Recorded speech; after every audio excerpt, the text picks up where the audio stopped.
Good morning, good afternoon, and good evening to wherever you are in the world. Welcome to RCI TV on both Twitch and YouTube, and we're here for round two of the World Tour 2024. Today, taking place at Paul Ricard in the south of France in Les Castellets. Originally opened in 1970, and the innovative features made it one of the safest motor racing circuits in the world. Back then, sporting 3 layouts and an airstrip, but today, an astonishing 167 track variations, just over 5.7 kilometers in length with 13 turns for today's chosen layout. I'm John Dalton, your lead commentator. Alongside me, Mitch Hobbs. Behind the cameras, Stewie. And of course, a big hello to our live stewards. Welcome, everyone. Yes, a big welcome, everyone. Welcome here to Paul Ricard. Looking forward to seeing how this lovely race plays out. Certainly going to be an exciting one. Provides really good racing, this track. A lot of people don't like hot lapping it, but certainly one that provides good racing. Yeah, absolutely, sir. As we begin the round of the end of the practice, shall we say, before we jump on into qualifying. Currently at the top of the board, Bentley looking like the commanding manufacturer. However, Porsche just bringing up the rear with the nearly on pace car as well. And Mitch discussing in the pre-show, two manufacturers that we're not really expecting to see towards the top of the circuit, towards the top of the time, sorry, especially at a circuit like Paul Ricard.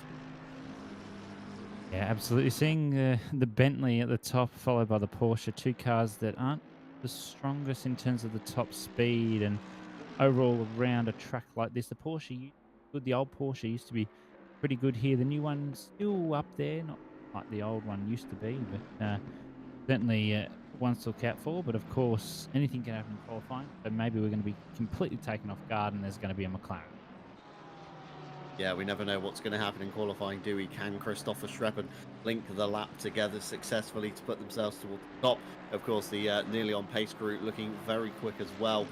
Early days, and a few extra drivers being drafted in today for the 12 hours. Of course, round one slightly shorter, and again, got the 24 hours in at the Red Bull Ring coming later in the calendar as well. So plenty of scope for finding those magical lineups that do work, and finding the combinations will kind of work themselves along the way. Currently, the first car on the road, Nico Kumpu in the 777.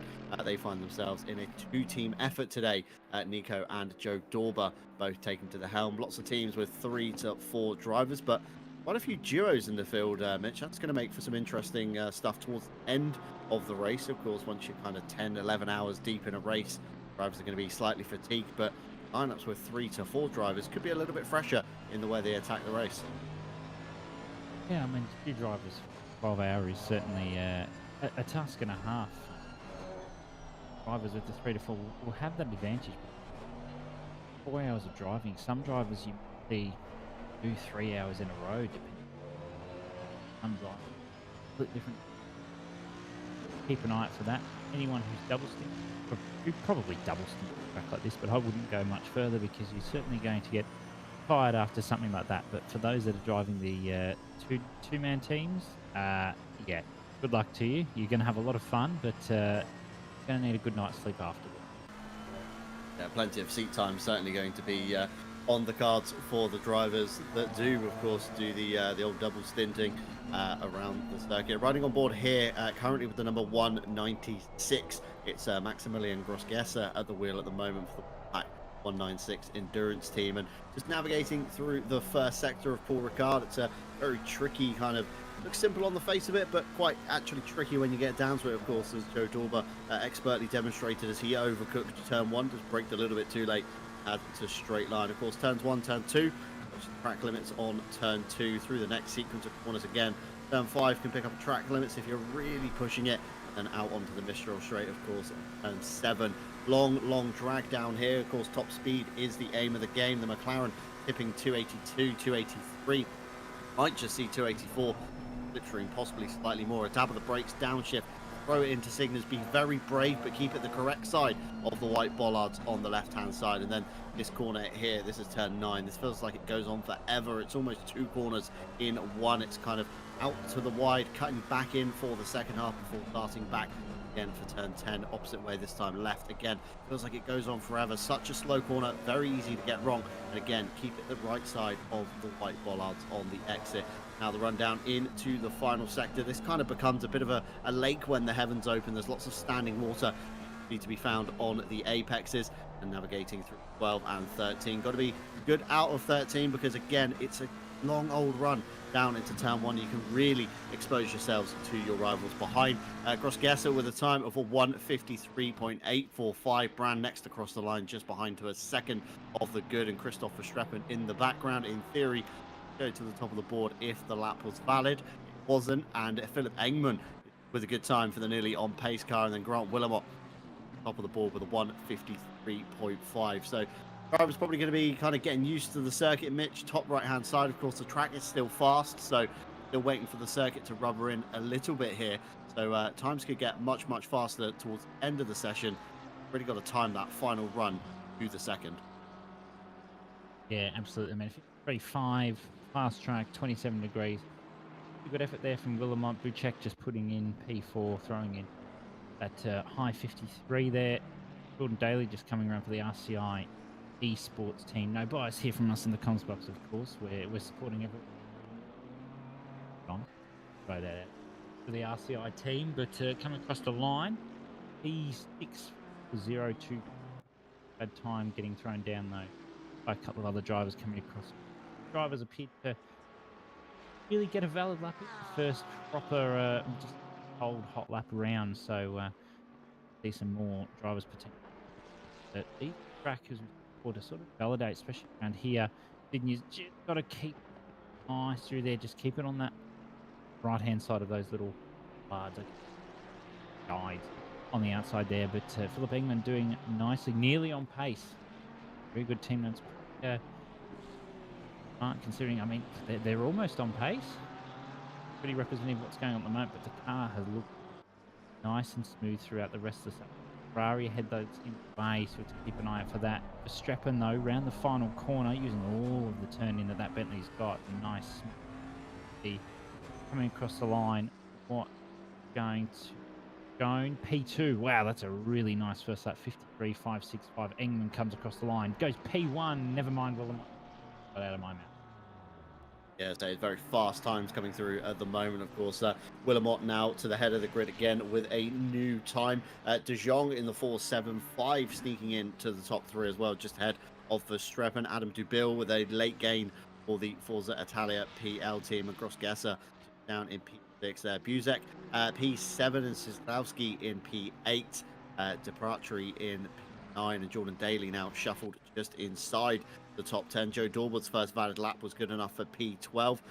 While Raphael Richter in the number 69 Ferrari. He comes to the line seeking an improvement, currently down in P14.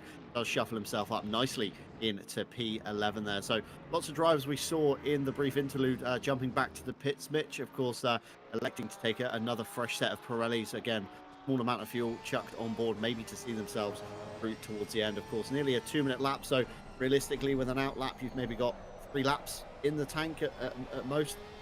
Steph Pasquier comes through the last section.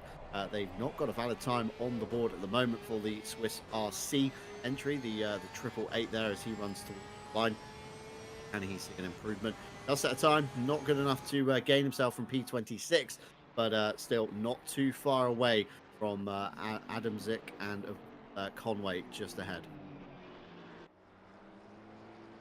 The drivers needing to jump into the pits, as you were saying, John. Get those tyres on. They've got that out that we've got to do. There's almost 2 minutes going. Of course, coming up from the pits, but then you've got that first cold lap.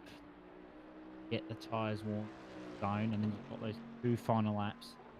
Ended as Verstappen still up the top, 53.2 at the moment. England comes across the line, does improve, but doesn't go up any further positions at the moment with that 53.3. Dubiel at the moment, 53.6. Throws him into P5 and pulls over, knowing there's only a couple of laps left. Still fast track at the moment. Might go optimum right towards the end, so maybe going a bit later. Certainly want to look out for it. X going to come across the line with 50.0. Last lap goes a 53.5, so up to under 3 tenths off the lead there.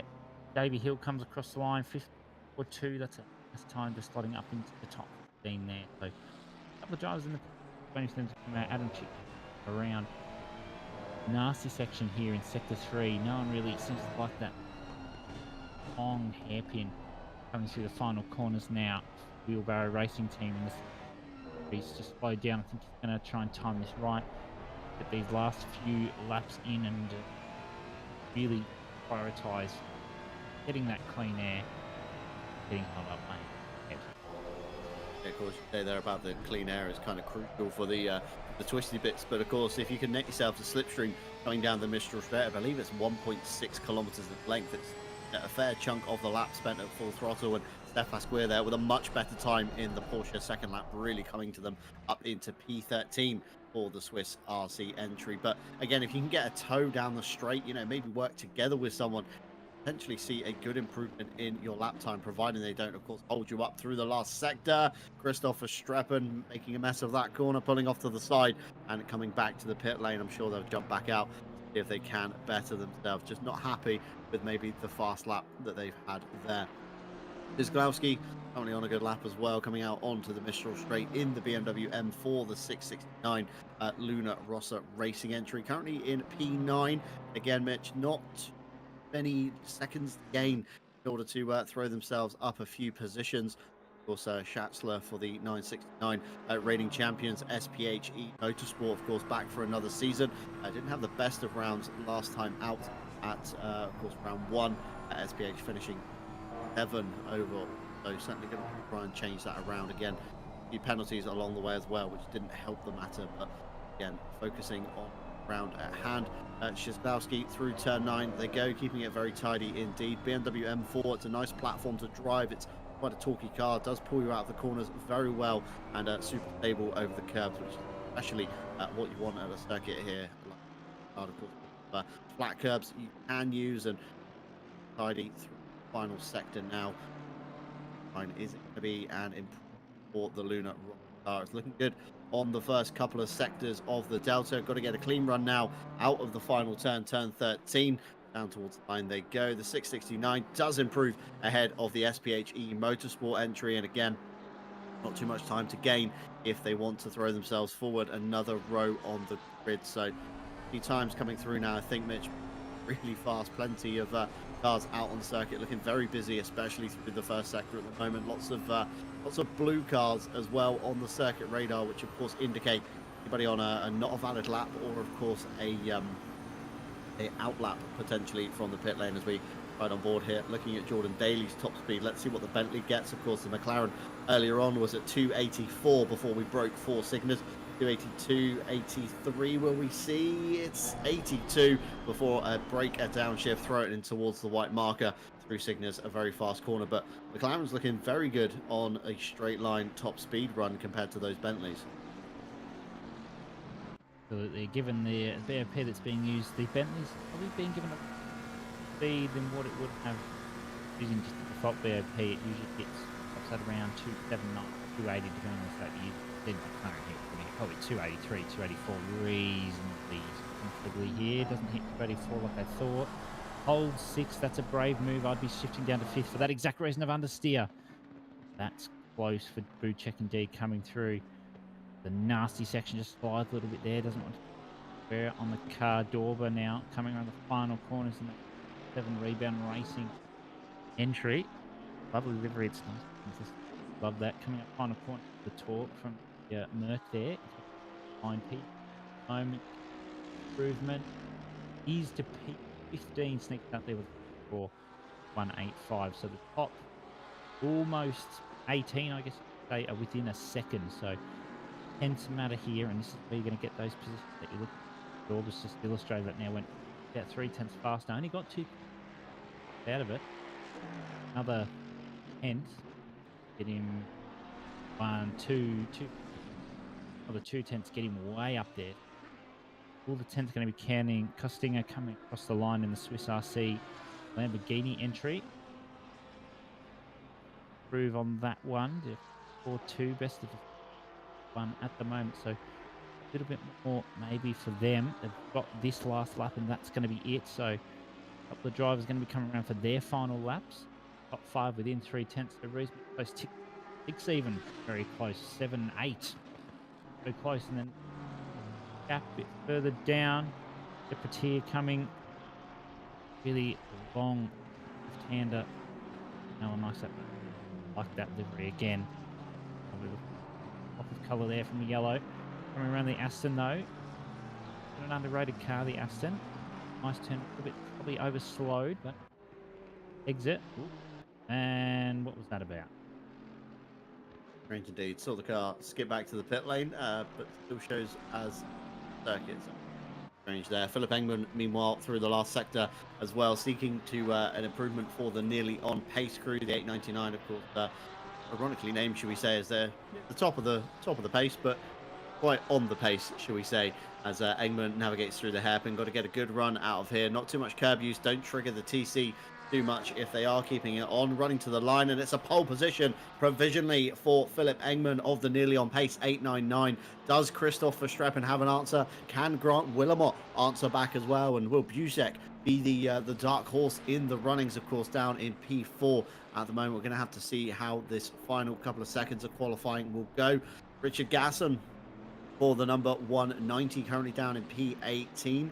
Just about, I would say, probably 4th or 5th in class for silver. Of course, quickly counting down, we do have 2 categories of drivers here in the World Tour Pro, of course, indicated by the white background on the number boards, and silver indicated by the grayish kind of color that sits behind the numbers. And of course, always equal a pass, meaning points. So really got to choose your fights quite wisely when it comes to the race. Richard Gasson to the line. No improvement for him. It was a 154.4, best being a 152. Meanwhile, Gross-Gesser, of course, we saw him with the provisional lap. There's an overtake and a bit of argy-bargy there on the 723. That isn't what we want to see, so that's going to be 2 laps ruined there. Brand currently down in 23, position 23, sorry, in the 723. Ironically there, but Gross-Gesser getting maybe a bit overly aggressive through his lap, trying to salvage some crucial time. Meanwhile, Adam Dubil still looking for an improvement. The Polish driver, of course, for the Forza Italia ELE Racing camp. Of course, currently 7 overall. It's a small margin to Jordan Daly and De Jong ahead, who have both retired to the pit lane. So could be a good gain here for the Forza Italia Ferrari. They can get themselves propelled forward. Christoph Verstappen to the top, though. He will remain your pole sitter, but of course Philip Engman still has another shot at it, along with Grant Willamot, I think, still on a valid lap as well. So can those two improve? But Adam Dubil to the line was an improvement, but not enough to take a position away from Jordan Daly, just enough to put them ahead of Gross-Gesser. Harry Conway for the Speed Juice and Horseflow camp, the 369 Nissan GTR. A bit of an odd pick, this one, but I'm sure Harry Conway and his crewmates are here just for kind of fun.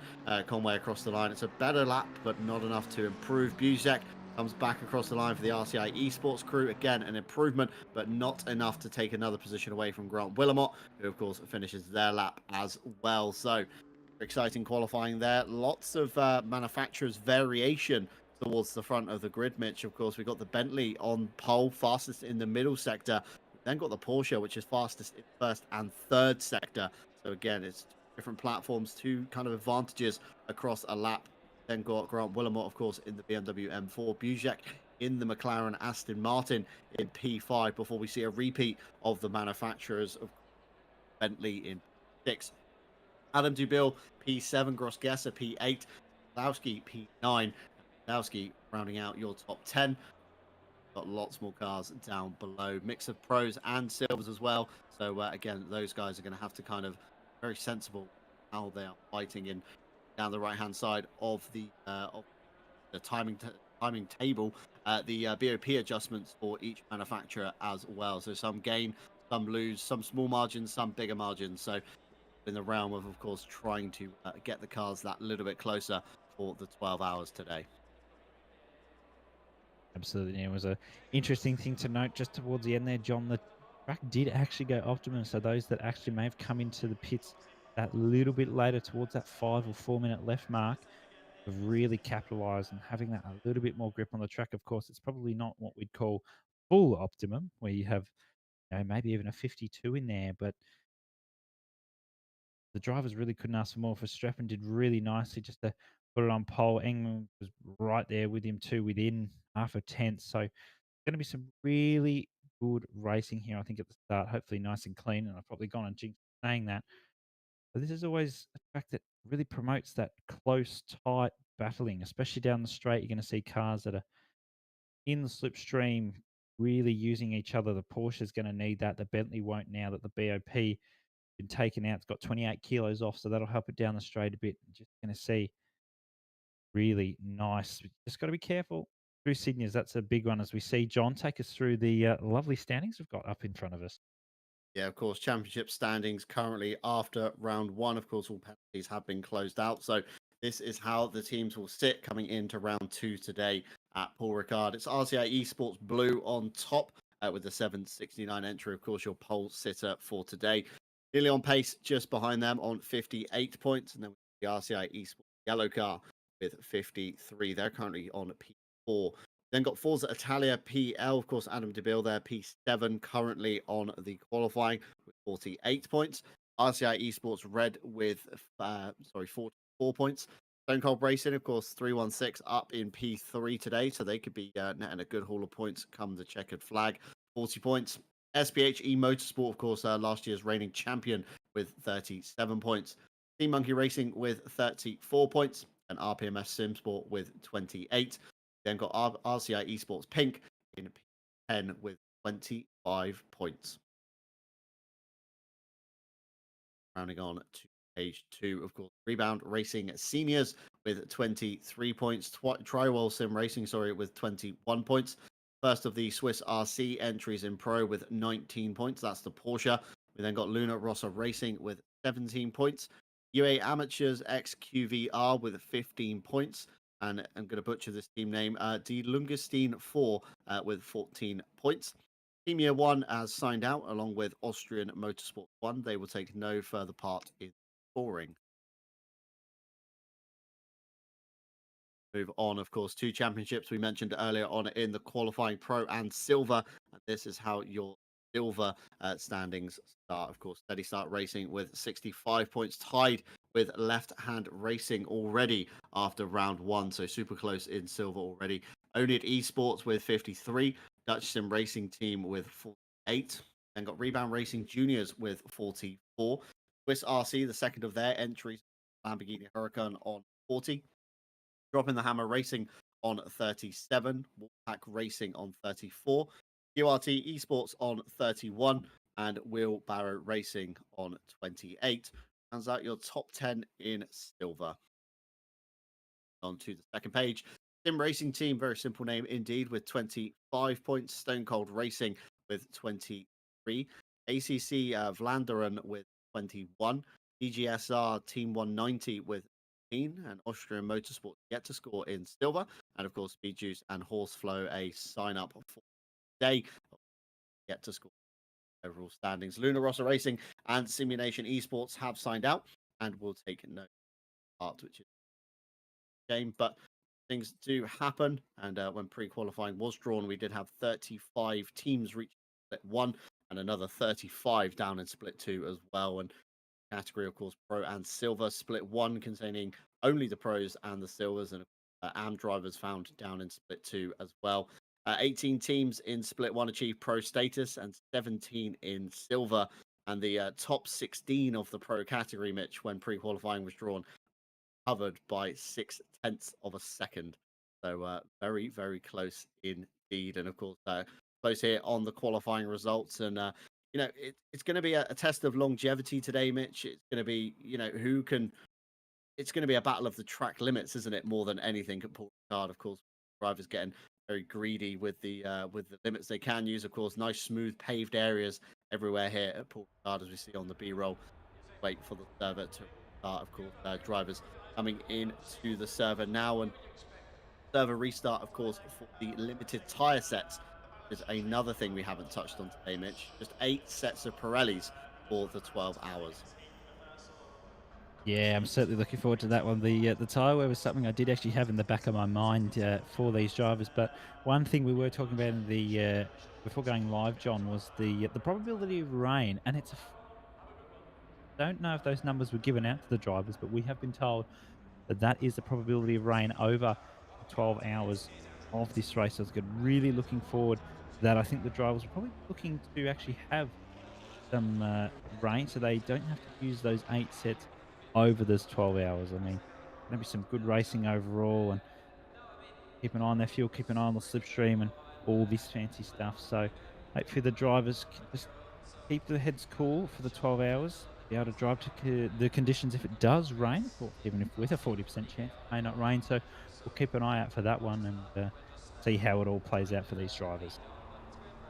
Yeah, it's going to be a tricky one, isn't it? If the heavens do open, of course, wet tires are not limited. You get a kind of unlimited number of the wet tires. So again, some drivers may even be praying that the rain does come. Of course, it does. You don't have to then double stint the tires later on in the race because in theory, rain lasts more than an hour. You should be able to keep those wets on for a prolonged period, thus saving a lovely set of dries back in the garage.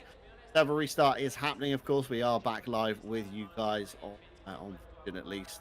Wait for the session to begin. Of course, World Tour, as the name suggests, it's a whistle-stop tour of the countries that ACC has to offer. And next we head stateside to the Circuit of the Americas for 8 hours there.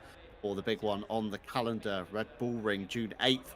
That's going to be the 24-hour leg. So that's going to be a very tricky test indeed. Again, seems like a relatively simple circuit on the face of it. It's going to be lots of traffic management, especially in that middle sector. Tripping up slower cars can be easy.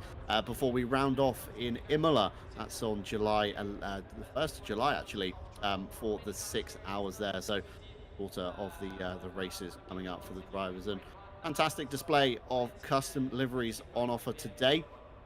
Lots of drivers electing to make their cars unique in the way they look, which always helps us up here in the commentary box as well. And of course, pit lane order slightly shuffled to what it would have been during qualifying, as drivers of course have to leave and join. So you get that favoured front spot in the pit lane for the qualifying. You may not net that one for the race, depending how fast your first driver is to connect back to the server.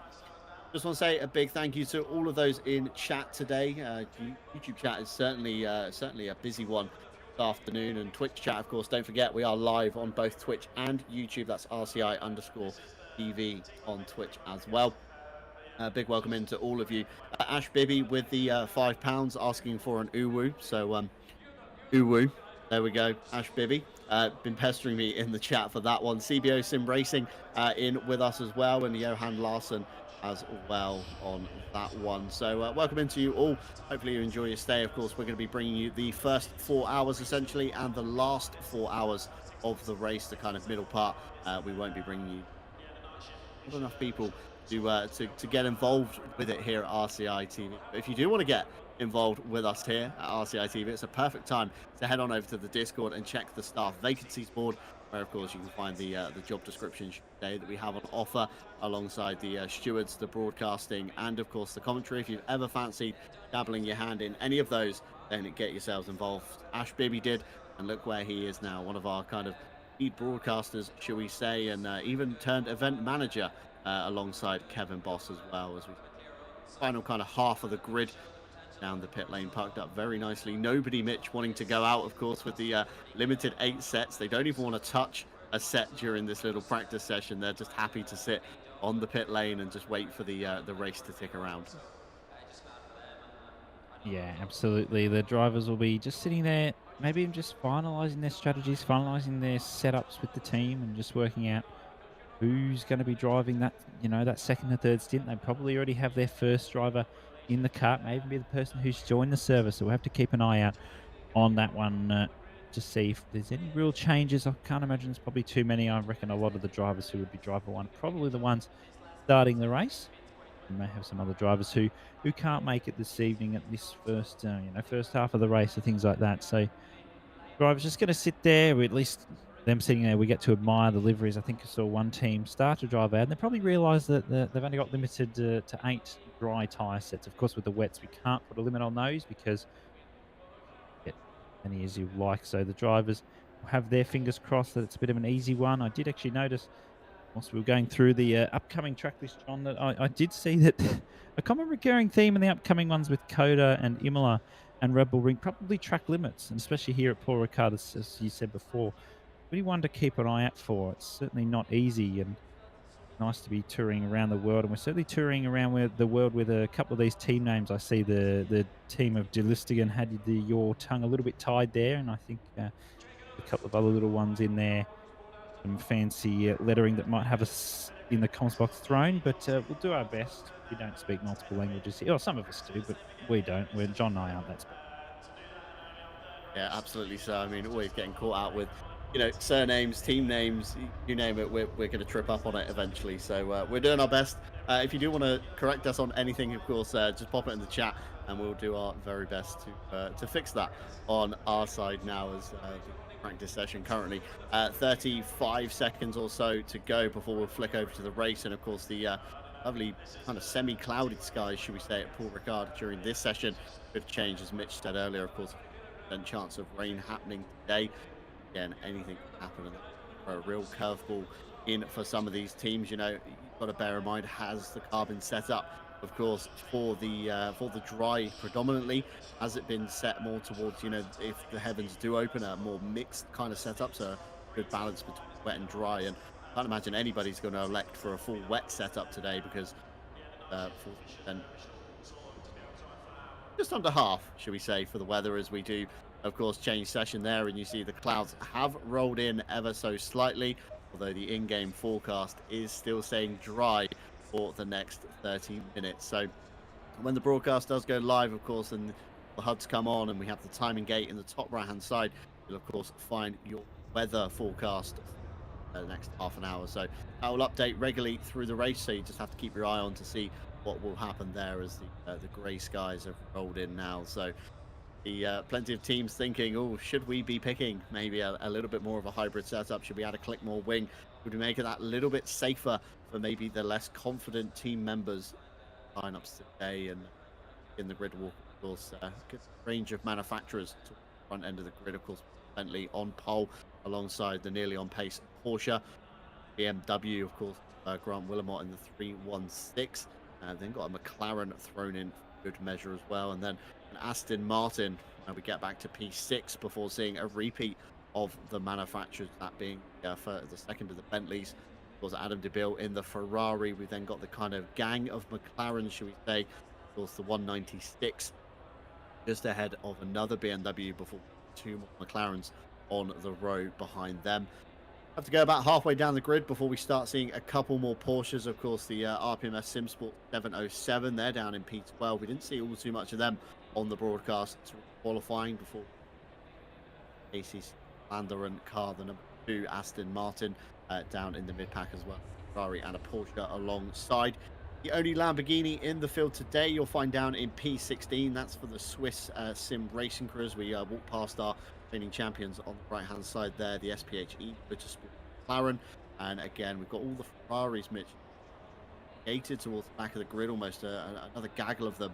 P19 before we see, of course, Rebound Racing Mercedes at number 30, and gaggle of Ferraris, 3 of them in a row.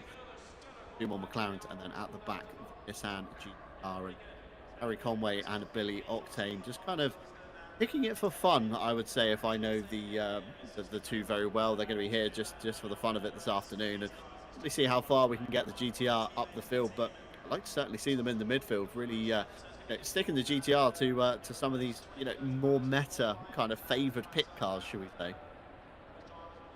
Yeah, absolutely. You were talking about the Ferraris being a little bit further back. It is not particularly unusual in some cases to see the Ferraris a little bit further back in the qualification phase. The Ferraris not necessarily in all situations known for being the best in a qualifying situation, but come the race you'll see them start to make their way up a little bit further. They don't have to use as much fuel.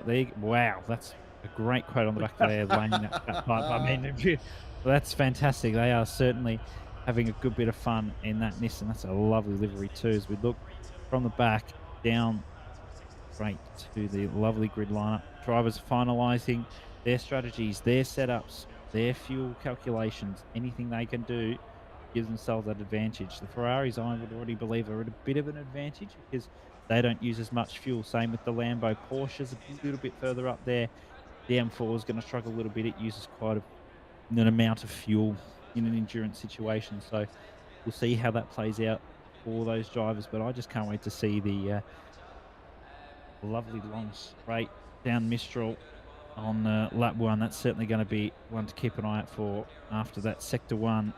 Hopefully there's not too much carnage, but wait to see the couple of the cars just dropping down now, getting their setups ready. They'll probably have, I'd say some of them have those hybrid setups, but these days the hybrid setups are more so leaning towards the dry because they're a little bit more forgiving in the wet situations. They'll probably have no toe at all on the rear, just at 0.0 mark. They might be using max camber or maybe a click or two down just to get that wear down a little bit or prepare for that rain. It shouldn't have too much an effect on the cars. They'll probably be running one click higher wing regardless from qualification because you want to get a bit more of that speed, of course, in that qualification phase. So see if that differs in any of the cars. You might see some Ferraris going faster and running those lower wing setups and really trying to prioritize the straight rather than maybe sector 1 and 3. You'll see the Porsches really thrive through sector 3 and maybe even the M4 as well. It's a little bit of a more nimble front engine compared to something like the Merc or the Bentley or the Nissan, which is a bridge job. Yeah, the Nissan is, of course, a bit of a fridge, probably a good way of putting it. Maybe why, of course, Harry Conway and Billy Octane are at the back of the grid, of course. Two drivers we know in RCI that are, no slouches. They're very fast. Should they pick the certainly the right car for the race, but having a little bit of fun this afternoon. Drivers now beginning to peel away from the grid. Of course, they're going to work now on building up those pressures, building up the temperature in the tyres. We're going to see lots of brake dragging going on as they circulate around the lap. Weather forecast, top right-hand side of the screen has updated. It is deemed cloudy now for the next 30 minutes or so.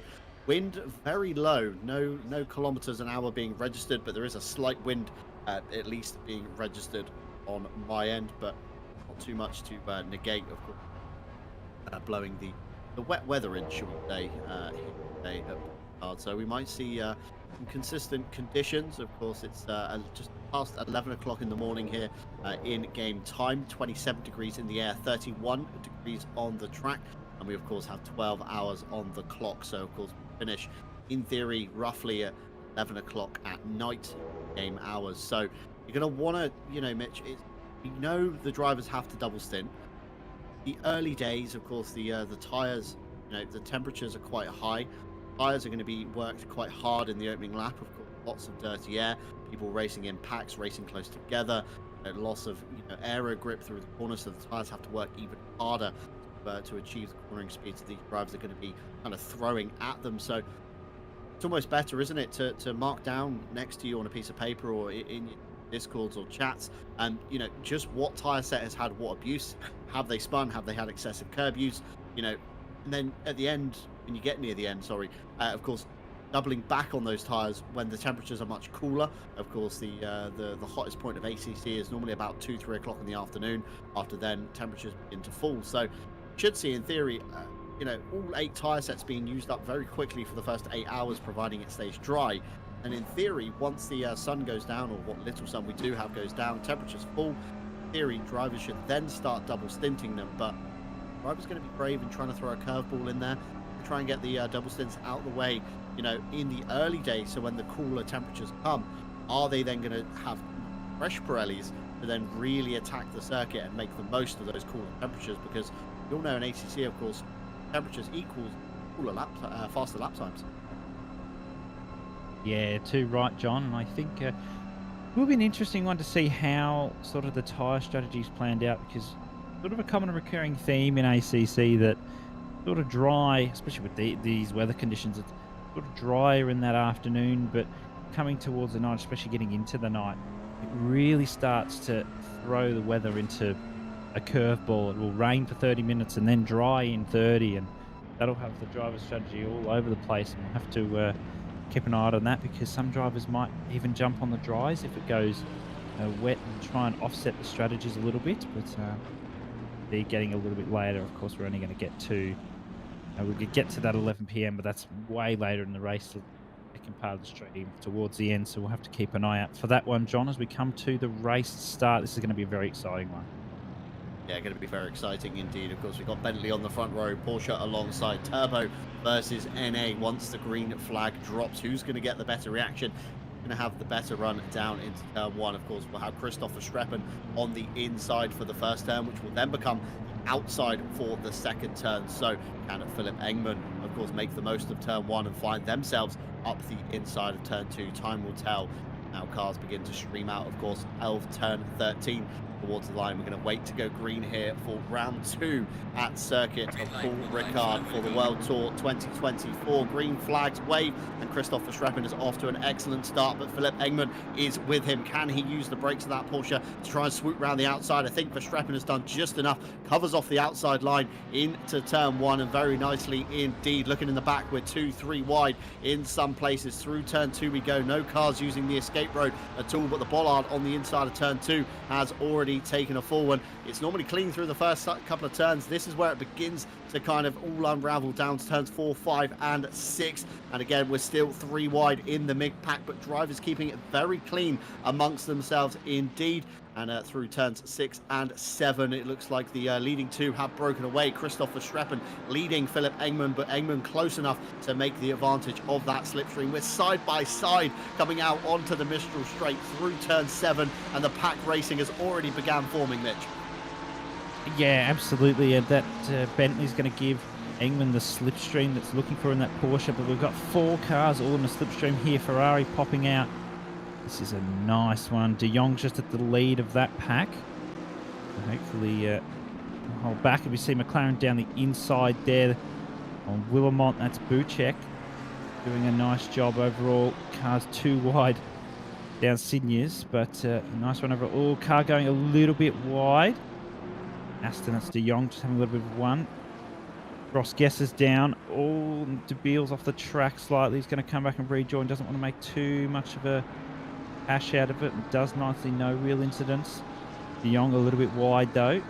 Too wide. A little bit further down the pack there as well. So nice and clean. Car 2 unfortunately had, looks like a bit of an incident at the back there. So a little bit further back, but Conway taking the nose up on Curtin at the moment, maybe just waiting for a mistake. Goes a little bit wide in that fridge of a car, and whoa, bit around the outside there. A little bit chaotic there at that final corner, just getting on the brakes a little bit early, but nicely sorted out by the drivers. Nothing to be concerned about. The stewards will be very thankful for the drivers on that one. Willemont, though, currently sitting P4, really up the back of Buchek at the moment. Daly's not too far behind either, so maybe onto the straight. We'll see this 3-car slipstream. Engman really want to hold on to the back of Verstappen because they'll lose out to this McLaren very quickly if they're not careful with that slower straight line speed of that Porsche.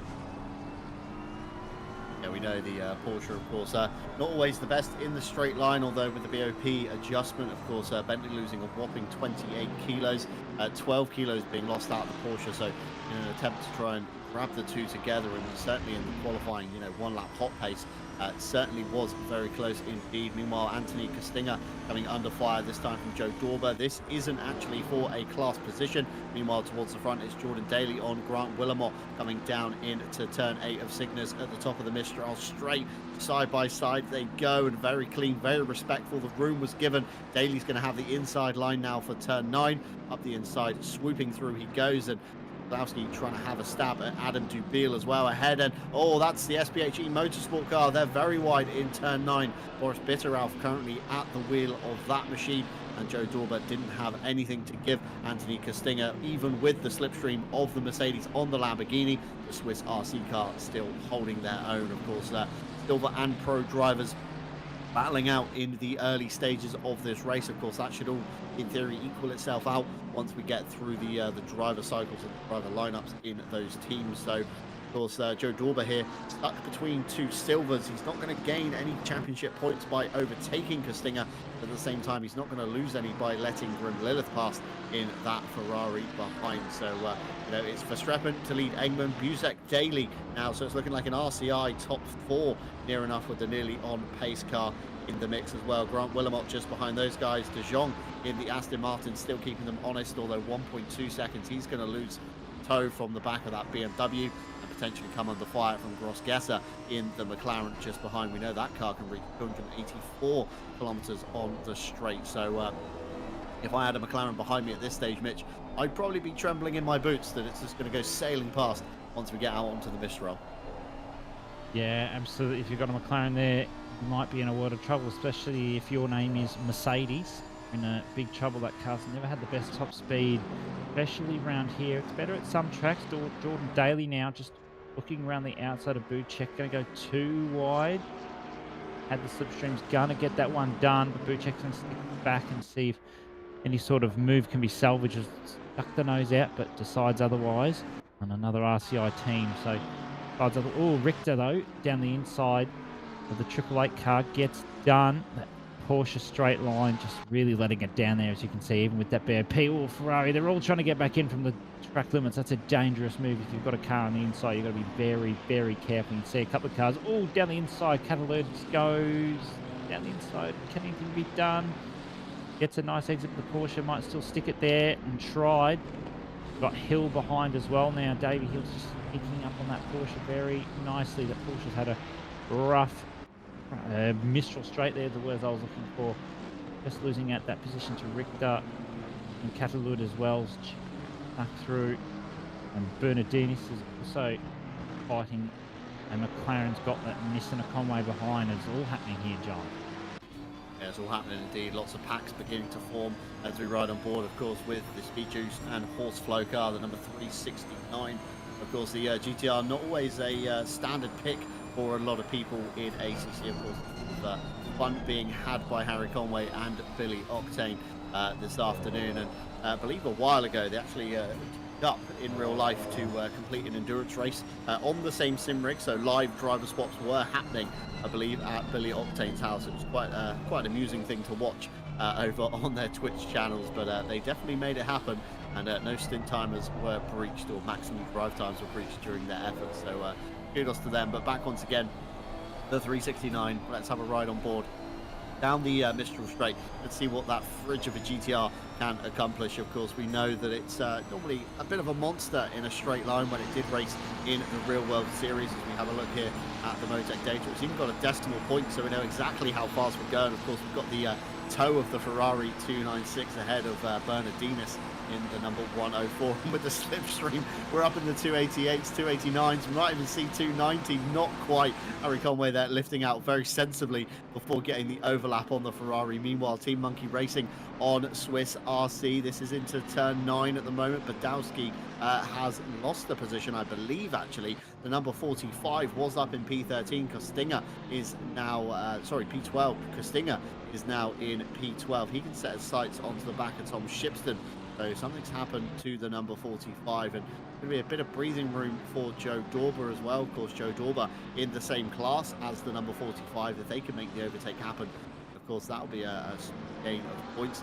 Meanwhile, the fastest lap at the top being traded between Engman and Daly in very quick succession. Engman still within half a second of Christoph Verstappen. Jordan Daly 2.2 seconds behind, and while we've got Buzek in the McLaren, the 796, almost acting now, Mitch, as a rear gunner for Jordan Daly. Of course, Grant Willamot in the BMW just behind. Of course, Buzek simply let Daly through on the Mistral last time by. So RCI crews, of course, working together as you'd kind of expect from teammates. Of course, the worst thing you have in racing is friendly fire, and you know, none of that happening today.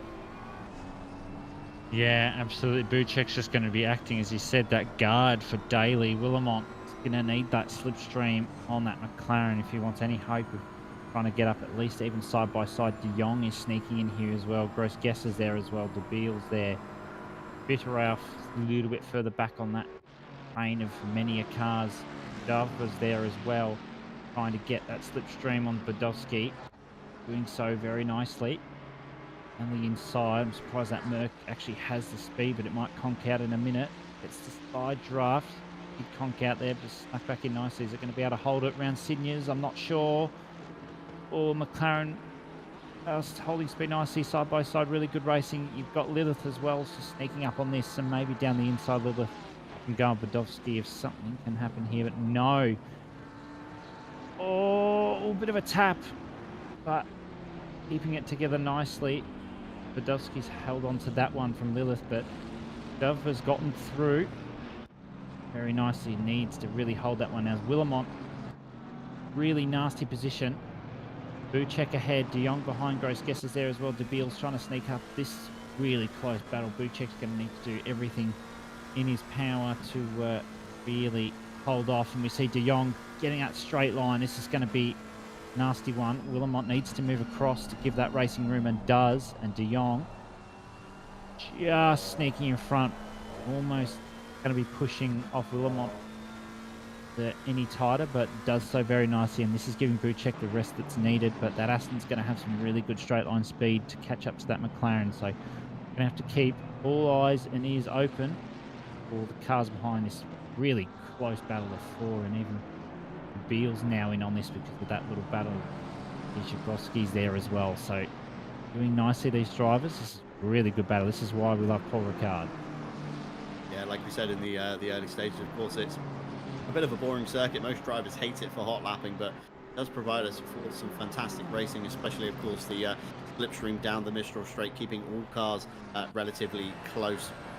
We have a pack here with Adam DeBeele, this time in the Ferrari speed in the top right-hand corner. Again, decimalized 288, 289, 290, 291, 293 in a slipstream for that Ferrari. So running very low trim. And of course, with the slipstream ahead being provided from Gross-Gesser in the Wolfpack Racing 196. And again, the Willamot BMW providing the tow, and Willamot even having a look on De Jong, I think, in turn 9. Meanwhile, Grim Lilith has found their way through, I believe, that's Joe Dorber has gained through the Team Monkey Racing, onto the back of Castina, and Grim Lilith actually, has found their way through on the Team Monkey car, as we see a penalty being handed out for Joe Dorber in the 777. Of course, we do have live stewards here today. We'll bring you all the updates that they provide from their box next door to us.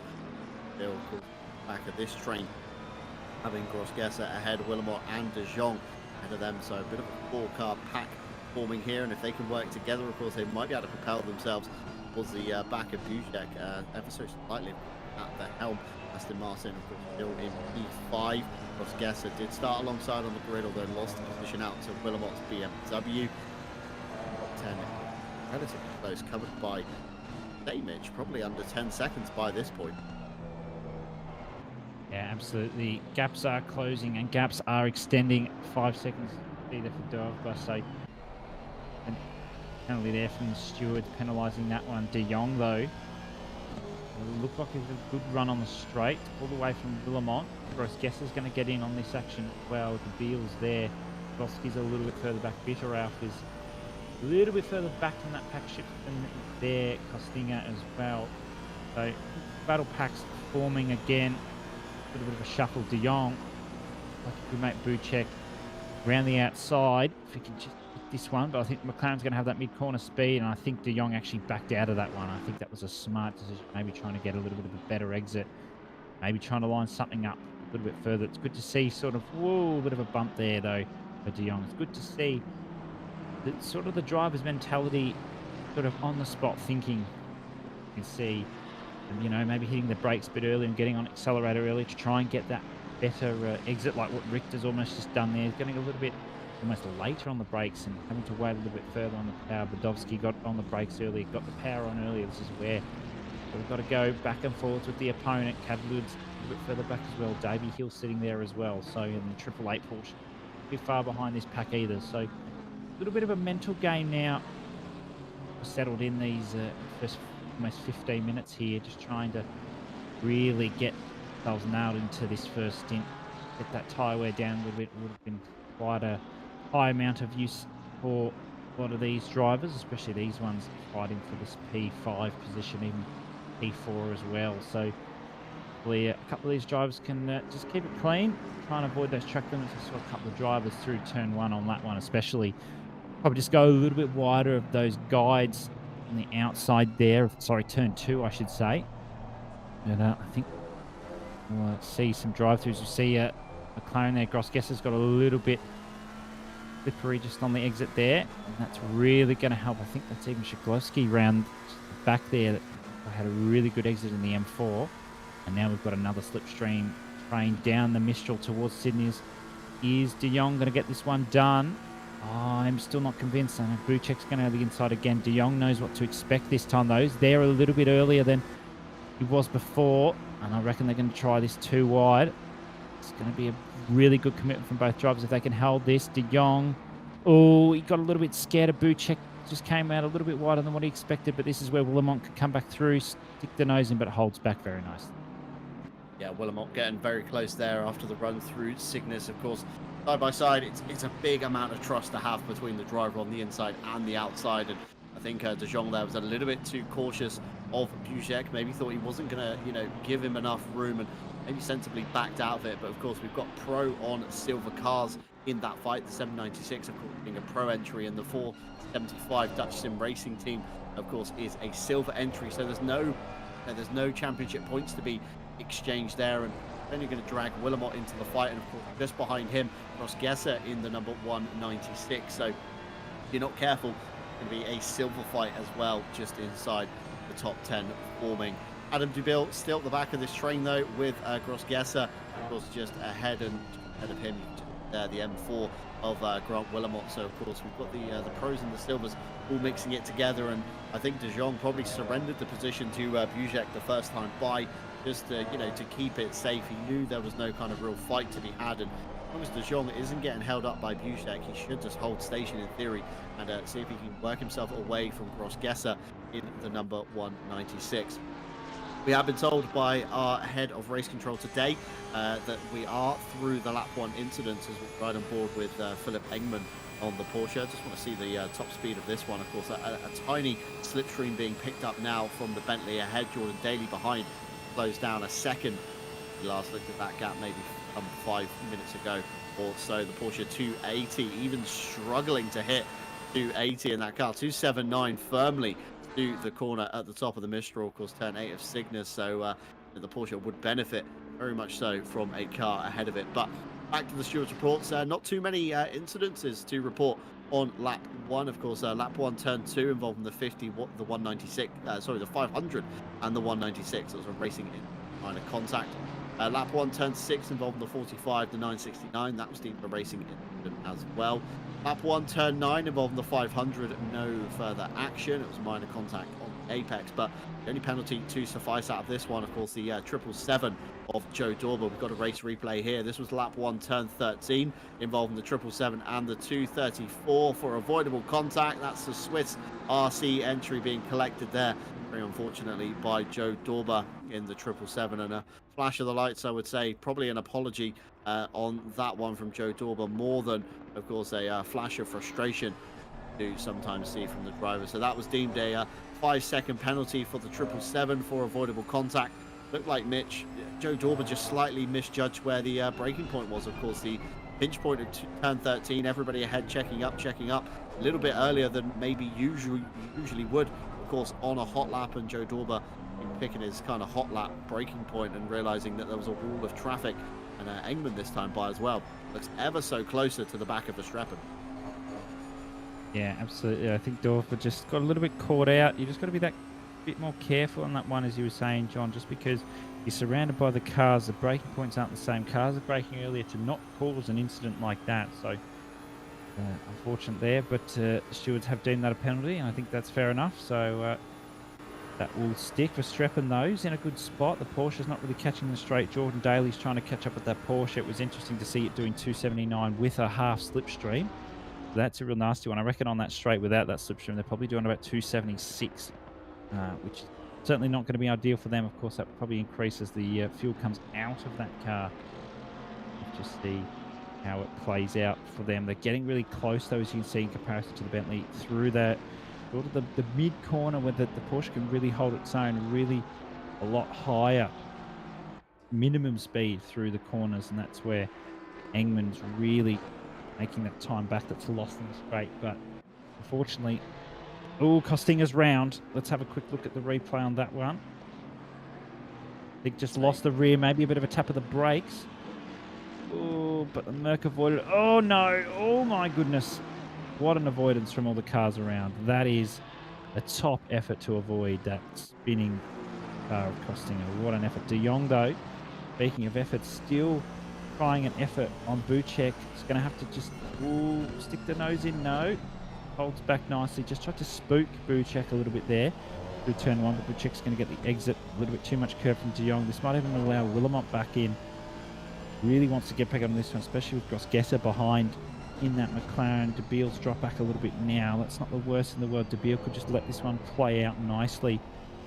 Out to turn 5, 6 they come now. Ooh, a little bit wide of the apex. Willemot doesn't want to see that McLaren that close in the rearview mirror. Gets a nice run on the curb. De Jong didn't quite get the run probably was looking for. Nice cut of the track there. You want to use as little of the track as possible. Get those times as low as possible. Optimum track at the moment. No real change in the weather. No wind. Still 27 degrees ambient here with 32 degrees on track. Still cloudy though. So drivers probably liking that the track's not heating up too much with the clouds being there. If it was a little bit clearer, I reckon that track temperature would be rising a little bit higher. De Jong looking again. Just can't capitalize on the straight line speed and trying to get on side by side with Buchek. Willemot, nice run. Maybe just looking for a mistake here from De Jong even to get back ahead after Willemot had to yield that position. Unfortunately on the straight, just couldn't quite get done. And De Jong's getting held up now. This is exactly what Willemot wants. Buchek not doing it on, I'd say, on purpose, just trying to, of course, defend the position, but it's not defending it too hard. Willemot getting, I reckon, a little bit impatient, wants to get past De Jong, knows that he's got the pace to get past, and Grosgesser's just going to sit behind.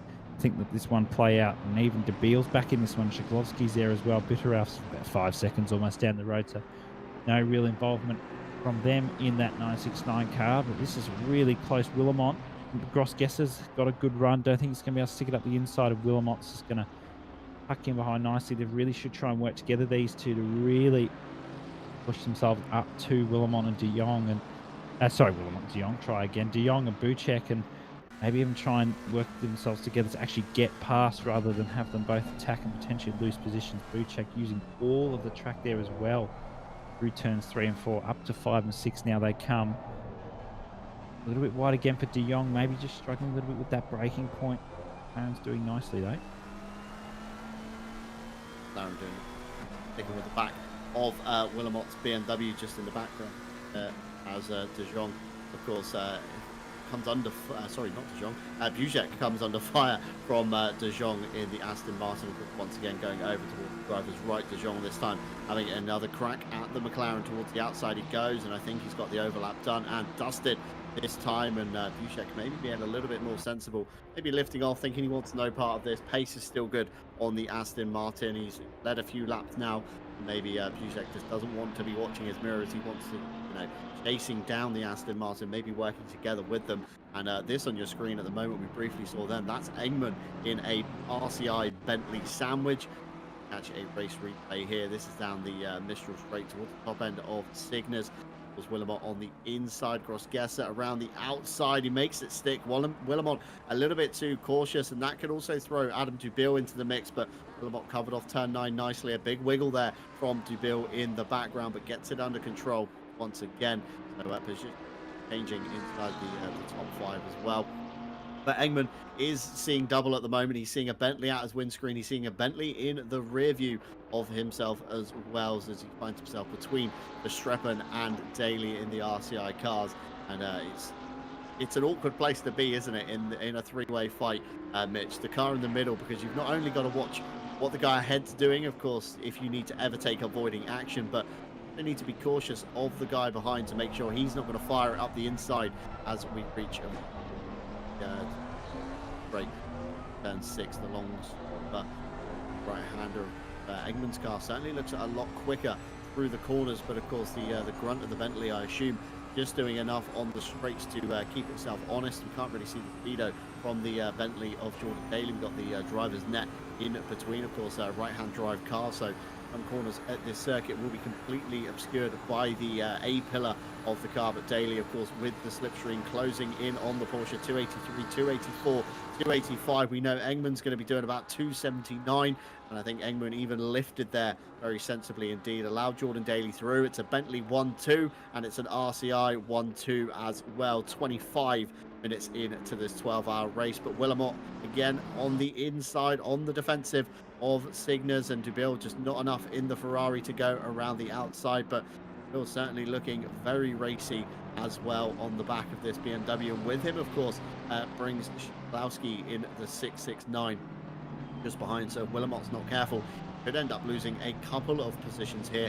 And of course, Dubil and the 669 are both pro cars, so again, that's going to be a loss of championship points for the 316. Yeah, absolutely. Willamot did the right thing. Just defend from Dubil there. Tchaikovsky's there as well. Grossgesser, as we saw just before, did get ahead down that straight. Or Dubil got a really nice exit. Lost the rear a little bit though in trying to do so. Don't think there's going to be a real threat coming down into turn one. I reckon Dubil might even stick the nose out just to signify he's there. He doesn't, just sticks it in behind nicely. Ferrari's going to have better brakes in the M4 as well, so you'll see them close up coming into the corners, but not necessarily coming out as the Ferrari sort of lacks on the corner exit pad.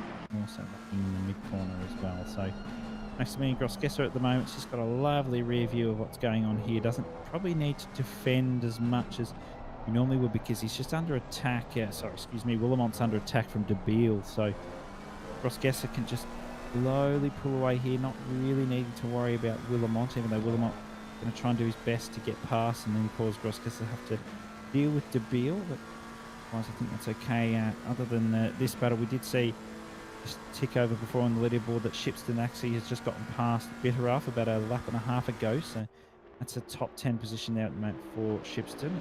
Top 8 in the pro class. We can see De Jong, Grossgesser being the silver class drivers up in the top 10. Verstappen, though, under threat from Jordan Daly now. The two RCI teams going at it. Engman's just watching with bad breath going, ooh, is there going to be an incident here? Can I really capitalise on this? Engman wants to be capitalising, I dare say, on this straight line speed that these two would be providing with the stream and through the final corners upwards. Turn 14. There we come. Brett Willamot just still sitting behind. Grossgesser can't do a lot. Buchek's just up ahead as well. Willamot doing everything possible to trying to take some alternative lines, maybe get a better exit. Then Grossgesser, but can't do a lot. Grossgesser there really almost just tapping with Buchek there. Nice just to hold the car off on a really bad exit there for Willamot's not going to help their case, but Shaglovsky's just behind onto Beal, maybe move down the inside as Catalud's behind Badovsky. Richter's up ahead as well. Really close battle here as well. There's battles everywhere at the moment. You can see that train on the track map on the right hand side of your screen. Nothing's changed in the weather again. Down to turn one. Oh, I think just misread the braking point a little bit. That's really going to help Lilith try and catch up. This Willamot, we don't even know where to look. Everything's happening everywhere. Buchek got Grossgesser up the rear. Willamot's going to capitalise on this. Dubil, Shiklovsky, they're all in on this. This is 5 cars for P5 potentially. It's great racing. Yeah, 5 cars all kind of very closely stitched together, should we say, as Busek coming under fire very shortly from Grossgesser in the number 196 with him. Of course, that BMW of Willamot, although Grossgesser having to go defensive up into Signas. Willamot darts out, he darts left, he darts right, tries to find the inside. Busek gives the draft to the inside of the BMW while covering off Grossgesser, opens the door for Willamot, but Willamot thinking twice about it, doesn't want to get all too involved in this fight. Grossgesser just about making it to the right hand side of those cones, and that's opened the door. Willamot up the inside, there's a BMW gap, there could be a small touch through turn 9, but Willamot up into P6. Of course, that will do no difference for his championship because that is a pro and a silver car swapping positions. However, that does free up the number 316 to attack the 796 of Bushek and maybe find their way towards the front end of the grid now. And this could just be, you know, tyres evolving slightly differently, couldn't it, Mitch? Maybe the McLarens, you know, a little bit better on the tyres at the start, getting them up to temperature, but of course with all the weight in the middle of the car towards the rears, maybe the rear axle slightly crying on the McLaren compared to the M4. Of course, good weight distribution in that car with the engine over the front axle. Of course, going to be a little bit kinder maybe on the tyres over a stint. Gonna have to see how Willamot's car evolves, but he is now free, of course, to gain potentially P4 overall in pro from Bushek if he can catch him. Of course, with the slipstream down the straight, it looks like the BMW is very confident, but now Adam Dubil finds himself looking at the back of a McLaren. Now we've got Ferrari on McLaren action coming through the latter half of sector 1, turn 6 coming up, and 5 the low right-hander, turn 6, the long right-hander before turn 7 coming out onto the Mistral. Of course, Adam Dubil is going to have a slipstream this time by from Gross-Gesser. Bushek using all of the track try and get themselves ahead of Willamot as soon as they can towards the top end of the Mistral. Of course, the BMW tucking in, following exactly the line that Bushek is drifting over to the right-hand side. Once again, on the defensive, knows that BMW is quick in the straight line. Of course, to the outside, Willamot goes. He thinks twice about it. I think there was a slight lift and maybe a break, and going for the normal racing line on Bushek, but getting ever so closer, which means you can almost set up a move, can't you, on the Mistral straight, but finally get the move done kind of in the final sector, Mitch. Yeah, absolutely, and I'm going to come and piss in your parade because the M4 is probably one of the worst cars in this grid for tyre wear and fuel as well, so you're not in the best boat if you're in the M4 for an endurance type race, but of course any driver can make that work, and certainly tell me that I'm completely wrong and that it's a lovely car, except when it comes to tyre wear and fuel. But that's half the car grind. Dubil, oh my goodness, I thought it was going to be a bit of a rear end there from Gross-Gesser. Dubil has gotten past. A bit close there. I was liking the late smashing of the brakes there. Gross-Gesser stick the nose out again. So is Willamon. Everyone's going to be sticking their noses out.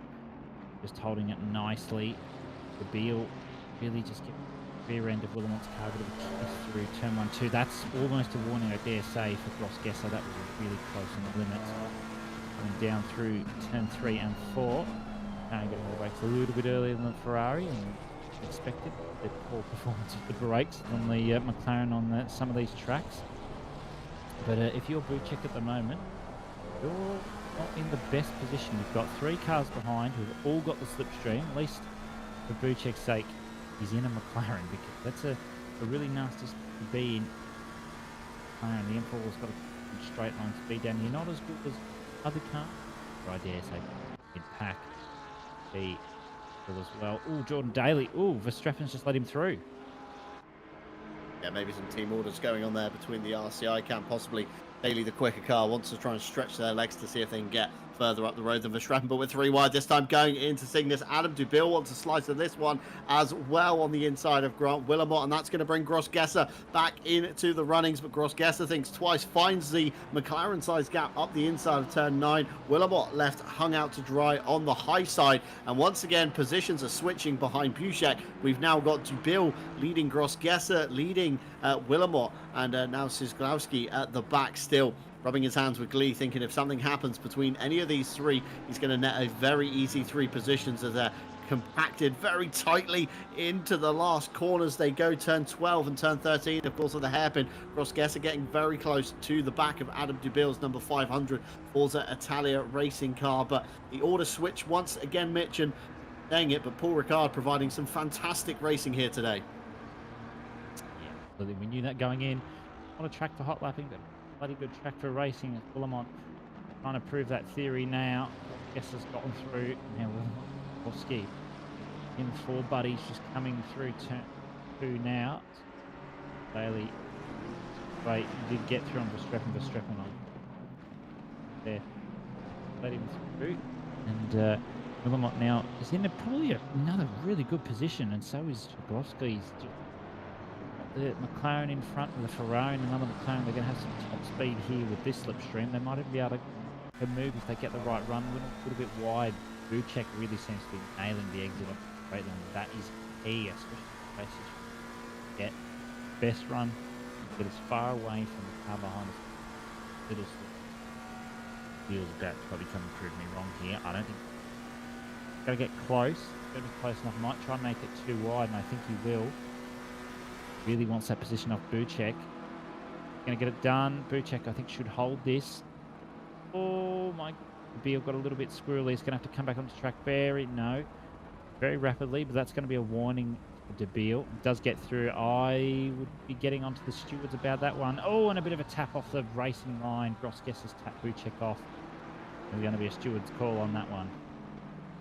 Yeah, so the inside line being opened up. Of course, Gross saw the gap, went for it. But unfortunately, Buchek's car was trying to come back down to, of course, hit the second apex, and a little bit of a touch between the two. That's going to shove Buchek down the order now towards the back of the train, just behind Szyslowski. See, of course, when the timing gate updates, when all the cars, of course, pass over the start-finish line. But it is now Dubil leading this pack from Gross, from Willamot, from Szyslowski, and Buchek on this fight, which is essentially, but you know, the last of the top 5 positions, isn't it? I mean, De Jong, he's kind of sat out in no man's land now. He's 5.3 seconds to the good off the back of Engman, but he's Dubil's 7.4 seconds behind him. So a nice kind of easy Saturday drive on his hands at the moment. He's just got to keep it consistent and keep the lap time drilled in while not getting caught up in any dramas. Of course, traffic isn't going to be an issue for a long while yet. Your race leaders out on the Mistral straight, and the last of the back runners just coming into turn 1 now in front of myself and Mitch up here in the box. So, traffic will play a part eventually, Mitch, of course, when we get through many more hours, possibly even when and if, should we say, the weather does turn. Of course, weather forecast still looking cloudy for the next 30 minutes on the card. So a relatively simple phase kind of stint way through to the end of the stint timer. Of course, drivers can drive no more than 65 minutes a stint today, so that requires them to cross the entrance line to pit lane and the exit out as well, and that will reset their stint timer. But while you're doing so, of course, it is wise to take a new set of Pirellis and chuck some fuel in the car to keep yourself going through the next stint, and of course maybe even a driver change or two if you're looking to flip-flop your way through the 12-hour. Of course, we're speculating a lot of drivers are going to be doing at least a double stint minimum. However, we could see a few triple stints coming out of drivers if they need to. Of course, some teams, drivers in different time zones, so could cater quite well to the latter half of the race. Of course, when the European drivers start getting tired, maybe drivers on another continent just waking up and getting in the car, so they're all fresh and alert, ready for the end of the race. Gross still coming under fire from Willamot behind, and again, this is another pro on silver fight. We say these drivers are silver, Mitch, but it's only by title. Some of them can really hold their own in the top end of the grid. Yeah, absolutely. Just because you've been given a class.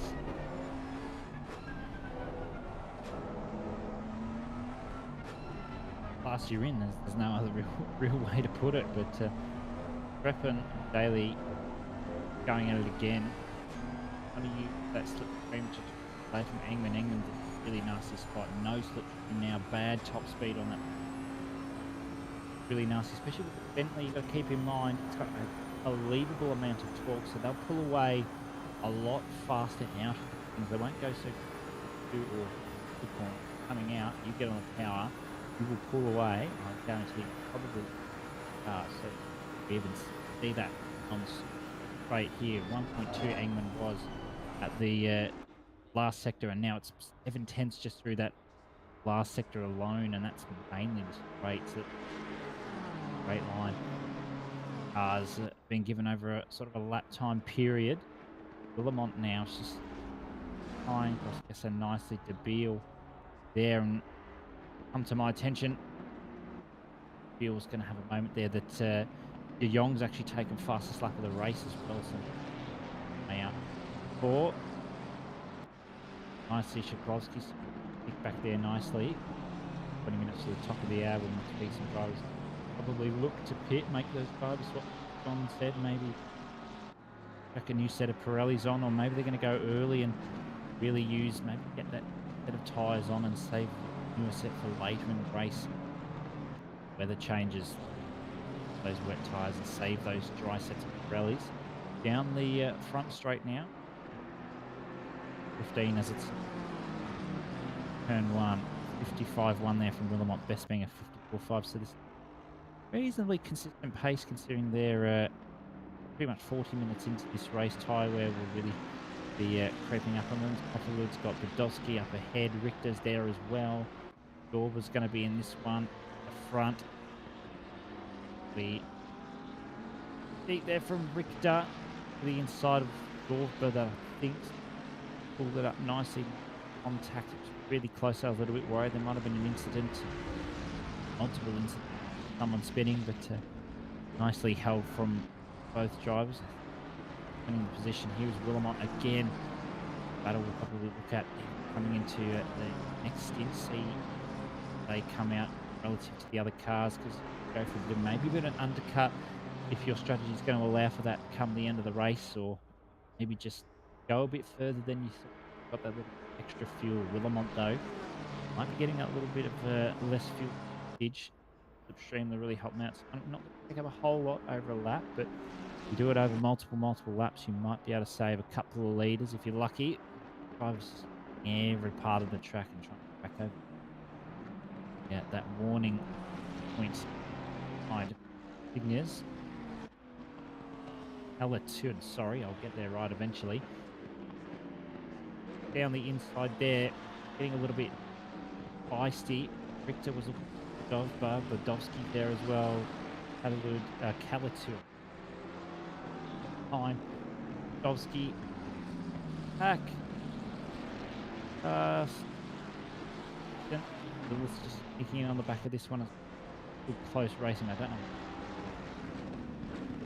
Yeah, lots of racing happening kind of everywhere at the moment, isn't there? You know, not just the fight that we've been focusing on inside the top 5, but of course just outside the top 10 as well, with Joe Dorber at the helm. And there's contact between Badowski and Calatayud in the final corner. That's going to give Grim Lilith enough of a run, maybe alongside the Mercedes, but not quite enough as they come over the start-finish line. But Grim Lilith certainly been drawn into this fight now. It's become a three-way battle for this position, and all but two of the cards on the screen at the moment, are for silver honours. So Calatayud and Lilith for silver. Badowski ahead is, of course, for the pro. But if they're not careful, Mitch, there's a big gaggle of silver cars behind, featuring, of course, Costinger, Hill, Bernardines, Gasson, and Conway, to name a few. So need to, of course, take away some points from the guys if catch it. And if you're wondering about the erratic steering movements as we ride on board here with Grim Lilith, it's not a game-breaking bug, it's not a high ping.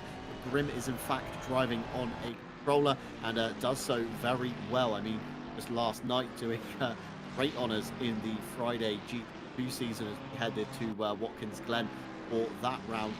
Grim managing to net themselves a P8 in qualifying, and then managed a P7 in the race, even fending off Maxime Roland for nearly 55 minutes in a fight between two Audi R8s. It was fantastic to watch. You can of course have a look back on the RCI YouTube broadcast for that one. But Grim holding their own very rightfully in the mid-pack of this race, and you bear in mind everybody behind probably on wheels. I'd say Grim is probably the only driver in this field on a controller at the moment, and it goes to prove it's not all about the hardware. And of course raw talent does come into it as well. And I think last time Grim raced with limited tyre sets in the World Tour, they were tactically trying to avoid picking Grim's tyre sets for the double stint. Of course, with the erratic steering movement, some graining certainly does happen on those tyres. So we've got to take a note of what tyre set number Grim has used. So set 1, I can imagine, will be written off straight away by the number 46 cab. But meanwhile, Carlos Calatayud still behind Badowski, can't get past that McLaren just yet, but has managed to stretch their legs away from Grim Lilith ever so slightly in the background in the number 46. But Carlos very close indeed to Badowski. Got a tooth back in on that one. Team Monkey Racing, a regular crew with us here at RCI, signing up for not only the World Tour, because does feature in the midweek series that we run, Wednesday's midweek Masters. They've got a couple of cars in there, and also Friday's GT2. A few of these Monkey Racing crew attempting one as well. If you want to get involved with us here at RCI on our events, you can head on over to the website. That's racerci.com, where you can find all of our events anytime, day or night, if you're looking for something to do in a midweek. Maybe have a midweek sign up in a championship. You don't have to commit to a full season with us. And dip in when you feel like it. Wednesdays, of course, Midweek Masters heads to the final round. We're back here again on Wednesday for their final round at Paul Ricard. It is Team Monkey Racing leading the RPMS SimSport RRP Racing Alvalu in Pro. Meanwhile, it's Racing 25 Years leading PR Racing and RRP Racing Team Alvalu in Pro, and Racing 25 Years leading PR Racing, in silver category. We then got Thursday, iRacing IMSA Season 2 continues as we head to Spa for round 3.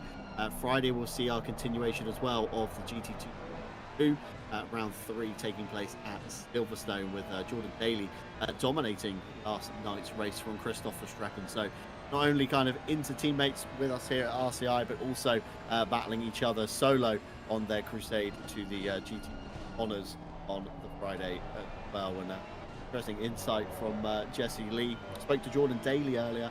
Told Jesse Lee that he didn't feel all too great.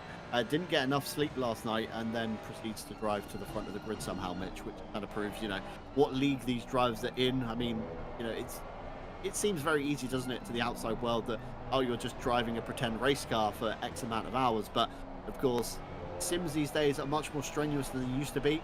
Of course, our hardware and equipment has got much more advanced in the the previous years coming up to now, with direct drive units and load cell pedals. So physically now, sim racing is a lot more intense than it ever used to be when it started out maybe 20 years or so ago on Grand Prix 1, Grand Prix 2, PR1, just to name a few of the early titles, maybe even F1 Challenge, if anybody remembers that far back.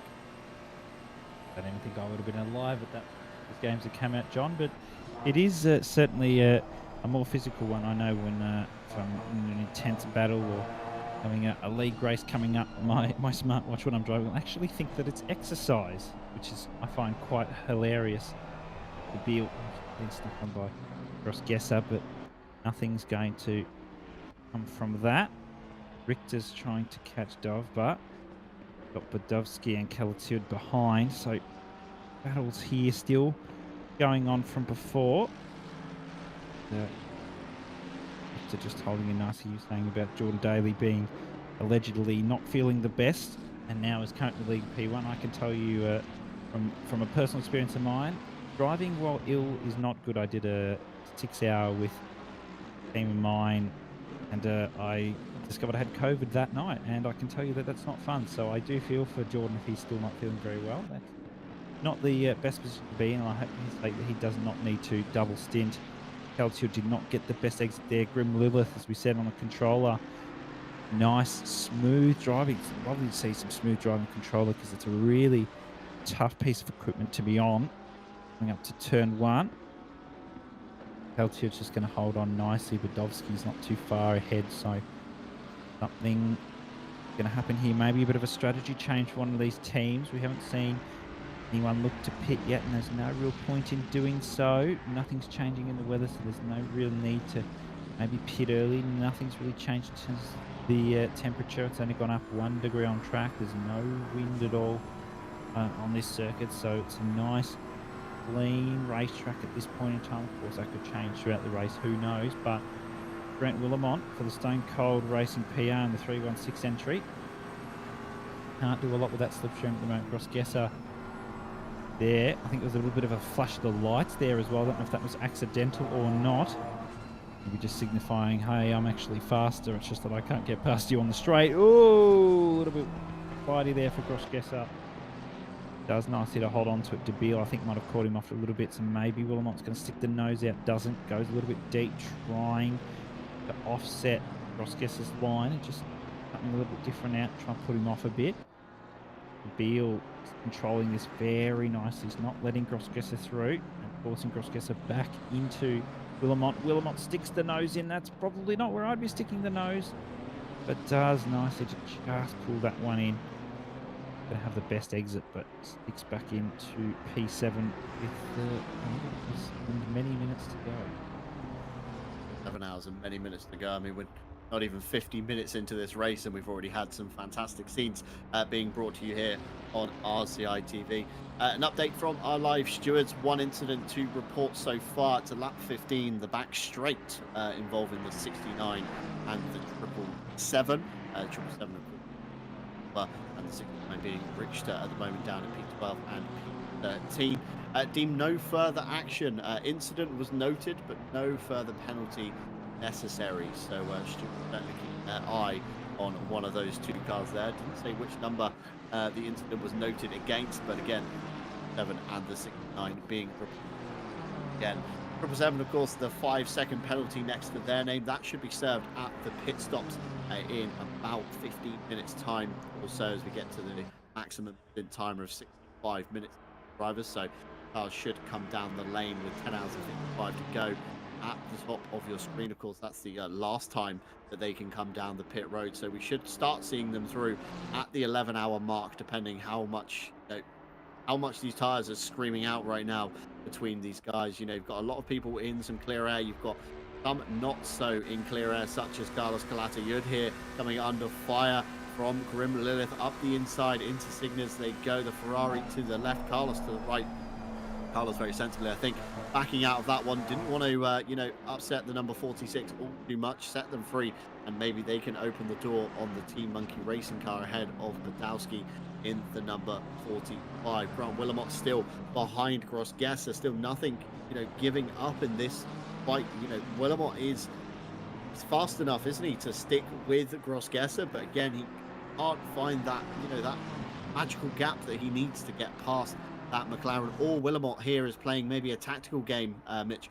Maybe he's just going to sit behind Gross-Gesser, not overwork himself, just know that he's clear enough of the 669 behind, but just, just keeping with the 196 ahead, and of course making the most of the slipstream. Again, Blowski behind, no slipstream at all on that BMW as Gross-Gesser goes defensive into turn 4 over the curve. Willamot tries the outside, but nothing to be had, slots in behind turn 5 as we come through those parts of the circuit. Meanwhile, out front, it's the Bentleys in flying formation. Of course, Jordan Daly, the 797, Christopher Streppen in the 769. Are we going to see a bit of bump drafting here, Mitch? It gets awfully close. A little tweak of the steering wheel there for Christopher Streppen, making some adjustments, but backing out from the rear of Jordan Daly, not wanting to, upset him or unfaze him, distract him too much into Cygnus, of course, the fastest corner on the circuit. But I'm not still with these guys. Gross-Gesser giving Admin Dubil a hard time, of course, up to Cygnus. Dubil goes all the way to the right-hand side, makes Gross-Gesser go around the outside. They're side by side through Cygnus. There's a touch. This could be what Willamot needs to get through these two as they go side by side into turn 9. Dubil on the low side, and we've got Gross-Gesser on the high side, but still Willamot doesn't want to get involved. There's a wiggle from Dubil, and they touch, and that's exactly what Willamot wanted, not what we wanted here at RCI. Both drivers are off to stage right. Dubil clattering the wall somewhat, so there's going to be damage in that Ferrari, and they get back underway with Gross-Gesser just ahead there in the number 196. I wonder if he'll yield and give back the position, Mitch, but that's not how we want to see racing ending. But a perfect example of what Willamot was doing. He was just biding his time for this to kick off, and this was coming out of turn 9. That's a big arm for opposite lock for Dubil. Gross-Gesser tried to go around the outside, misjudged it, caught the side of the Ferrari, and both of them spinning off to driver's right. But Willamot probably playing the sensible game there, just waiting for something to happen. That's exactly what he wanted. Willamot goes through unfazed in the 316, and of course that will allow Cisglowski Busiak to go through as well. So Gross-Gesser down to P8 with the Bill in P9, still in their own little way, of course, like the Tom Shipston, the RPMS Simsport car, still 2.8 seconds behind, but still that's a big chunk of time to lose early on in the race, and of course big repairs for the Forza Italia team when the pit stops roll around. Yeah, a bit of a nasty one there between Gross-Gesser and Dubil. I don't think... Oh, there would have been a nasty one there. Calatayud, he was a little bit unaware of what was going on there, but pulled up nicely, just went around the to the outside, I should say. But yeah, just not what ideally Dubil wanted. Gross-Gesser, as you said, misjudged, and I think just accidentally put a little bit too much steering lock trying to come back onto the track with Dubil, and just really put them both off the track, and as you said, that's exactly what Willemont wanted. Chiglovsky's come through, Buchek's come through. So I think they're going to be able to catch with that damage now, but Grossgasser could catch up. The tyres are probably quite worn after that one. That's going to affect them later if they need to potentially look at using another tyre set for double stinting purposes. The Lilith, yes, has gotten past Budovsky. Great's done a fantastic job doing so, and looking really smooth. Now, Richter's the next one on the list to try and get by. 6 minutes till the top of the first hour of racing here. It's been a jam-packed full of action, I can tell you that, and there'll be some strategy involved with that as well. When the pit stops come, we'll see if any positions change in the lead, or potentially probably more so you'll see it in the midfield if people have to repair any little bit of damage that we haven't seen, you know, 1, 2, 3 or 4 seconds, if a little bit of a touching throughout the battle. That is probably the words I was looking for. Down to turn 1 of Rubbins Racing. Never hurt anyone. Verstappen though, talking of Rubbins Racing, might go for that little bit of bump drive again, and doesn't want to bump Daly off the track though. We've seen ACC physics before. And just want to make sure nothing happens here. Just trying to push themselves away. Maybe Verstappen or Daly will go off an offset strategy to each other so that maybe one can gain an advantage over the other, or vice versa, to just try and push this out from Engman, who's almost 6 seconds behind. So they've really been working together nicely to push out their ease in the background there. De Jong's not too far off Engman either, so Engman might still lose another position. That could even come in the pit stops, John. Yeah, pit stops, of course, are yet to come through. Should start seeing a few cars going down the lane in the next kind of 4 to 5 minutes, they say, if they're trying to elongate their stint as much as possible. It's going to be about 9 minutes or so before the final pit coming through. But again, all depends how rehearsed are these drivers in their pit cycles. Of course, you've really got to cut the speed limiter close to the board, but don't overrun it, because you're going to net yourselves a penalty. You don't want to see here in endurance racing. The more time you can spend on the circuit circulating rather than stationary in the pit lane, the better for your efforts. And drivers, like I say, rehearsed better in pit stop cycles than others. I mean, Dushka is a driver I very much like to have on my team today. And you do find him in the 796. He's a man that's very well versed in cycles. Ever watched the practice session, he'll literally, oh, we've got a spin around there. That looks like maybe Carlos Calatayud, judging by where we are on the... No, it's Joe Dorber. It's Dorber in the 777. Calatayud is actually ahead, side by side over the line. I'm wondering what happened to the rebound racing car. Get a race replay here. Coming in to the final corner, it's Richter on the inside, and clumsily into the side. Grim Lilith gets collected with Badowski as well, and Joe Dorber doing very sensibly there, reversing towards the outside of the corner before getting back underway again in some clear air. So I would say no harm, no foul, but certainly going to be some big damage for the Ferrari of Richter in the number 69. And of course, Joe Dorber now finds himself all the way down in P21. This is a fight for silver as well. 3 wide nearly into turn 6. There's a touch between the sim racing team of Bernardis and Carlos Calatayud. Of course, Costinga ahead in the number 234 Lamborghini, rubbing his hands with glee as he came under fire. But Adam Dubil is slow down the straight. What's happened here, Mitch? Almost looks almost like a hardware failure for Dubil. Pulling off to the side of the right-hand side, gives it the old off and on again. Gets back underway, or maybe hit the power button, Mitch. Yep, I think the ignition's been turned off. You do have to get the car stopped or below something 10k's an hour to get it started again in first gear. Don't know how DeBeal's accidentally done that. I'll be changing the button mappings if that happens again, because that is a nasty place to do it. Right. Before, just touch. Yeah, McLaren's down the inside coming up. Right. Might have turned in a little bit, so stewards will be frantically at work on their keyboards going to get a penalty for that hairpin. See that talk very shortly once the stewards have made their decision. Buchek here making a decision to get back up to Shiklovsky's at time, but course, if you slowly chip away at things, 1 or 2 tenths a lap, and you bring up 10 laps, and there's 2 seconds. So get nice and close now. Maybe gets close enough, they might start offsetting that strategy a little bit. Maybe they'll come in slightly early. Of course, as I said earlier, John, they've got that 65-minute stint timer to use, so maybe something to happen. Yeah, it could be indeed something happening there. Drivers probably breathing a little bit of a sigh of relief as the sun has come out at Paul Ricard. Of course, clouds have slightly moved away, so starting to get some sun peeking through the trees on the circuit. 27 degrees in the air, 34 degrees down on the track as we see Bushek here with a slipstream from the back of the BMW ahead.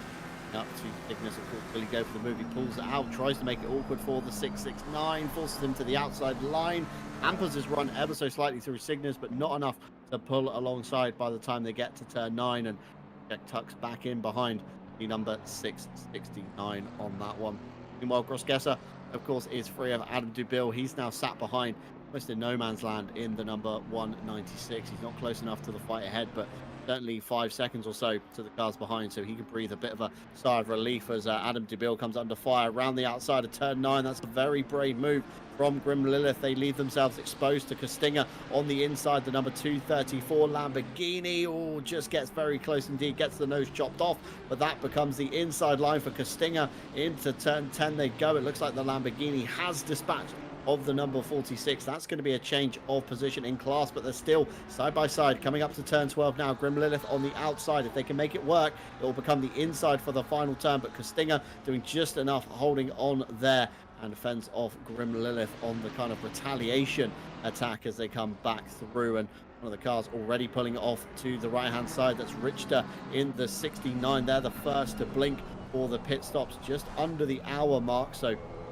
still about 4 minutes or so on their stint timer. Could have probably gone another 2 laps on this stint before they really had to come down the lane. So just making a tactical decision there, Mitch. Maybe the Pirellis on that car aren't as happy as they could be, of course, after the contact with the 777 earlier on. We've got an indicator from Szysglowski ahead on that BMW to Bushek. Not sure if this is a tactical move, saying I'm going to stay to the right hand side. If you want to make a move, you're going to have to go the long way around. And here comes the McLaren. The 796 looks much faster down the straightaway than the BMW does, and maybe Szysglowski just kind of yielding to Bushek in the 796 there, letting him have the position. Doesn't want to fight any more than they have to. Of course, they're almost in their own kind of bit of clear air at the moment. So again, if they can work together, possibly pull away from Grossgesser, maybe pull themselves up onto the pack of Willemont.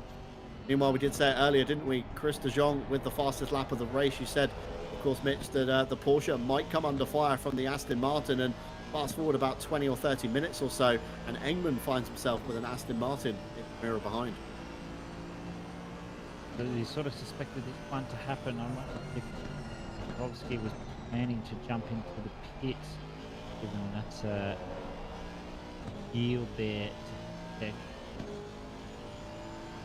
continue to come across. Obviously, going ahead, so they're just going to use that time, maybe really capitalise on strategy here. But De Jong at the moment, I reckon it's that bit of tyre wear coming into effect now, and the sun's starting to come out, so the track's really going to start heating up, and obviously that's blasting.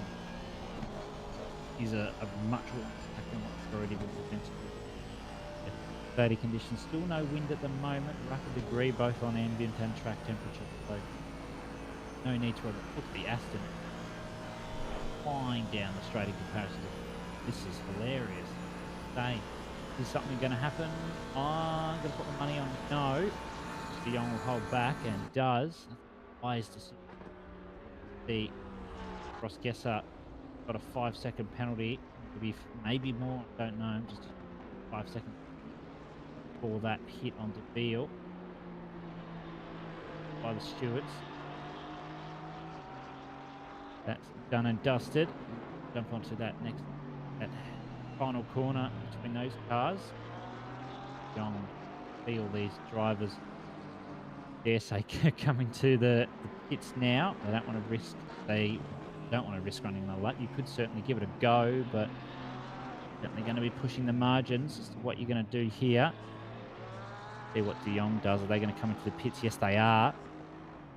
England's coming in as well. Everyone's coming in. They don't want to risk it, and I think that's a really wise decision. Yeah, top four there, all playing it very safe. Willamot's probably going to see this on his HUD and probably do the same in the Coldstone racing car as he comes over to the right-hand side. He does indeed, cuts into the pit lane there, and of course into the 15-hour board.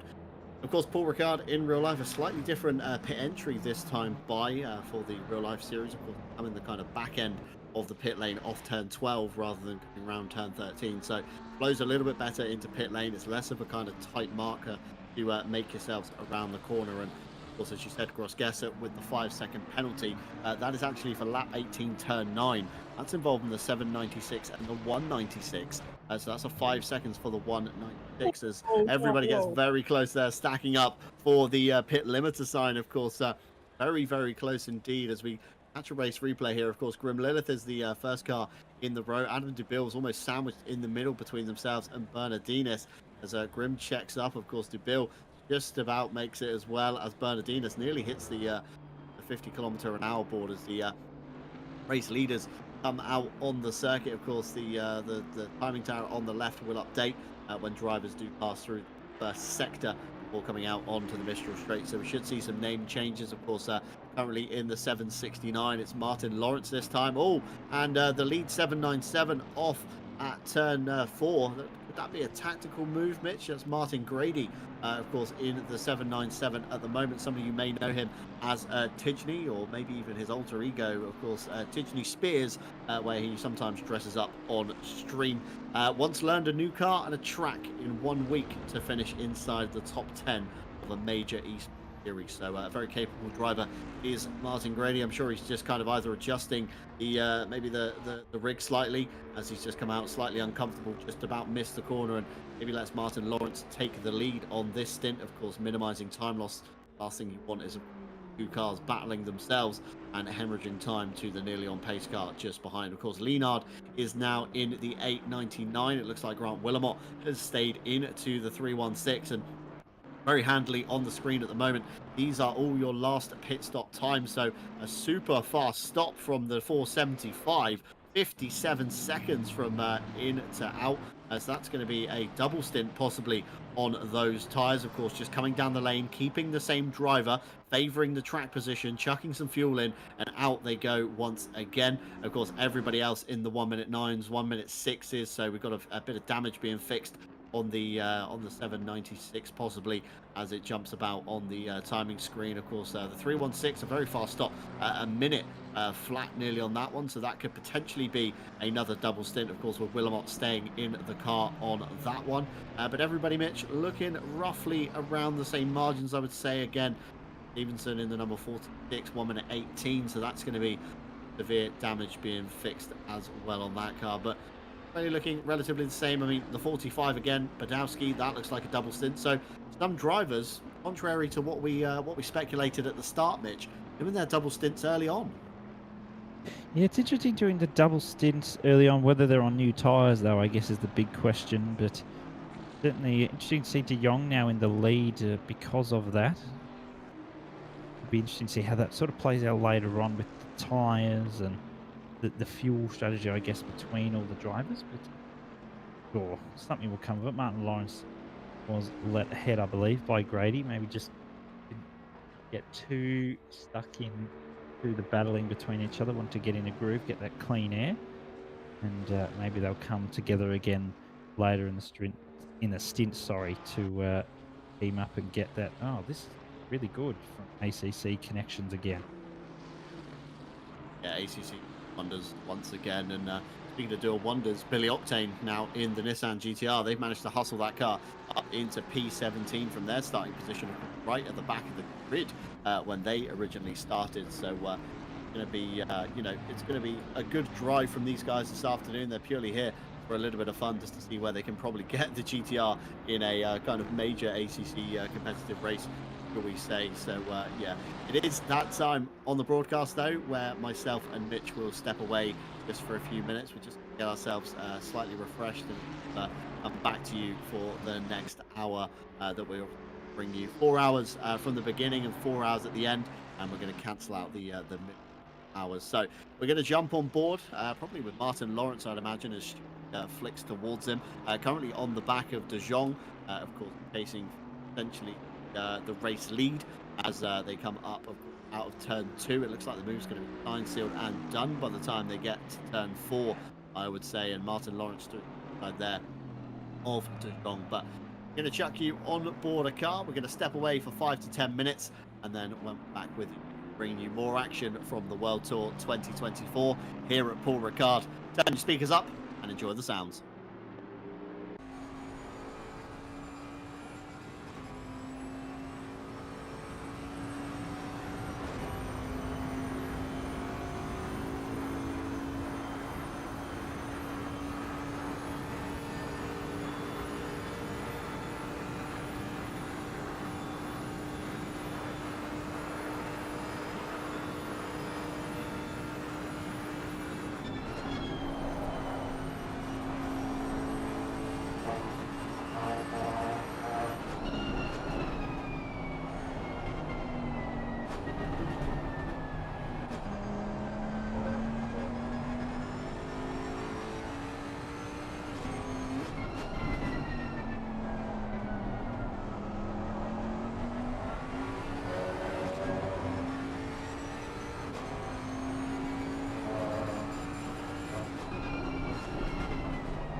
morning, good afternoon, and good evening to wherever you are in the world. Welcome back to RCI TV on both Twitch and YouTube, and we're here for round 2 of the World Tour 2024.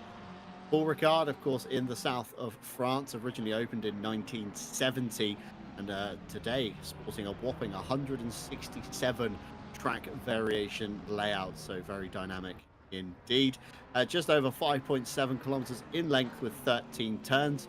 I'm John Dalton, your lead commentator. Alongside me still is Mitch Hobbs. Behind the cameras is still, of course, Stewie. And, of course, a big hello to our live stewards. Welcome back, everyone. Welcome back, everyone. There's been some good racing, couple of position changes. Maximilian Gross-Gesser has received a 15-second time penalty for the collision earlier on with De Beel through the double right-handers, so brought them down to 20 seconds. Penalties certainly not an ideal situation for them. That will throw them quite a long way down the field in the next set of pit stops, but we can see a couple of driver changes taking place. I was still in, Willamont still in, see Gross-Gesser still in, Podolski, Richter's still in, Stinger's still in. We've got some new drivers, Depretier, Ventvar's in as well. So changing, maybe we'll see a couple of position changes now. Got some classes of drivers in the incoming next hour or so. Yeah, certainly lots of drivers incoming. And speaking of incoming, 5 gifted memberships from Kevin Boss. Thank you very much indeed. Ovac, lucky to get one. Jordan Bubbins, Michael Redford, Yao Manzo, and Lobo Ibero also netting themselves a membership to RCI TV. So thank you very much indeed.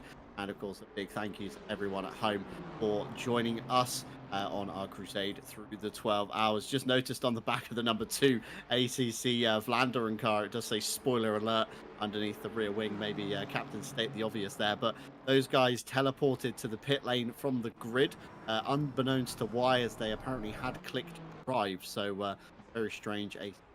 Odds not on their side today, but on a bit of a comeback drive up to P16 overall. So very good indeed for that one. And Maximilian Gross-Gesser, of course, on the back currently of Hammerall in the 969. That's the SPHE Motorsport car. Both cars are clattering over the curb. The McLaren super sensitive to that inside curb, not liking it one bit. Example of oversteer as it jumped back on the power, but very unfortunate for Gross-Gesser. Of course, the 5 seconds from the incident earlier on at turn 9 between the 796 and the 196, and then another 15 seconds netted for the incident between themselves and Adam DeBill in the number 500 as they came out of turn 9 lap 27. Of course, both cars off to the right hand side. DeBill with big damage as well in that incident. So 20 seconds to be held at the next pit stop, and that will of course come through about 15 time or so. Driver's stint timer of course is up around about 9 hours 50, the absolute limit that you can push the car. As we ride on board now, we've got Gesser down, of course, the Mistral break, of course, the 969 of SPHE Motorsport ahead. We've got just up the road from them, 4.8 seconds good, although actually from 669 to the 707, the Porsche is of course just ahead.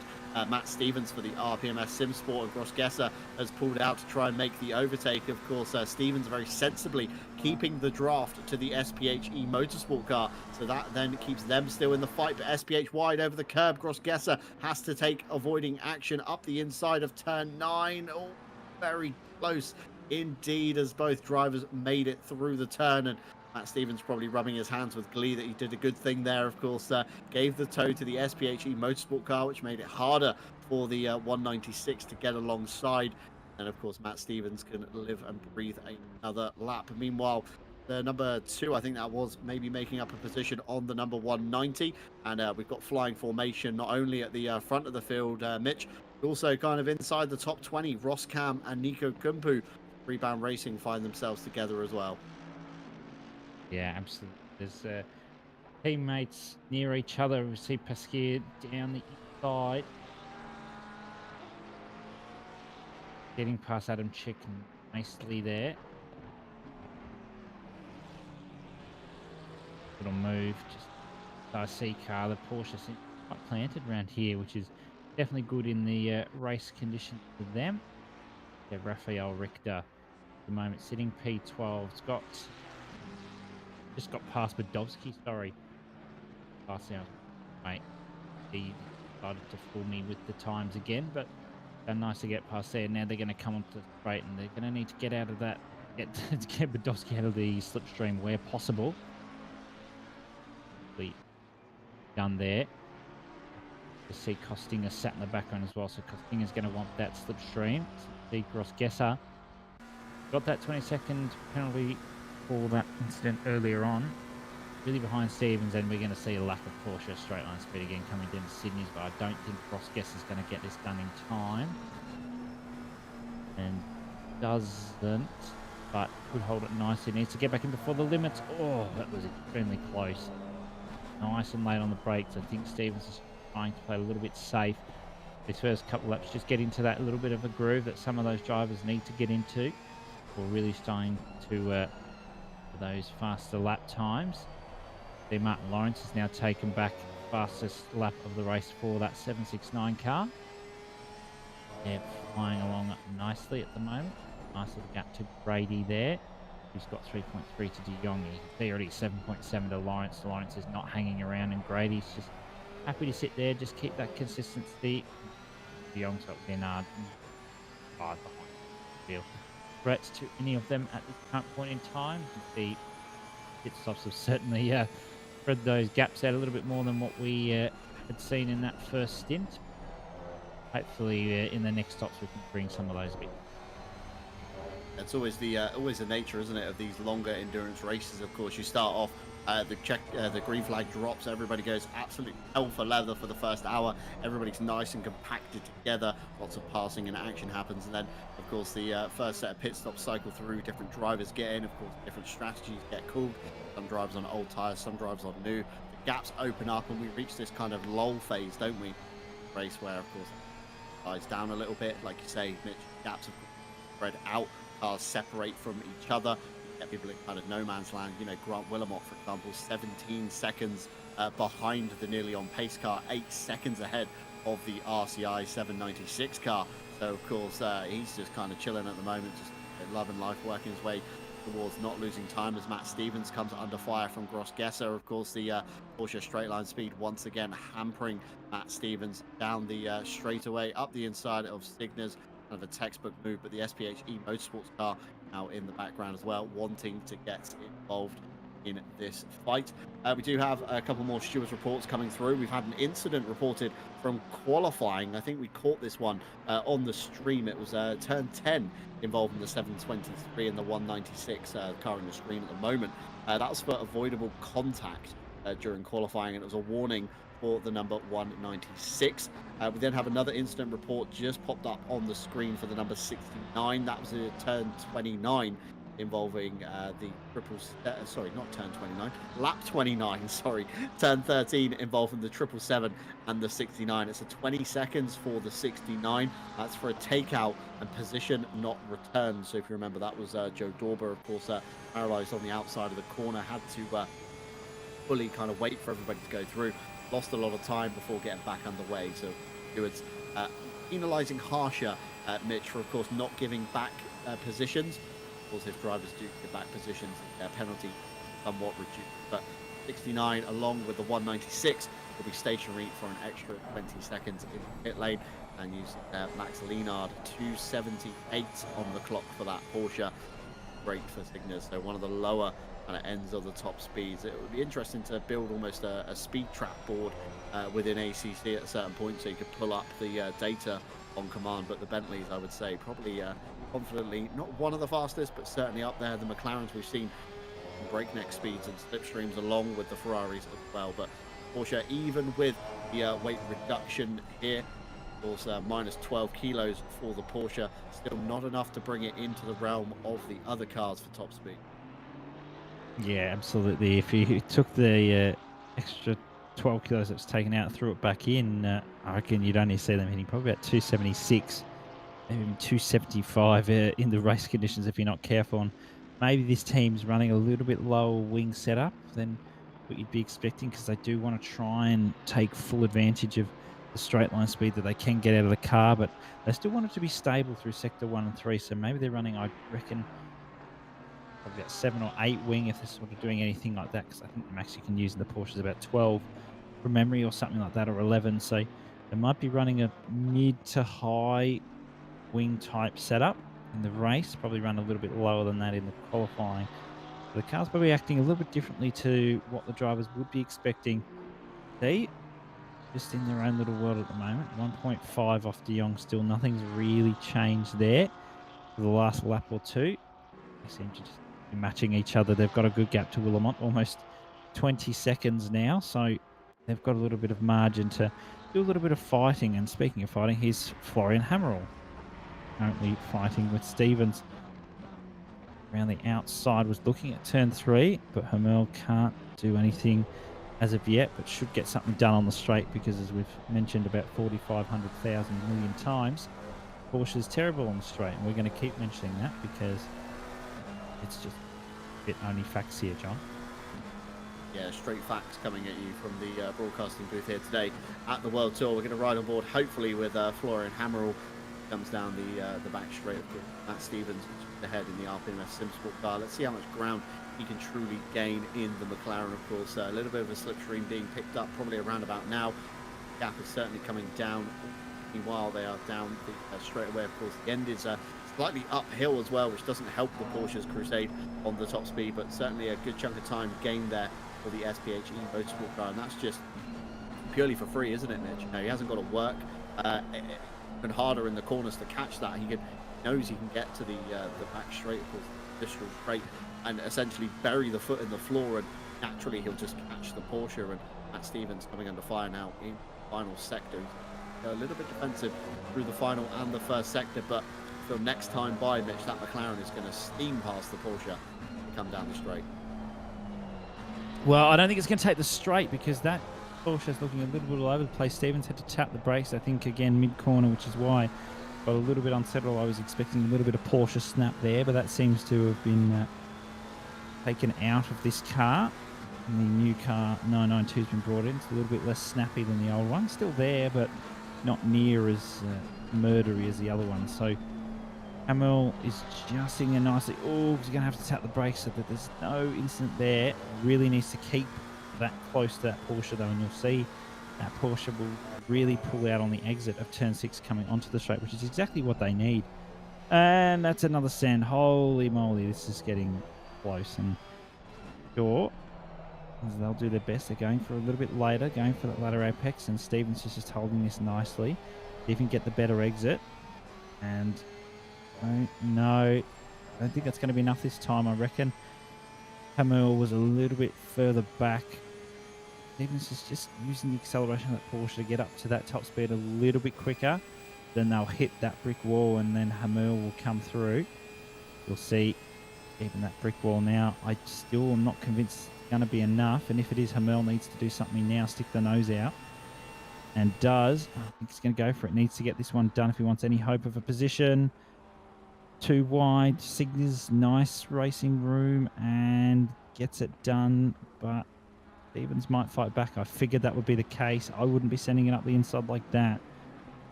Oh, that's close. That was real commitment there from Stevens. I was a bit worried that. Oh, yeah, never mind.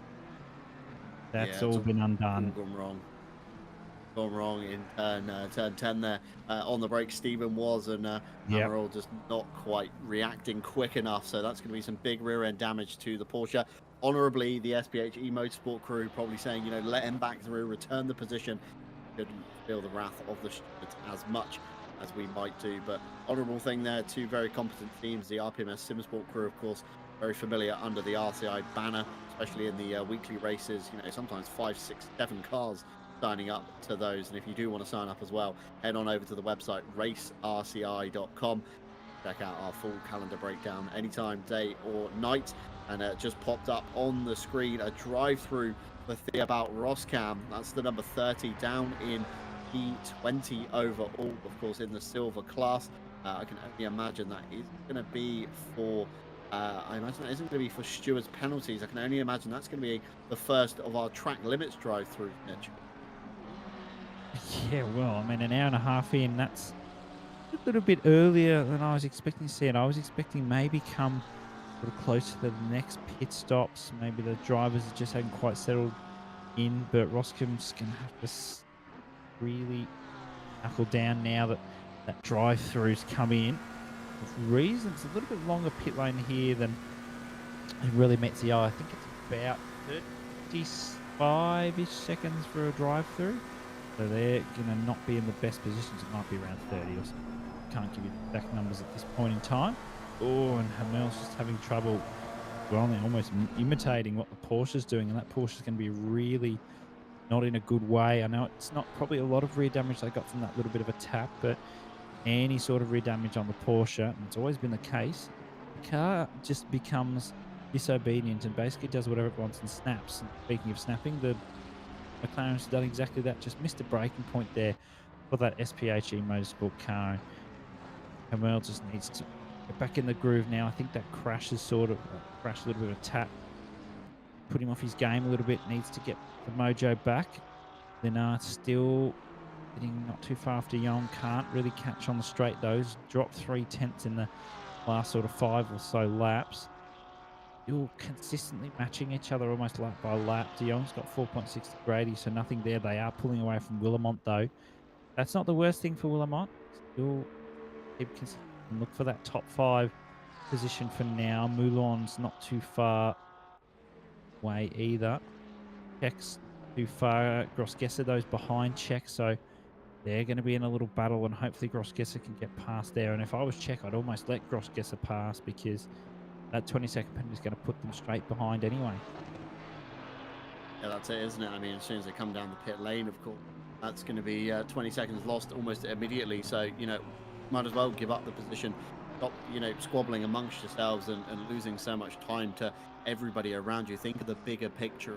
Like you said, Mitch, we're only an hour and 35 in, so still quite a long afternoon and an evening ahead for most of the drivers here today. So, you know, Willamot, got to bear in mind as well, is on a double stint, we believe, by the last pit stop timer at 1 minute flat. So not the fastest time, of course. 57.55 seconds went to those two, and of course not the slowest in the 1 minute 6s, 1 minute 7s, but 1 minute flat kind of indicates that double stint with some damage being fixed. So very on that one. So Willamont is of course holding station where he is. He's not losing time, he's not gaining time. It's probably quite an admirable effort giving position. Rally tyres are going to begin after hours of essentially by the time we get to the end of the stint. Grossgesser looking very racy and sensibly. Check maybe certainly missed the apex or yielding the position, but they're going to race each other down into turn 1. But it looks like the McLaren has the jump on the BMW, and Check there just pulling in behind allows Grossgesser through.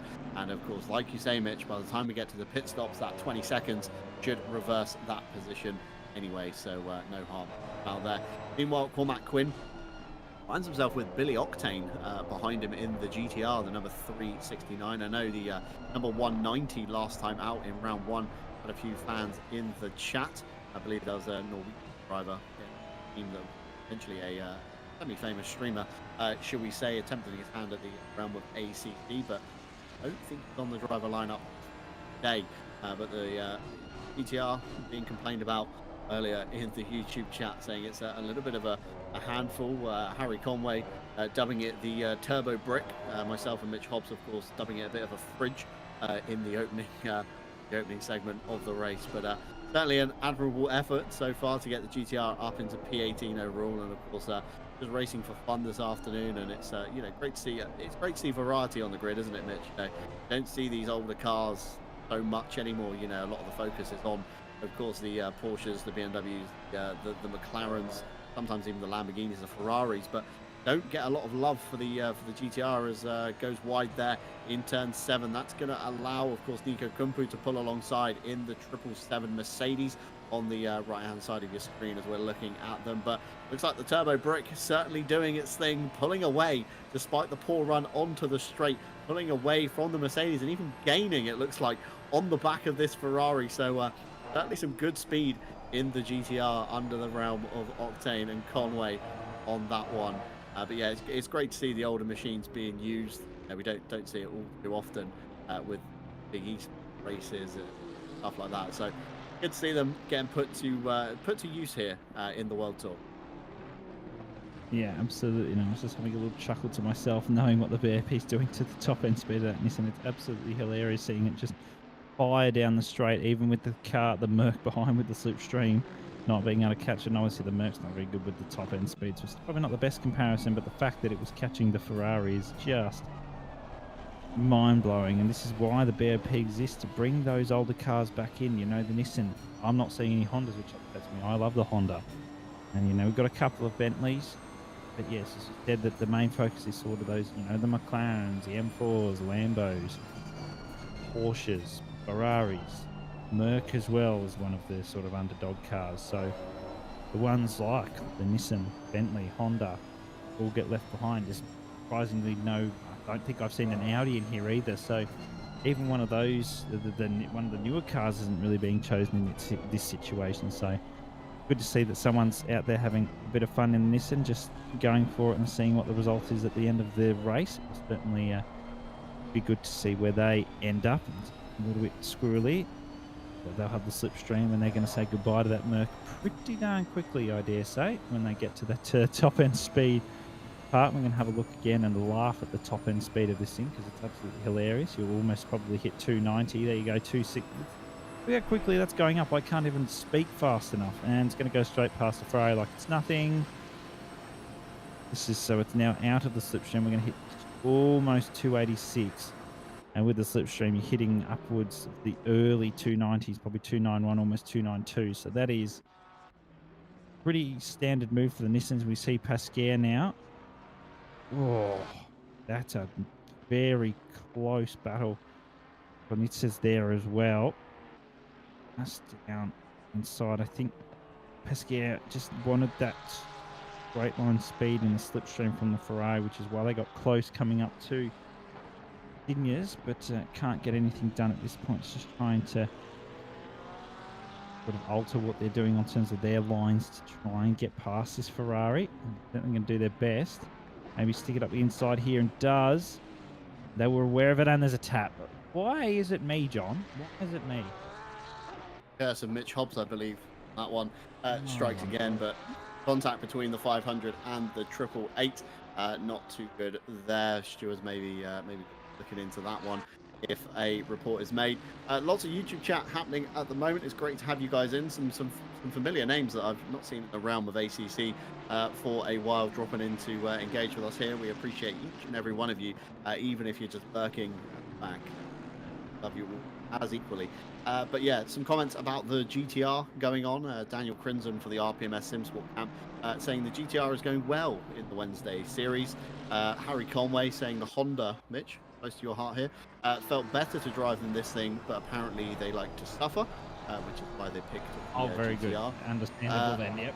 Indeed. Harry Conway saying DRS engaged, so possibly a little trick there with the GTR that they've got a wire switch in the cabin that they're pulling into that rear wing down a little bit. But yeah, great pace coming out from the Nissan nonetheless, and top speed aspect of it is just quite hilarious indeed.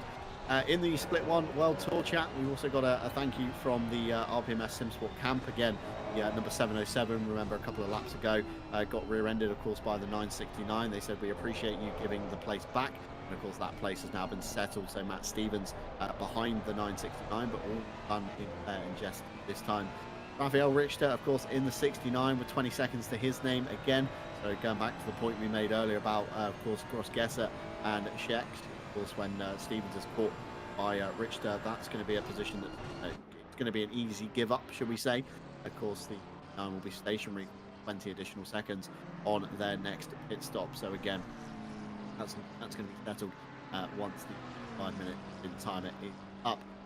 Meanwhile, Pierre Moulin looks like, if I'm not mistaken, Mitch, has lost position to Grant Willamore, or am I imagining? You're just imagining things. It's been like that for quite some time. The gaps sort of come in and out between the two. Willamont's lost a lot of time to Lena, lost 4 seconds at least since the pit stop, so not an ideal situation for them. Hamel's lost a little bit of time to check. Stevens, as we said before, has lost that time to Hamel. Richter not far off Stevens as well. Costinger might want to get involved with that. Badovsky, 9 seconds down the road. Damiano's not far away from that little 2-car battle there, but maybe nothing will come of it yet. Then another 11 seconds to Lindvar. In their own little world. They've got just Octane behind, though, in that flying Nissan. And McLaren just sticking it around the outside, but the Aston's still holding firm on the inside. And it's going to hold that position for now, but maybe something can come of it through the corners, as the McLaren will just be a lot nicer than the Aston through the corners. Of course, the Aston's going to have an unholy amount of turbo lag, as they probably just pick up a warning on the exit there, turn 9. Slightly different lines here between the two cars. Oh, I've just seen the back of their rear wing. What on earth? It says spoiler alert. I'm disappointed. That's a bad joke. Absolute dad joke indeed, but we appreciate them very much here at RCI. I did pick up on it earlier on the broadcast when we caught it going down the Michelin straight. But yeah, it's a good point to note. There's lots of kind of hidden little bits around people's liveries that they always plonk on, and it's great to try and spot them all during a 12-hour broadcast. I think at one point we had numerous RCI drivers hiding anime characters in their liveries, with the competition being, and Stewie find them on the grid walk and get a little tip off that somebody had added an anime to their livery, and yeah, that was a great thing on Mondays that we had a few seasons ago now. But yeah, still great nonetheless. Full custom liveries being supported by us here at RCI. There's a guideline there on the website of what you mustn't do. But yeah, nonetheless, still some great creativity coming out from these teams, and not only creativity, it also gives them a chance to, of course, get themselves out there as a brand, and of course a potential team to anybody watching at home, and even be a very good platform. Look at for example, that's a well-known brand now that's partnered with Mercedes. Life for their esports, so yeah, very good. That one. Pierre Moulin still with Grant Willamot in his eyesight. Of course, 3 seconds still good now. I think that's come down in the last couple of laps. So of course, Grant Willamot on the double stint.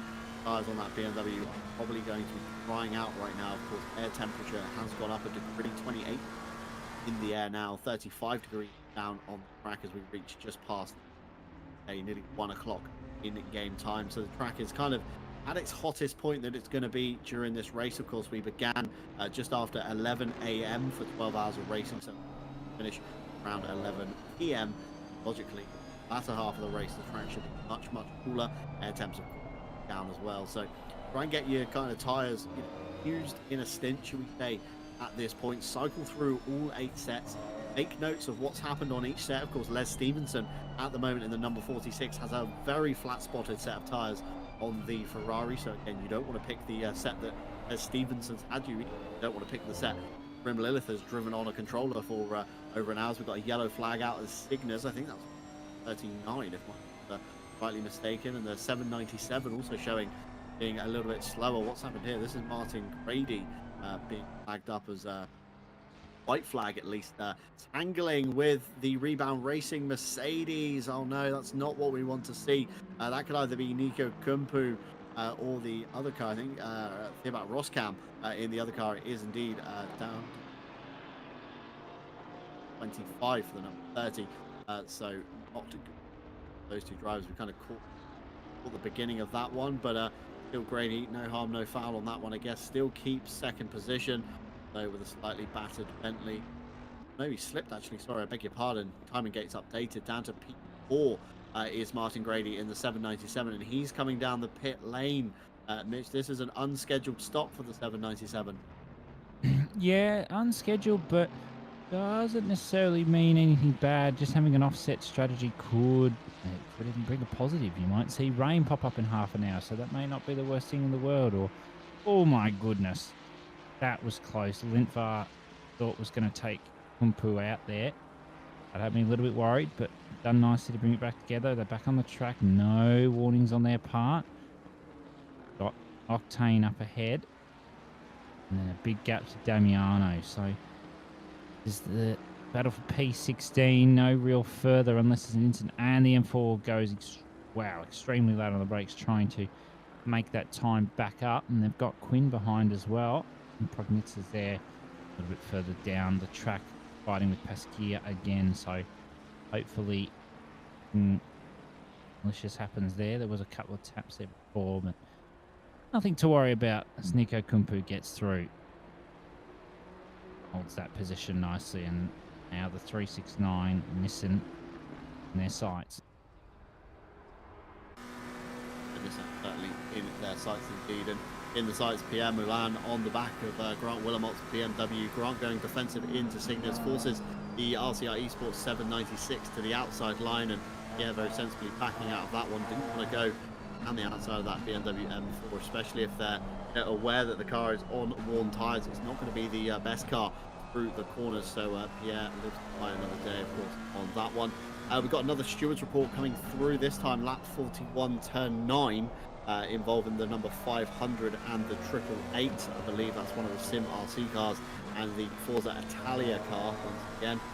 10 seconds for the 888. It's a takeout, but position returned. And we also saw a collision between the two of them coming into this corner here, turn 12, turn 13. Again, stewards get to report to us on that one. Update and we get them. Martin Lawrence is your lead car on the road at the moment. Of course, streaking ahead of De Jong, 22.3 seconds to the good now for the Aston Martin, who is ironically on a double stint on their tyres as well. Very fast pit stop, 5 seconds, I believe, from in to out. We then got the nearly on pace Porsche, 3.3 seconds just behind them as well. Jumped on to the step of the podium technically overall, or second in Pro as the second car on the list. De Jong is of course a silver car, so again no points will be exchanged if that pass happens. We then got this battle here on the road next. We've got Willamot between Moulin. Of course, that's 25 seconds now for Willamot to the back of the nearly on pace Porsche. And I think Pierre Moulin is going to have Willamot this time by tucks in the slipstream. Of course, we know the McLaren is slightly better in a straight line. Pulling alongside, going to go the long way around, but I think this move's going to be signed, sealed and delivered before we get to the top of the Mistral straight. But Willamot very sensibly tucking in behind, making the most of the hole that the McLaren is punching through the air right now to tow that BMW along somewhat towards the end of the straight. But of course, the McLaren, much fresher tyres, should now begin to pull out a lead. We then got a gap back to Grossgesser, number 196. They were fighting earlier with the 669, and nothing that one. And Martin Grady back out on circuit down in P15. Mitch, that's a big old time loss from the incident that we saw at the top of the Mistral going Cygnus on the timer. It was 1:06 on the last time by, so it's basically a full service, so it's going to have full fuel, going to have probably a fresh set of tires, and of course Martin Grady did stay in the car, and actually there for Grady in the 797 Billy Octane, not knowing which way to go in the Nissan, but hilarious nonetheless to see the speed difference even with the Bentleys compared to the Nissan. And Billy Octane thinks twice about that move, of course, with the disappearing car of Grady. Can't be too sure that, of course, when he goes up the inside, Grady's not going to like kind of pull up the inside of him and you know, suddenly ping back into view and then send both cars off. But Nico Kumpu just behind as well in the mirror, and just behind him, of course, you've got Lientvar BMW to Stone Cold Racing one at the front. So becoming an interesting three-way fight starting to form here. Of course, Billy Octane, the silver car, Nico Kumpu, a pro car. So again, position changes will affect points here, but Lientvar is, of course, the next kind of nearest competitor to the Horseflow car. Yeah, absolutely close battling here. Kumpu once again on this Grady. I think going into the pits again, knowing about those connection issues now. We were discussing those in the break. Unfortunately, there's not a lot Grady can do about that. It's just one of these odd occasion things that seems to happen, and not an easy one to take. Whether they'll continue on and swap driver or that's it for them, I'm not sure. But something will need to happen there for them. Billy Octane's trying to hold off Nico Kumpu, still Lientvar further back there. Quinn is in there as well. Pasquier's still trying to follow up on its behind, so maybe something can happen here between Billy and Nico. It's getting nice close personal, but once Billy's on the straight, Kumpu's got nothing on that car. and the BMW is probably going to catch them as well. So they're not in a great spot.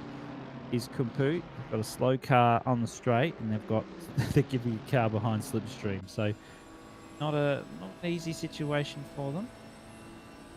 Well, they'll soldier on. We've still got 10 hours, 7 minutes to go.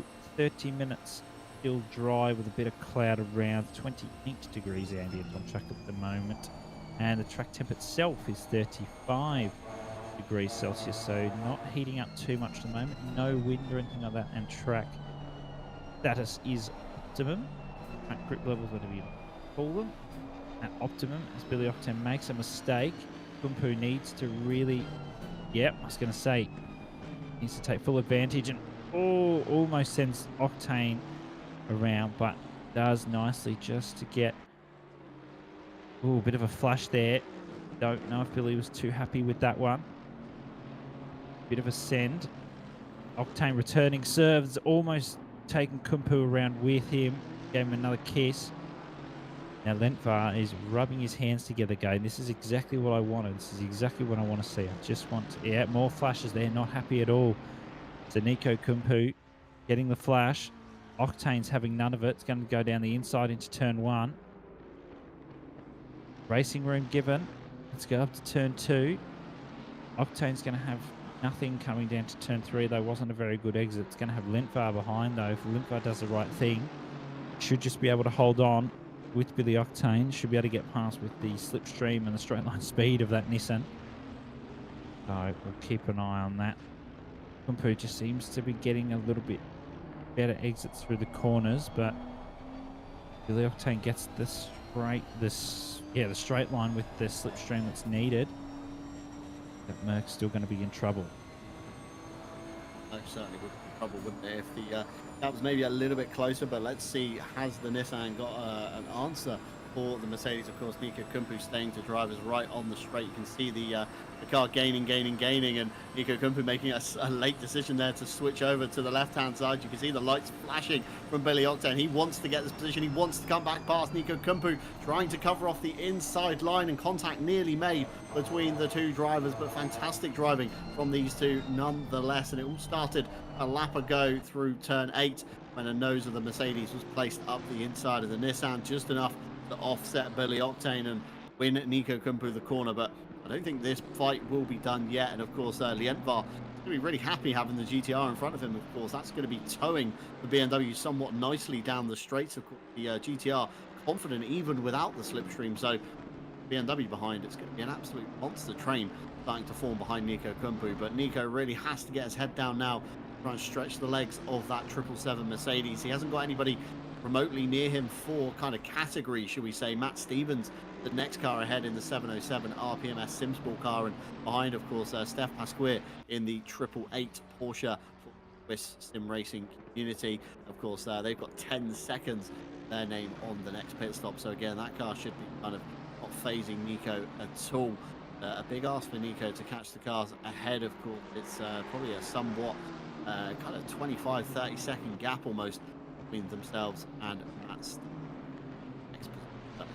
Billy Octane this time by looks relatively close, I would say, close enough to maybe capitalise on the Mercedes as we go out onto the Mistral straight again. It looks like the clouds are starting to roll in here once again. The lighting in game certainly looking a little bit darker now. Just laps to go, so might see some clouds forming over the circuit. Of course, we know through simulation that 40% chance of rain today, and if that does happen, of course, that will keep dry Pirellis in the bank for drivers. And Billy Octane with a flash of the lights again. He goes right, he goes left, and he sails on past Nico Kumpu down the Mistral straight. Nico, no real answer in the Mercedes at all, and Billy Octane having the time of his life. Past Nico Kumpu he goes, but the rebound racing driver, Mitch, I think he's going to want this position back once again. And we've got the lead Bentley, I believe, in the background of Martin Lawrence to clear these two as well. Yeah, and I think Kumpu saw that and just backed off, and it's trying to let Lawrence through. I think his plan is to follow Lawrence through and try and get past Billy Octane, but the way that he was driving there, I don't know how much luck he's going to have. He's going to sort of have to drive to what Lawrence does. Octane is not particularly good through the mid corner because the fridge just doesn't does nothing through the mid corner, but maybe can follow Lawrence through. And Octane's got to be really careful here. Doesn't want to give him on the straight, but doesn't really have a choice. Needs to let Lawrence pass. Doesn't want to let Kumpu pass. Luckily, Kumpu didn't have a very good exit, so thankfully Octane's gotten away with this one and in a really good position now, because if Billy Octane can follow Martin Lawrence onto the straight, going to have an unholy slipstream, which he's going to need considering the position that Nico Kumpu's in at the moment. Double down, turn 3. Now 4. Let's see. Kumpu's going to go round the outside, or look for the around the outside at least. Go for a switchback. And really needs to get this done anywhere other than the straight at the moment, does Kumpu. Bad exit for almost both the drivers. And now Lawrence is almost out of the slipstream range for even Billy Octane. Not that that's going to harm him, because he's still going to get away from Nico Kumpu pretty convincingly. So, yeah, 1 second. That's just outside the slipstream range. So they're not going to be in the best spot, but they could get back in with the top speed of this car.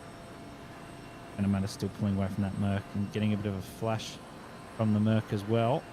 Just to say, come back here. I want some of your straight line speed, please. So, Steph Askia is just following up on Pronitza, who I believe has gotten past only recently, because that car Ferrari was behind. And now it seems to be ahead. So, smooth efforts from them so far to try and make a comeback. Askia's gotten... He got that 10-second penalty for a collision earlier on in the race, of course. So, just ticking up to 10 hours left in this race. So, all drivers will be pitting in the next 10 minutes or so. And we'll see how that sort of plays out overall with the driver movement. See if anyone new jumps in the car. See if anyone loses positions, gains positions, any of that fancy shebang. So, we'll have to see how it goes. All these drivers, this Porsche's definitely want that straight line of the Ferrari, though. It needs anything it can to stay within reach. It doesn't have a whole lot on that straight line, but neither does the Ferrari if you set it up with a higher wing setup, which is certainly a safer way to do things in the race, especially when it's a 12-hour and you don't know what's going to happen. Could be rain. That's a bit wide, though, for the 888 Porsche. That is potentially a warning. We haven't seen any other drive-throughs, though, for too many track limit warnings as of yet. We only saw that one for Roscam towards the start of his second stint, so keep an eye on some more of those. Kevin Schlager, P22 at the moment, trying to fight Adam Chick. Doing so very nicely, just needs to get in that slipstream again. We know that car has good straight line speed. We can just sit here nicely. Maybe something can happen here, John, but I'm not too sure. Maybe an early pit stop for these two if they want to go for an undercut. Yeah, potentially could be an early pit stop on the cards. Of course, pull yourself out of the fight. See if you can, cycle yourself back out into clear air and kind of, get the hammer down and push on to see if you can jump your opponent in the pit lane. Cool. Update from the 797. Eagle-eyed viewers may have noticed Daly back in the car down in P25. Stewards have instructed the 797 with Grady on that car to pit and drivers and fix the issue of Martin Grady kind of disappearing.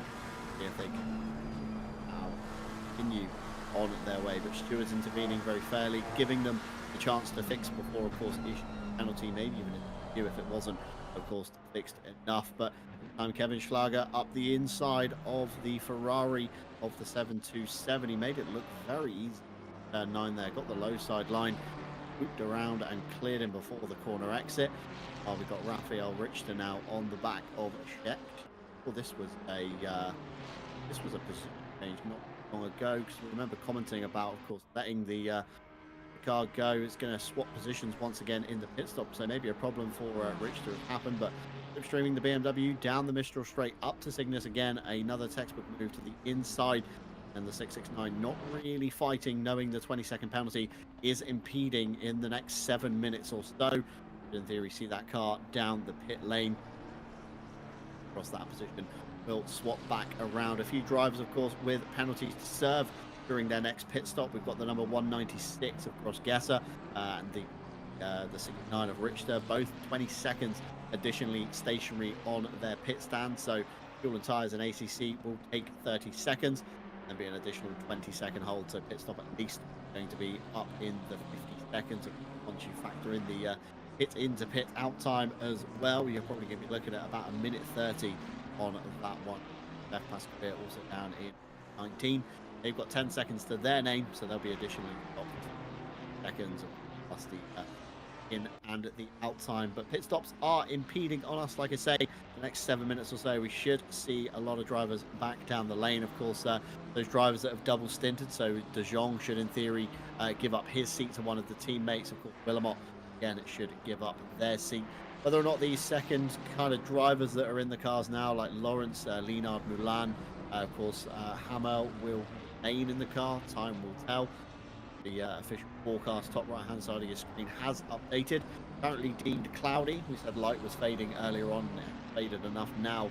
Deemed cloudy again. Wind still at a minimum though, Mitch, so much weather being kind of blown through the south of France. It's a very stationary thing, and drivers and engineers that are on the pit wall, some teams do have dedicated people to manage strategy and fire calls, etc., staring at the forecast, trying to get a bigger picture, just to see if rain is going to come. Is it worth doing your double stints this early? You might as well ride it out for 8 hours, see if the heavens open at all, grant you a free pass on a set of tires. Maybe you could even chuck a set of Pirellis on 10 minutes later, they could come off again. That would be another set for double stinting that would be most perfect should the heavens open. No limitation on the wet tires here today. Unlimited wet tires available at the driver's disposal, but of course wet tires do not equal fast pace on ride track, so stops drivers essentially need to cheese it by jumping on a set of wets, and if they can get themselves to the end much faster. But a part worn set of dries are always going to be faster than a set of wet Pirellis. And Raphael Richter, one of the first cars to blink in this stint, along with Grant Willamot, of course, cutting the double stint about 5 minutes short. And Jordan Daly has stopped in turn 4, Mitch. Let's get a race replay. What's happened here? Yeah, not sure. Just seemed to stop and completely just stopped. Don't know if there's a failure. Don't know if something's happened. Nothing from our side. Seems to have stopped. Back on the... Yeah, so there's still connection issues on that car. That's not a good race for them. That may end up having them to have to retire if those issues do continue. Not an ideal race for them. Probably one to forget. Martin Lawrence still leading at the moment. Chris de Jong, probably see him jump out of the car very soon when they decide to pit. They're still going for the moment. They've still got another lap or two before they want to pit. Of course, the stint timer does not start until you jump over that pit exit line, so there's a little bit of leniency on that sort of 65 minutes. Might see people be able to pit up until the 9 hours 40, and even maybe 48 left. Another probably 5 minutes maximum for these drivers to pit, so they've probably still got 2 laps in this if they can nail them. Some drivers may not want to push this. Still, as John said, no weather on the radar, 0k an hour winds. Really from nowhere, so no weather really being forced in. Doesn't mean weather can't develop, of course. Might see some rain beginning to develop at some point.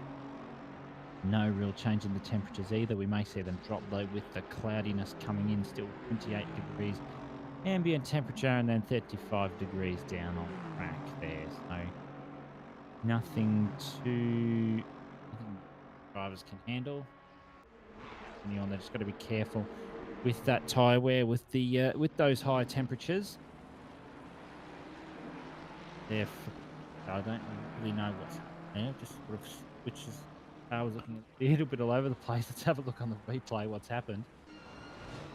Looks fine to me. He's looking down the inside of the 190 car. Tough one, and then just lit it up on the exit, and that's where the one back through after that passing attempt from the 500. So that is a tough one to take there for them. come around now. They'll probably be coming in next lap for a pit anyway. They'll throw a new set of tyres on, or maybe they'll double the stint these ones. Brakes there, we've got up ahead. Going to get that slipstream down the straight once again, so hopefully that helps them in their efforts in trying to get past. Leonard's in the pits, Depretier, sorry, in the pit. A couple of drivers opting to come in a lap earlier than they need to. Maybe they just don't want to risk going that further, which would be completely understandable. Has gone another lap around, so drivers sort of off strategy, offsetting their strategies a bit, trying to go for maybe an undercut. De Jong's in the pits as well, just trying to cover up. Maybe that's why Leonard was in the lines, jumped in as well. Martin Lawrence will most likely be coming in this lap, so see more and more drivers come on in now with that 65-minute time limit.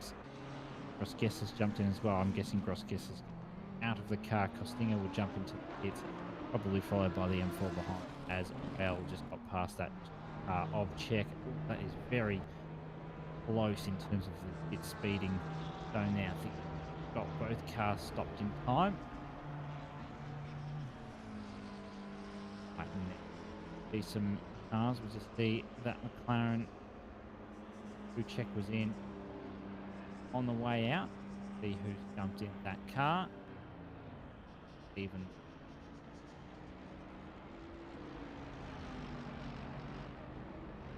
who jumps in double stick tires now. They know it's going to stay dry at least for the next half an hour. Time on those tires. 8 tyre sets. 12-hour race. Bit of. Certain teams are certainly going to be doing their rain dances in the garage, trying to make the clouds roll in here through the south of France. But plenty of action down the pit lane, as you say. I think Martin Lawrence was just far enough up the road that he could afford to go another lap, essentially maximising the second stint time at this time by. We've got a few drivers, of course, already crossing the timing gates. So again, drivers have been updated. Of course, Miro now finds their way in to 75. Mikael Sundstrom finds his way into the nearly on pace Porsche, the 899 in P3. Buzek still staying in the McLaren on that one, so that's cool. On the no, being told they've changed. Oh yeah, it was Pierre Moulin, sorry, not Buzek in that car. So Buzek back in to the McLaren, Southcutt into the 316, Pashtushka into the 969 SPHE motorsport car as well. As we get the pit stop times on your screens, again we get to have a little insight. This is from pit in to pit out, so it's not representative of the time stood still. And Bredster into the 769 at the top of the board as well, so a new driver in that car. Looks like the nearly on pace boys very fast in their turnaround. We've got the 196, of course, 1 minute 25. Remember, 20-second penalty for them, so that would have been about 1 minute 5 had they not had that incident.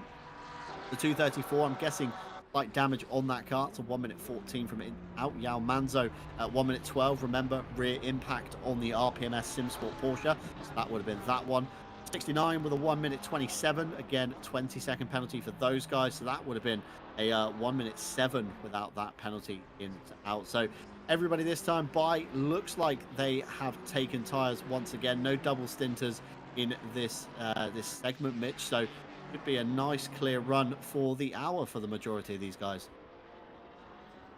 Yeah, absolutely. We're just seeing DeBeal back in the car, getting past Quinn, getting the flash. I don't know if that's a flash of disapproval or a flash of well done. If you're getting past cleanly, not quite sure. Couldn't quite tell there. Looks like most of the drivers have taken their pit stops. I think there's a couple of drivers that are a little bit offset, but what that means for us, John, is it's time for us in the commentary box to take a break, and it's time for me to step on out and unfortunately have to leave you in the company of Jesse Lee. It's been a pleasure for these last 2 hours being in here. We'll leave you on one of these lovely cars to take you around for the next 5 or so minutes as we take a break here on RCI TV, YouTube and Twitch. And we'll be back very soon, John. Absolutely. So great to have you, Mitch. And of course, as you step out, we make way for Jesse Lee and myself after the break. So, down at the speakers, we're going to chuck you on to an onboard of a car of Stewie's choice, whatever takes his fancy on the grid at the moment. And we'll be right back with you in about 5 or 10 minutes or so. Please bear with us.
Good morning, good afternoon, and good evening to wherever you are in the world. Welcome back to RCI TV on both Twitch and YouTube, and we're here for round one of the World Tour 2024.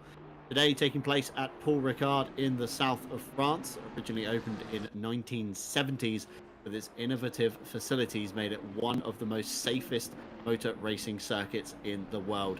Today, sporting an astonishing 167 track variations, with today's layout being just over 5.7 kilometers in length with 13 turns.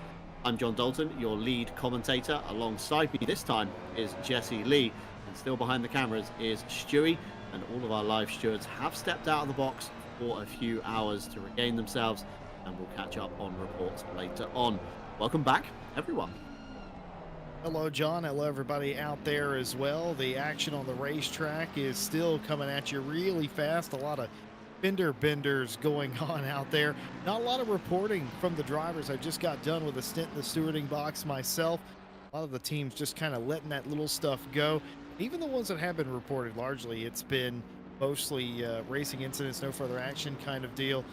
Little tit-for-tat stuff like that. Of course, some high-profile penalties did come out in those first couple of hours, but the majority of that sort of calmed down. As we were away for break, though, we saw Mikael Sundstrom get in a small spot of bother in the third place position with a Ferrari, and we've seen that a couple of times as well, coming through turns, that's turn 9, in fact, where it sort of chokes down. There's really one preferred line on the apex there. Everybody's scrambling to go out wide and cut it back down to the inside. It's just sort of a converging point.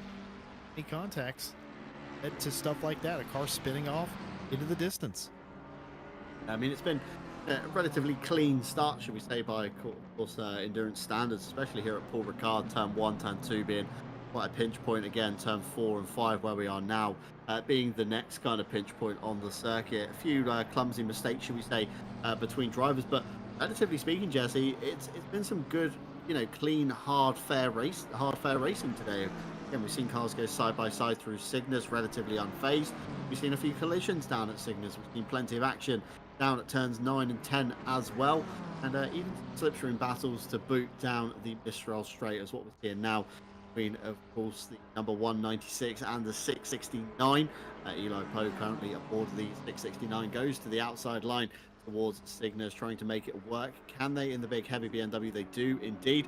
Yeah, 196 pulls in behind, but again, Jesse, Pro and Silver, we've seen plenty of those categories fighting each other, so no real points gained. It's purely for track position at that point. It is. I'm quite interested in some of the strategy. These teams only have 8 tire sets to go for 12 hours. It's quite warm today, 35 degrees C. It was a little less bad with the cloud cover that we had, but now we're in a partly cloudy sky. Still a 40% or so chance of rain today. I was talking to meteorologist, not actually, Tom Bryan, who said that if we did have rain today, it's going to be hit or miss, but it's not going to be heavy rain. It's going to be just passing showers that shouldn't last too awful long. There's a possibility to get several of them, though, over the course of the 12, but nothing really to complain about now. That has afforded some of these teams early in this race opportunity to double stint, and I would question that in the heat of the day, double stinting the tires, when maybe you could get off a little easier double stinting at the end of the race when the cooler temp, less damage to the race tires. But one of the teams that did do that is the Dutch sim racing team, that 475. They took the briefly, of course. Thankfully, Bertha now leading the race overall, but even still, that was excellent for Miro, who's behind the wheel of that car right now. They're absolutely nowhere near anybody else in their class, and that's what really matters here. Yeah, that's it, isn't it? I mean, sitting in no man's land is almost ideal in the endurance kind of calendar as such. I mean, it's boring for a driver and obviously from a spectator's point of view, but it's the kind of safest place you can be, isn't it? You've got nobody around you to really phase you, no dirty air, nobody pressuring you, filling up your mirrors, distracting you from your lines, where you're looking, your apexes, your braking points.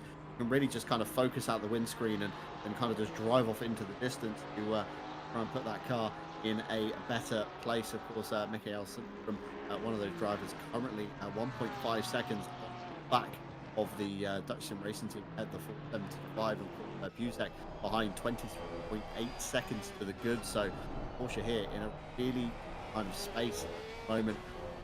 Catch a traffic, that number 190 Ferrari currently down in silver in P18 overall. So again, good slipstream coming down the straight from them. To tow them down the straight again, the Porsche we know isn't the best in a straight line. Myself and Mitch Hobbs have mentioned this on the regular, so any kind of hole that can be punched in the air in front of you is a godsend indeed. And just how slow the speedo is counting up on the Porsche. Just about now tickling 279. We might not even, there we go, 280 just about before we get, of course, breaking point as we come through. Of course, the number 190 being caught very quickly indeed, staying off the racing line. Underneath goes Mikkelsen there. Ferrari in quite honourably giving up the position, not fighting the 899 in corners, because you know, GT racing blue flags don't mean the same as they do in F1. F1 you have to kind of dive off the road out of the way and stay way off the racing line when you are shown the blue flag. But GT racing, it's all about staying, you know, predictable, staying on the racing line and making it easier, should we say, for the car trying to pass you rather than trying to dive out of the way and unpredictable. Yeah, good effort of driving there from the number 190. Ash Bibby in the YouTube chat asking what zone do we call that here at RCI? The zone where you're not close enough to the guy in front, but you're also not close to the guy behind. That's known as the John Dalton zone, because if you've ever tuned into any of my races or my streams or watched back anything, you always know that I'm always in that realm where I'm too slow to catch the guys ahead, I'm too fast for the guys behind to catch me, so you sit in this kind of no man's land where nobody's really between you, and that's known as the John Dalton zone among us here at RCI, Jesse. What's absolutely incredible about the John Dalton zone is that that has international reach. I've heard no fewer than 4 drivers say that in the past that aren't exactly RCI staff that use that term. Oh, I'm in the John Dalton zone. And I think that's quite funny. You've created your own term. You've turned yourself into sort of a verb, if you will, getting John Daltoned.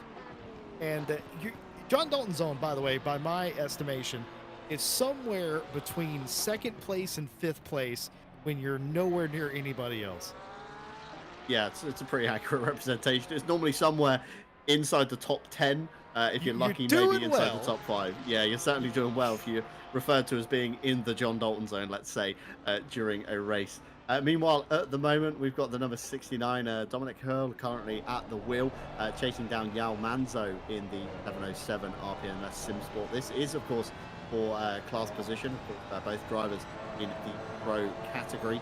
Again, they've got a realm of silver cars just ahead of them, just coming out onto the Bristol straight. So a little bit of a gap between the positions, but still, nonetheless, of course, the 707 netting some lengthy repairs from an impact in the rear in that last stint as well. So the number 69 going to have the slipstream of the Porsche, and Jesse, we know that this is going to be light work, I would say, for the 69.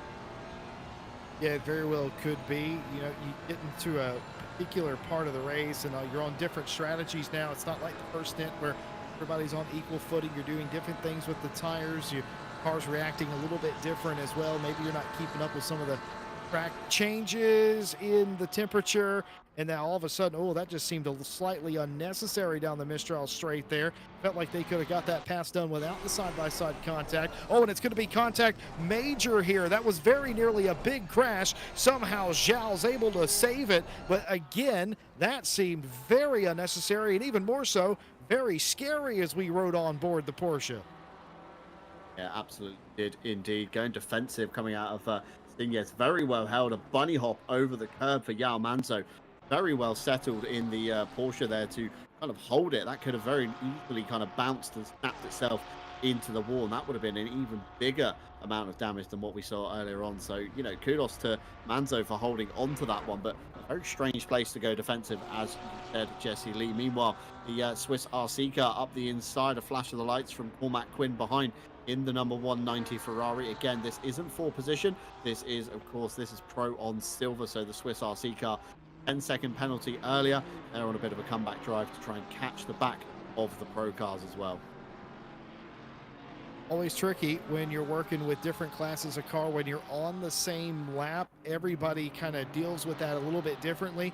If you're a pro car behind a group of silver cars, pro car, anything short of your pride, you want to get by those cars. If you're a silver car in front of a pro car, you have the opposite approach to that. It's like, well, I'm better than you at this stage of the race. You're going to have to come get this position back. You're going to have to earn it.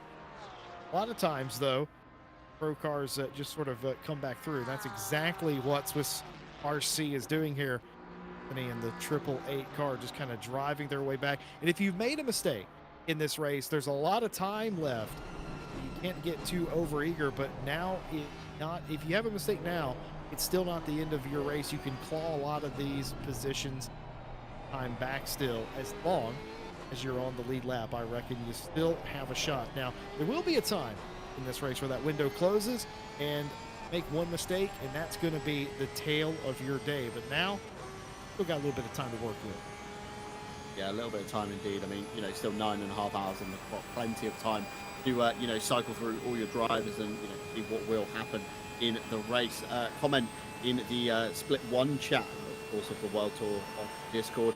De Jong mentioning that they're not fighting you for position. This is due, of course, the 899 tagging of Engman and Ricard pass on the straight, although the Porsche with not enough speed to pass on the straight at all. And of course, the Aston certainly not as good in the corners as the Porsche, but then on the flip side, the Porsche not as good on the straightaway. So again, it's almost a bit of a stalemate, isn't it, when it's a game of cat and mouse. The Aston much better in a straight line, the Porsche much better in the corners, as we ride on board with Mikael Sundstrom for the nearly on pace crew.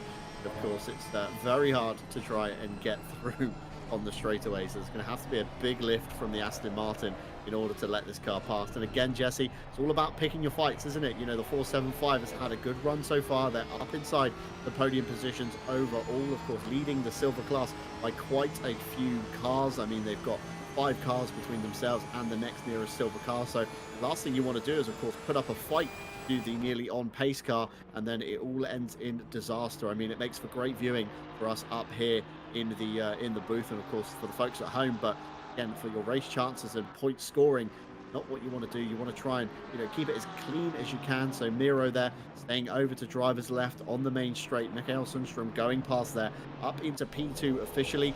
Again, no position has changed for the championship points, so still Miro will find himself in P1 of silver and P3 now overall. Miro did that right.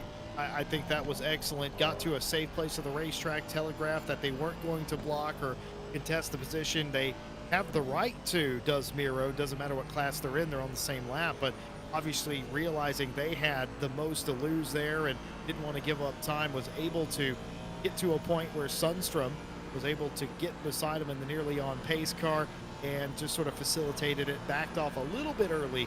Did Miro, stuck back in line. Look at this, they're still glued together, so not really losing a whole lot of time in that maneuver that was expertly executed on all parties' account.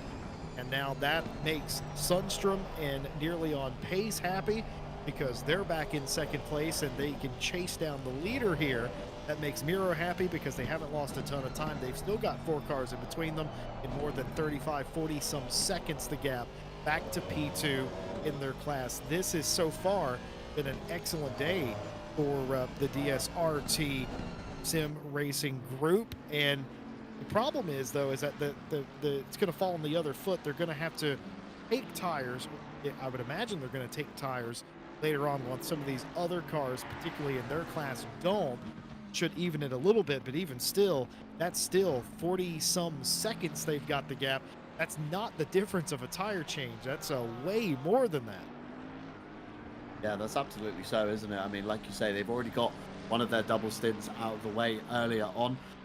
Excuse me, of course, with De Jong being the one of the drivers elected to take their first set of tires all the way through their second pit stop. So one of their double stints is done. Of course, they've got a couple more under the belt to do yet. But again, lots of drivers probably praying for rain, praying that, of course, they can bank a set of Pirellis essentially, and of course take the wet tire on for a few stints, so it really frees up those sets later on in the race. But like you say, we're going to have that odd offset, aren't we, where the 475 will be on a fresh set when everybody else around them may, of course, be on a worn set. But again, lots of double stints should come through in the latter half of the race, Jesse. Of course, we're at one of the hottest points right now in ACC, about 2 o'clock in the afternoon. 28 degrees in the air, 36 degrees down on the track. So once we do get to the end of the race, we're going to finish at 11 p.m. in-game time. Means the track should be much cooler come the end of the race. So we're going to see a lot of those double stints happening, you know, last minute essentially. Some cars probably even finishing on a double stinted set of tires. Sure, I think that's the smart thing to do. I don't hate the strategy of coming out early in double stinting. I wouldn't do it now as the heat continues to build. It's the height of the heat for the day. We're nearly 2 p.m. in sim time. It's only going to continue to build. Doing it now, I think, is a lot worse option. Doing it early, I think that was a snap decision that some knew that the heat was going to continue to build, and they had an opportunity to do a sneaky double stint. It certainly worked for Miro. Probably worked for some other cars as well. Do it now, though, going to be nearly as effective. Up front, Felipe Brecha leads the race overall in the 769 Bentley. They've got the fastest lap of the race as well, but Mikael Sundstrom from nearly on pace in the 899 Porsche has clawed their way back into P2, two in their class anyway.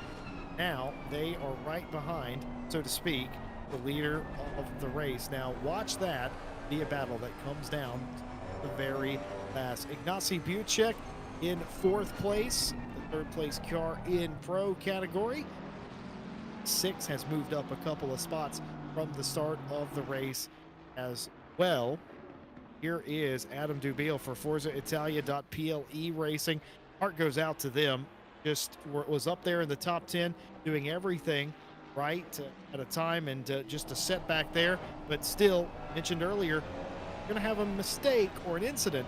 Do it early in the race, get it out of the way, climb your way back up. That's exactly what they're doing in this Ferrari.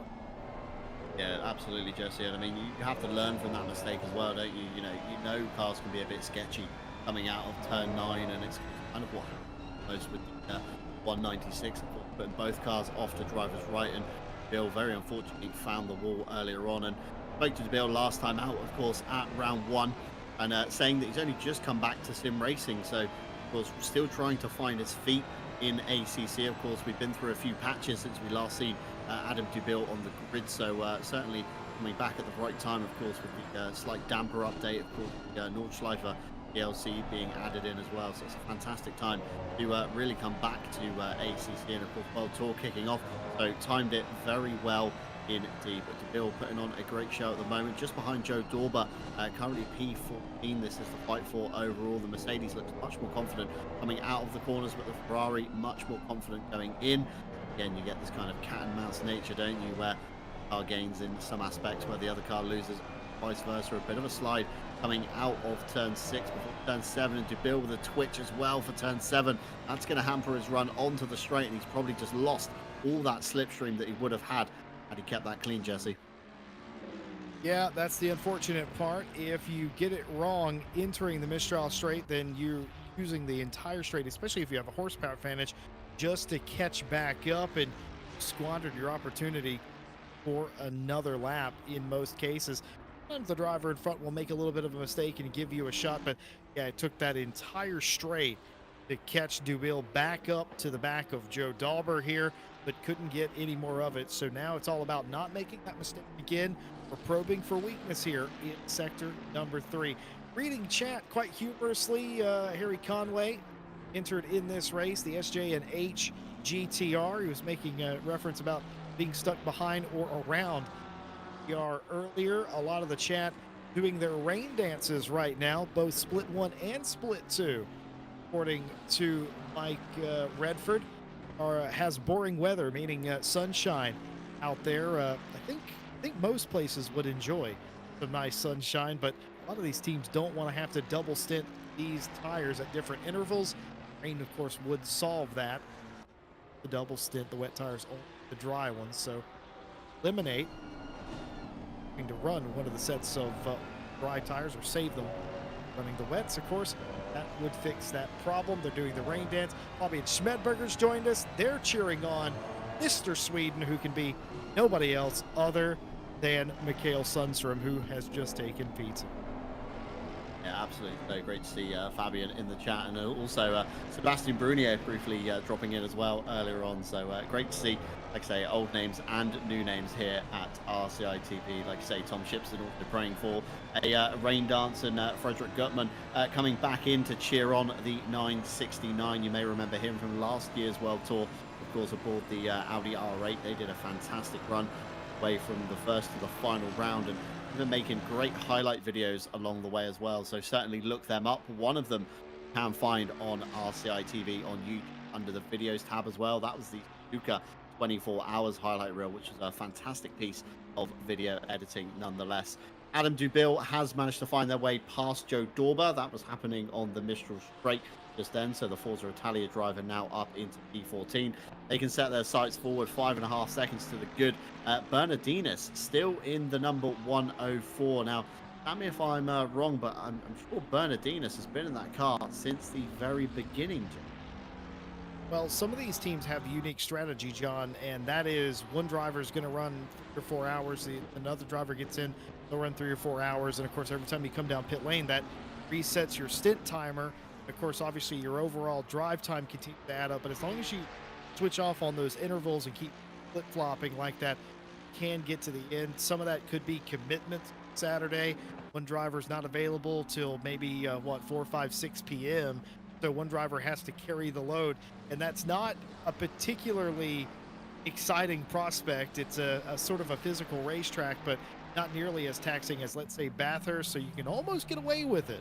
But some teams probably having to do that. They're playing musical race seats here just to get the race underway. And man, I enjoy listening to meetings with drivers trying to work out stint timers and all that, and work out the availability. It's kind of like what we do up here in the booth to make a broadcast happen, except that I feel like their pressure is a little bit more intense than ours. Yeah, I mean, their pressure certainly is a little bit more. Of course, they've got real life things to worry about as well. You know, when is everybody going to eat during the stint? Of course, some people have different meal times, different time zones even. So sometimes, you know, even meal times can clash in a team, which makes it very awkward indeed. And of course, you know, unforeseen things can happen. You know, hardware failure. You know, at the point of broadcasting, it's relatively not too taxing on our systems, Jesse.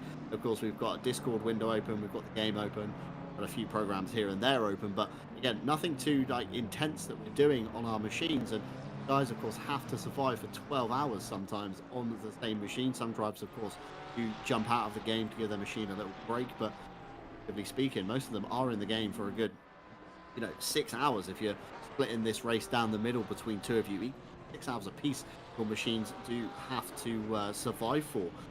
Just watching there, of course, the 669 going through sector 3 drive-through penalty has popped up for Poe on that one. I can only assume, Jesse, that's going to be for track limits. Of course, our stewards currently offline having a well-deserved break, so no manual penalties being handed out, so that's going to be a pure in-game, and I can only assume that's going to be for track limits. So logically counting, it's second car we've now seen pick up a track limits penalty. Yeah, right, you are. Those are going to continue to compound here. You only get, even though it's a 12-hour race, you still only get the 3 track limit warnings before you run afoul of a drive-through penalty for doing the very same. And unlike iRacing, where it sort of scales, that's not what happens here with your incident points, if you will. They're the second of many, I would imagine, here in this race, simply because this track is unforgiving. It's mostly a flat track. It does have some rises and dips, of course, but it's so inviting to run a little bit wide, carry a little bit more speed. Get it wrong here, and you just want to carry that speed ever more, and that can end up getting you into trouble here. MO Plate's not in trouble. They're going the right direction, up into 19th for Steady Start Racing. The number 33 able to get by Quinn there for that position. Wisniewski in the 727 for Wheelbarrow Racing, trying to do the very same, and does indeed. Takes away P20 away. Quinn all of a sudden going backwards. Yeah, certainly so. I mean, when finding themselves mixing in with the back half of the grid now in this race, the Steady Start Racing entry, of course, your championship leaders in silver at the moment. The number 33, of course, very good win last time out in round one. Left Hand Racing equally doing as well in the 723, although they're all the way down in P24 at the moment. So silver championship come the end of the 9 hours that we've got on the clock at the moment could be flipped well and truly on its head and somebody else in the runnings. Meanwhile, Neil Pimlott fancies a piece of Cormac Quinn coming up to Singhez at the top of the Mistral straight, gets the move signed, sealed and done before the exit of the corner and has to cover off into turn 9. Otherwise, sometimes you can get a retaliation attack, of course, where you have to shallow your lineup for turn 8. You then get a slower run off the corner, but Carlos Calatayud splitting the two now. It's a full championship position, of course. Carlos for Rebound Racing, the number 30.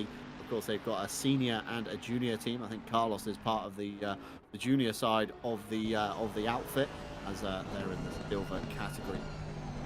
Meanwhile, towards the front of the grid, Tim Miro slowly finding himself in the John Dalton zone at the moment. Of course, allowing Sundstrom through just a few laps ago, and Uzek catching, but not by an awful margin there, Jesse. Only 2 seconds since I last looked at that some 10 minutes ago. So, the DSRT crew having a really good outing today so far.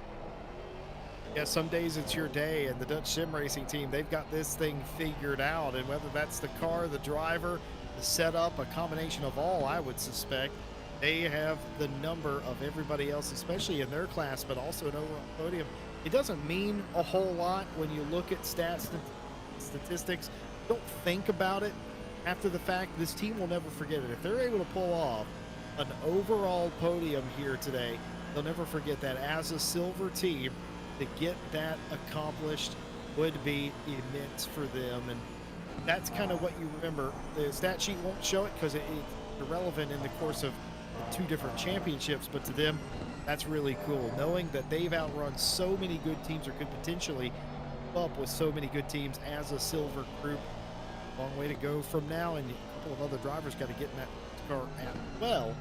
Right now, it is smooth sailing. They probably, I feel like I'm right in saying, don't care about Mikael Sundstrom in front of them. Of course, not in their class, but the fact that they can still see them several laps later is probably the biggest shot in the arm. Well, Wisniewski's not done. They've taken over 20th place, but they want MO plate spot for 19th. The position in class had a good sniff there.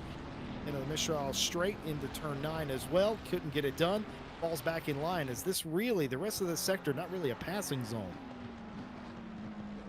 Yeah, not really at all, is it? I mean, turn 12, if you get a good run off of turn 12 up the inside of 13, could be, viable if that happens and the room is given. But it's very much a single track sector, isn't it? Once you hit turn 10, there's nothing really you can do past there. But of course, the Mistral straight coming up, the gap between turn 2 through turn 3, essentially break for turn 4. If you get a good enough run out of 2, that could be a nice passing place as well, or simply use the slipstream of the McLaren to jump ahead once you, of course, come down the straight. Track temperature and air temperature is hotting up ever so slightly. 29 degrees now in the air, 37 degrees down on the track, Jesse, and still no wind to boot. So real rain clouds are going to be blown over the circuit anytime soon, but definitely keep your eye in the top right hand side of your screen, because we have seen cloud rolling in and cloud rolls away again, but rain clouds have been brought into the circuit yet. As you said, of course, a 40% chance of rain, and lots of drivers, of course, doing their own rain dances, trying to get the heavens to open. They can stop using a set of tyres. Wisniewski in the slipstream now of Emo Plate. Of course, Emo Plate, a driver we know quite well, Jesse. We watched him just yesterday at Watkins Glen fall afoul to a multi-car pile-up. And, of course, on Mondays as well, had a great run in the Audi R8. But giving up the position, probably very wisely. Again, looking at the bigger picture, Jesse, thinking not worth fighting the 727 at the moment. Of course, Emo Plate and Olivier Curtin sharing the McLaren today. Ooh. And 3 drivers in the Ferrari. Very close indeed for Yao Manzo in RPMS Sim Sport. This is becoming slowly a 4-way fight, because that's Adam Dubil in the background. Yeah, it really is. Dubil's hit the afterburners. They were 15th the last time we saw them. They've picked up another position on Poe. Now they are on the back of the top 10, if you will. Yeah, they're in 13th now, but the more important thing is they're on the same straight. They're in the same corner as the driver in 10th place, Zhao Manso, who we ride on the rear wing of for RPMS SimSport. The 707, see Whirl right behind him, and the 104 and the 500 all in the same shot. Or if maybe Zhao at this point is a little bit of a cork in the bottle. He's going to go sort of to the middle of the track, a little bit defensive. Was that a touch? I think it might have been. Up the inside goes Whirl in the 69 car. There's more contact on the outside. The green Ferrari looks down to the inside, nothing doing, no angle there. Oh, gets stacked up as the Porsche goes back in line, goes for the over undercut. He's going to be there. More contact there as Zhao continues to fight Whirl. Bernardus behind and Dubil are single file trying to gauge the action in front of them. Still side by side here for 10th place, Manso and Whirl. Yeah, a bit of clumsy driving there from Manso, trying to get off the curb and not realizing the Ferrari maybe still alongside and not yielding a position to allow Manso to come off that curb and back onto the flat stuff. But no foul. Bernardinas in the background under fire from Dubil. They switch places coming into turn 13, as I was explaining just a lap ago. Get a good run through 12, and of course you can get the run into 13, although looks like Axel Bernardinas might be coming back at Adam Dubil into turn 1. Of course, Dubil then covers off the outside, last of the late breakers, and the Forza Italia car will go up a position overall, although still not forward in class. He's going to have to dispatch of the 69 and the 707 to gain a couple of positions, and we're getting racy once again down into turn 4. The 69 to the outside of the 707. Yao's overcooked it ever so slightly, forces the 69 off the road, and again back on the road. That's the glory magic, should we say, of Paul Ricard. If you do find yourself off the road, it's normally quite flat, quite stable, and you can get back on. Just look, Yao Manzo there just overruns the corner, and Adam Dubil does very nicely indeed to avoid Yao Manzo as he rejoins back on the circuit, sensibly backs out, probably allows the 69 back on the circuit again to continue this race as the train now forms down the Mistral, Jesse.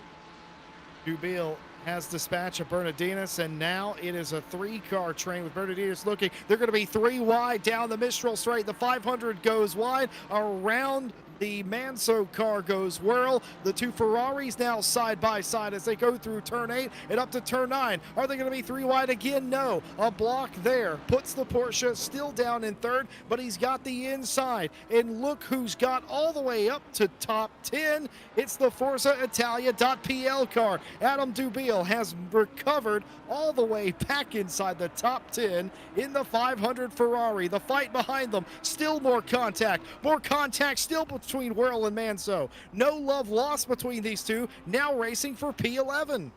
Yeah, there's going to be a lot of grey and red paint exchanged on those cars, possibly even some turquoise on the red Ferrari behind as they come through turn 13 now. And it is a bit argy-bargy. It's very touring car-esque with lots of shoving, lots of tapping. And you can see the frustration from Dominic Hurl as he came off of turn 9. He was still rubbing the rear end of Yao Manzo into turn 10. He wants that position. He wants to get past. But, of course, Yao is putting up a great defense. But again, is it overly aggressive, Jesse? Should these boys even be fighting this position? 9 hours on the clock still to go.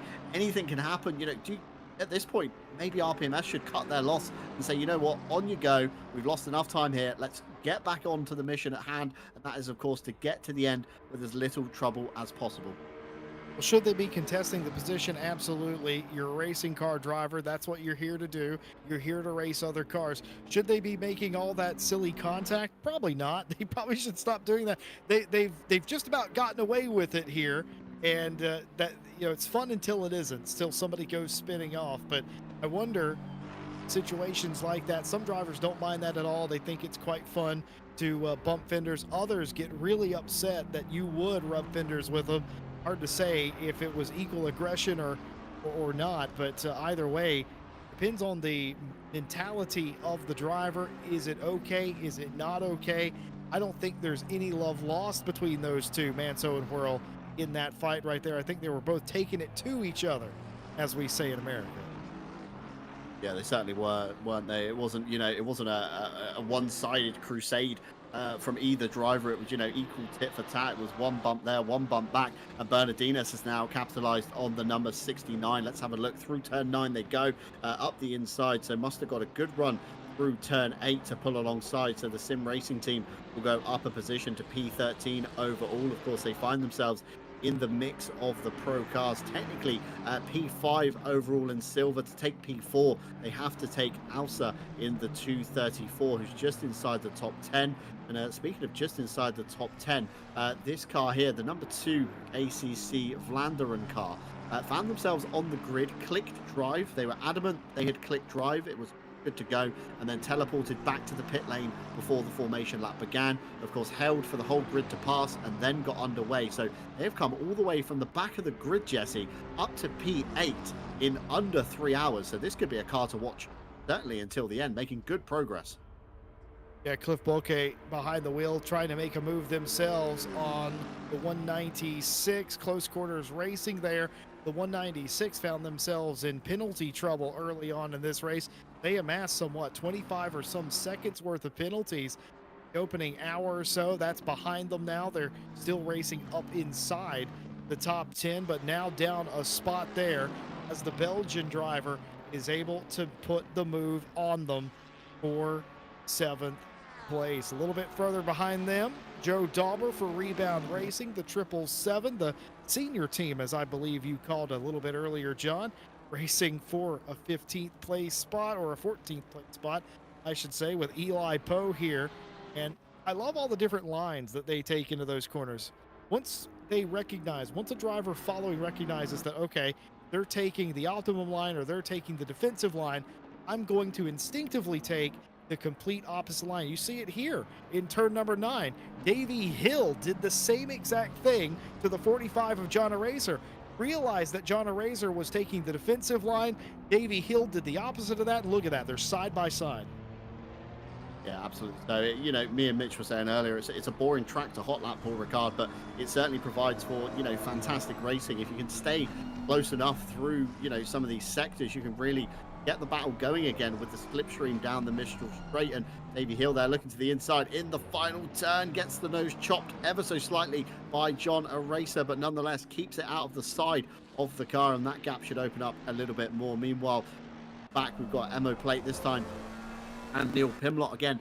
Drivers quite familiar with each other in the midweek kind of league races. We've seen Neil quite a lot, and of course Neil's daughter even getting involved in sim racing well just a few seasons ago with us here at RCI. But meanwhile, Adam Dubil, we said it earlier, didn't we, Jesse, looking very racy in that number 500. He wants the dispatch of the 234 Lamborghini, and onto the Mistral Straight we go. We know the Ferrari can be a rocket ship in the straight line, but we're not sure on the Lamborghini. We've not actually watched the Motec of this car to see what it can do, but Dubil, of course, with the slipstream, should make light work of the 234. To the inside they go. No real kind of contest from the Swiss RC car. Again, they're in a different category. They're not really interested in fighting. And the Lamborghini there, 279, 280, 281 with a little bit of a slipstream from the Ferrari as it pulls back over before turn 8. But again, very sensible driving. The silver car, no need to fight the pro car because they're not going to gain anything out of it at this point. Yeah, if you're Carlos also there, the only thing you can do is just hold your line, hope they clear you by the time you get to the corner, and you get not held up at all. You're fighting for big positions here, top 5 in the silver class. That's a load of points at the end of this race. No reason to get overzealous here or to block a car, do anything that would worry the team in that situation there. You see a lot of that here. You talk about being a boring hot lap track. That may be very, very true, but for whatever reason, this place, Paul Ricard, has always delivered excellent racing action. We have seen so many wonderful passes here in the first couple of hours of this race. Still got 9 hours left to go. And just because one gap widens, that doesn't mean they all do. And as soon as one widens, another one closes back up. A lot of strategy at play here. Speaking of strategy, John Araser has brought the number 45 McLaren down to pit lane. That has to be a routine pit stop. I don't suspect they've been involved in any trouble, but they're just cutting their time a little bit short here, maybe restarting the stint timer. Yeah, that's it, isn't it? I mean, some drivers on the off strategy, maybe trying to, just make it to the hour. Of course, temperatures are a little bit hotter at the moment than they were at the start of the race. Of course, 27 in the air, 37 down on the track surface. So maybe a racer not happy with how that car's driving. Again, it could be another factor at hand. Of course, an external influence. Maybe a racer has to be somewhere. Just done his stint, maybe to get himself, through the legality phase of the race. Of course, any driver on the sign up must do one stint minimum, and it doesn't even have to be a full stint. It can be a one lap, literally out of the pits, back round in the pits, change driver. You've cleared the driver off the roster to do a stint. So it could be something like that. So a racer back out now in the number 45, and it is certainly another driver in the car in the number 45. So driver change. A new set of Pirellis, more than likely it would make sense at that point if you're changing driver, and of course tank of fuel to go for the next hour in that stint. So maybe they're noting down, Jesse, in their handbook, maybe John O'Racer's tyre set, of course half used, maybe not used as much, could be a potential for the double stint later on in the race. Could be. You're going to see more of that kind of strategy, somebody thinking off script here, trying to make something happen. We've seen that work before. A lot of times when they do these strategies or they change it up on us, we scratch our heads just a little bit because we don't know exactly what they're thinking. They know what they're doing. They've likely done the math, but up here, we are left guessing. I've seen Verstappen win a race that I thought he had doomed himself, hitting at the end of lap 1, ended up being the correct strategy, stayed out of trouble, drove all the way back around, won it. Sprint race, of course, but you never can tell is what I'm getting at in a race like this. But here is Felipe Brecha for the RCI esports team. This is the 769. No shortage of house teams here today. Some of them have fallen on rough laps, several laps down. This one, though, has led the heat day. A couple of cars have led out close battles early on, but emerging the front runner right now, that's 769. Nine's had a bit of a dreamy start, hasn't it? I mean, galloped away from the field, kept it out of the turn 1, turn 4 and 5 nonsense in the kind of compacting of the field, and just driven away very cleanly in the 769 instead. Riding touch with commentator's curse doesn't happen. Broster, Reppen and Lawrence confident.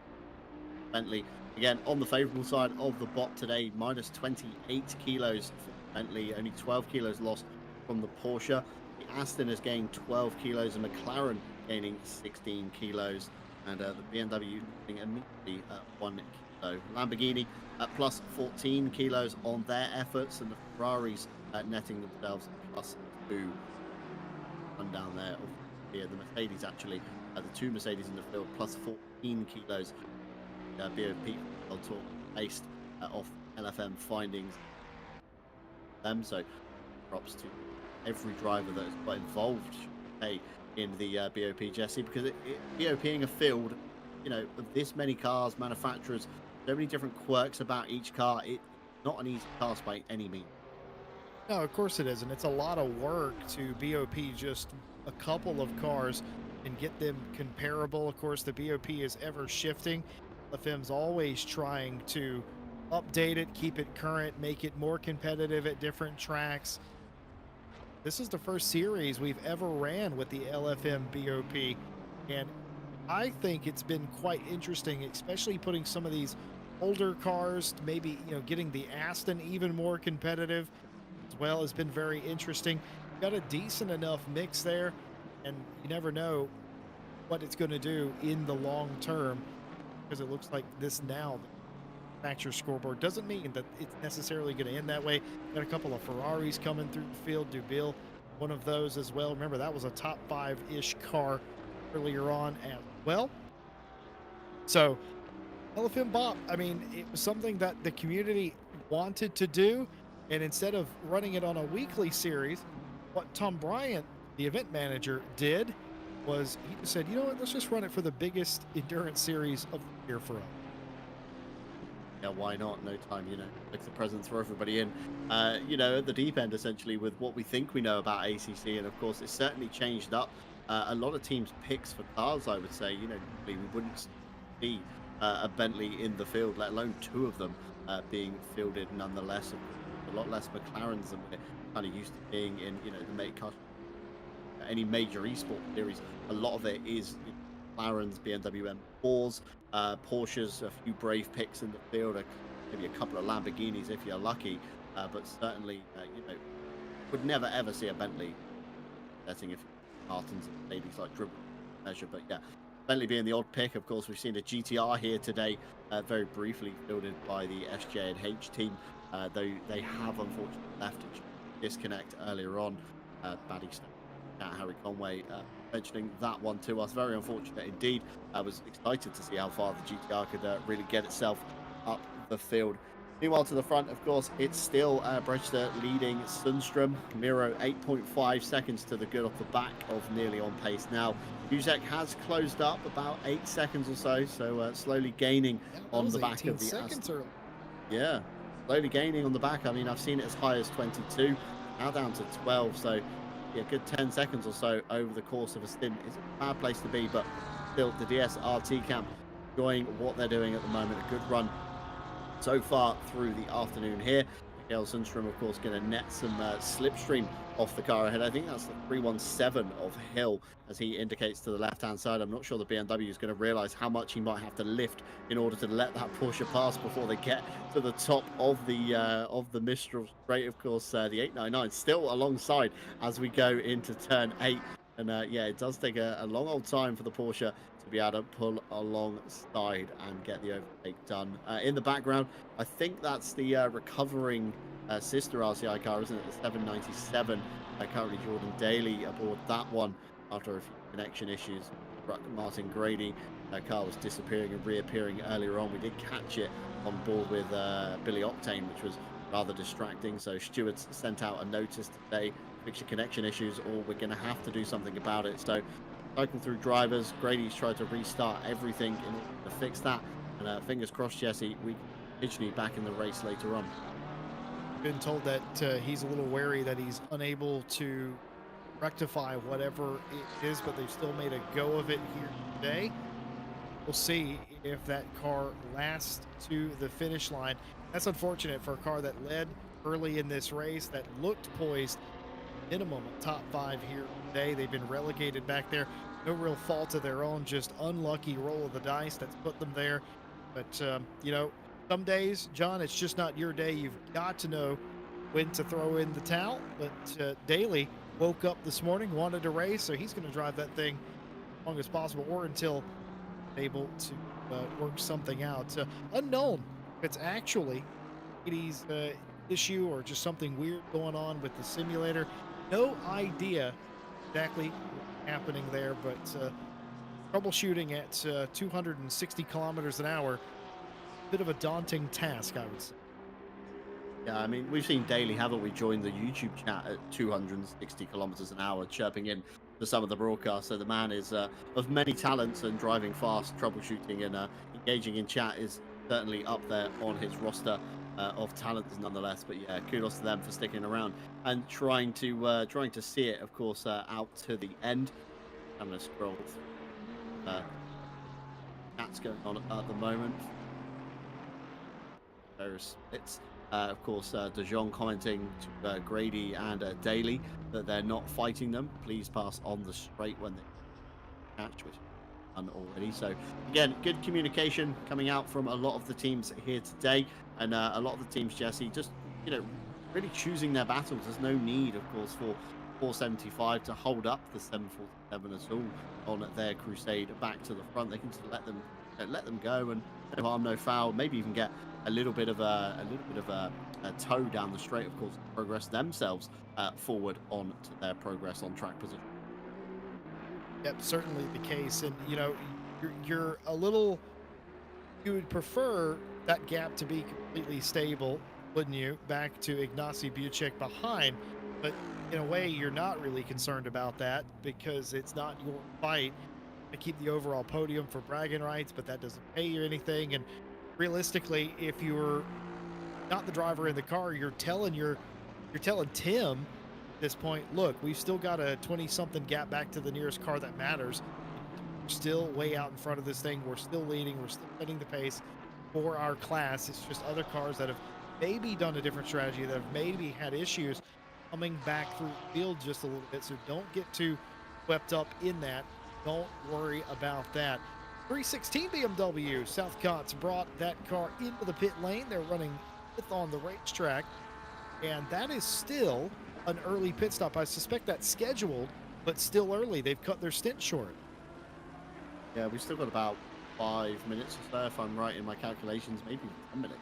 At this point, I kind of lost track of where we are on the hour at the moment. But yeah, certainly kind of unscheduled, maybe, you know, coming in a little bit early, trying to get out of the car, trying to maybe get some more favorable track position. You know, of course, leave it quite late. Everybody's in the lane. It can make it quite hard to maybe see your pit spot, hard to get it on the marks. We know how fussy, of course, myself and you, Jesse, how fussy ACC can sometimes be at jacking the car up. Even when it looks like you're perfectly on the mark, you still need to shuffle it back or forwards a little bit. So maybe doing it in an empty pit lane is certainly the better way to do it. So Southcote, of course, will tumble down the order as he stationary pit lane. Meanwhile, of course, on the screen at the moment, we've got Bernardinis and Alsa in the Sim RC Lamborghini ahead. These guys are actually fighting for position in silver. This is for P4 overall in silver, and of course just inside the top 10 take the overall count. Both drivers, again, or both teams should I say, have kept relatively out of trouble all race, and of course the sister Sim RC car as well coming under fire from the Wheelbarrow Racing team, the 727. Again, the pulling off in the pit lane, so Leah's out, give way. 888 there, the Sim RC. Bernardinis with the slipstream. Is he going to be able to make anything of it? I think he's a little bit too far back to draw himself alongside by the time we get to the end of the Mistral straight, but we know the Ferrari can be quite fast in a slipstream, gaining. Looks like the Lamborghini's thinking about going defensive, gained a good chunk of time, backed out of it maybe a little too early, and maybe just caught the mirror of Alsa ever so slightly, charging in. Put Alsa off his line, definitely a big wiggle there for the Lamborghini as he went through Cygnus, got it under control though, and forwards to turn 9 they go. No harm, no foul on that one, and this battle will continue, but the Ferrari, Jesse, looked very fast in the wake of that Lamborghini. Yeah, it really did. That's really scary because you can survive that one time when they're catching you, but if they remain close throughout sector 3 and 1, they're going to probably be by you the next time through the Mistral Straight when we come around on the very next lap. Getting ready to work lap 100 of this race already, as this particular event has come in very fast and furious. No inclement weather has led to a lot of laps being turned, a lot of quick ones as well. I've worked it out a little bit based on the pit stops, the pit strategy that the cars have been doing. A lot of these early pitters are cars that have double stinted their tires, and they're coming in, they're trying to run the minimum that they can get away with on the double stinted tire. And if you are double stinting in this weather, the heat more to the point, that makes a lot of sense. Come in a little bit early, get back out there on fresh boots.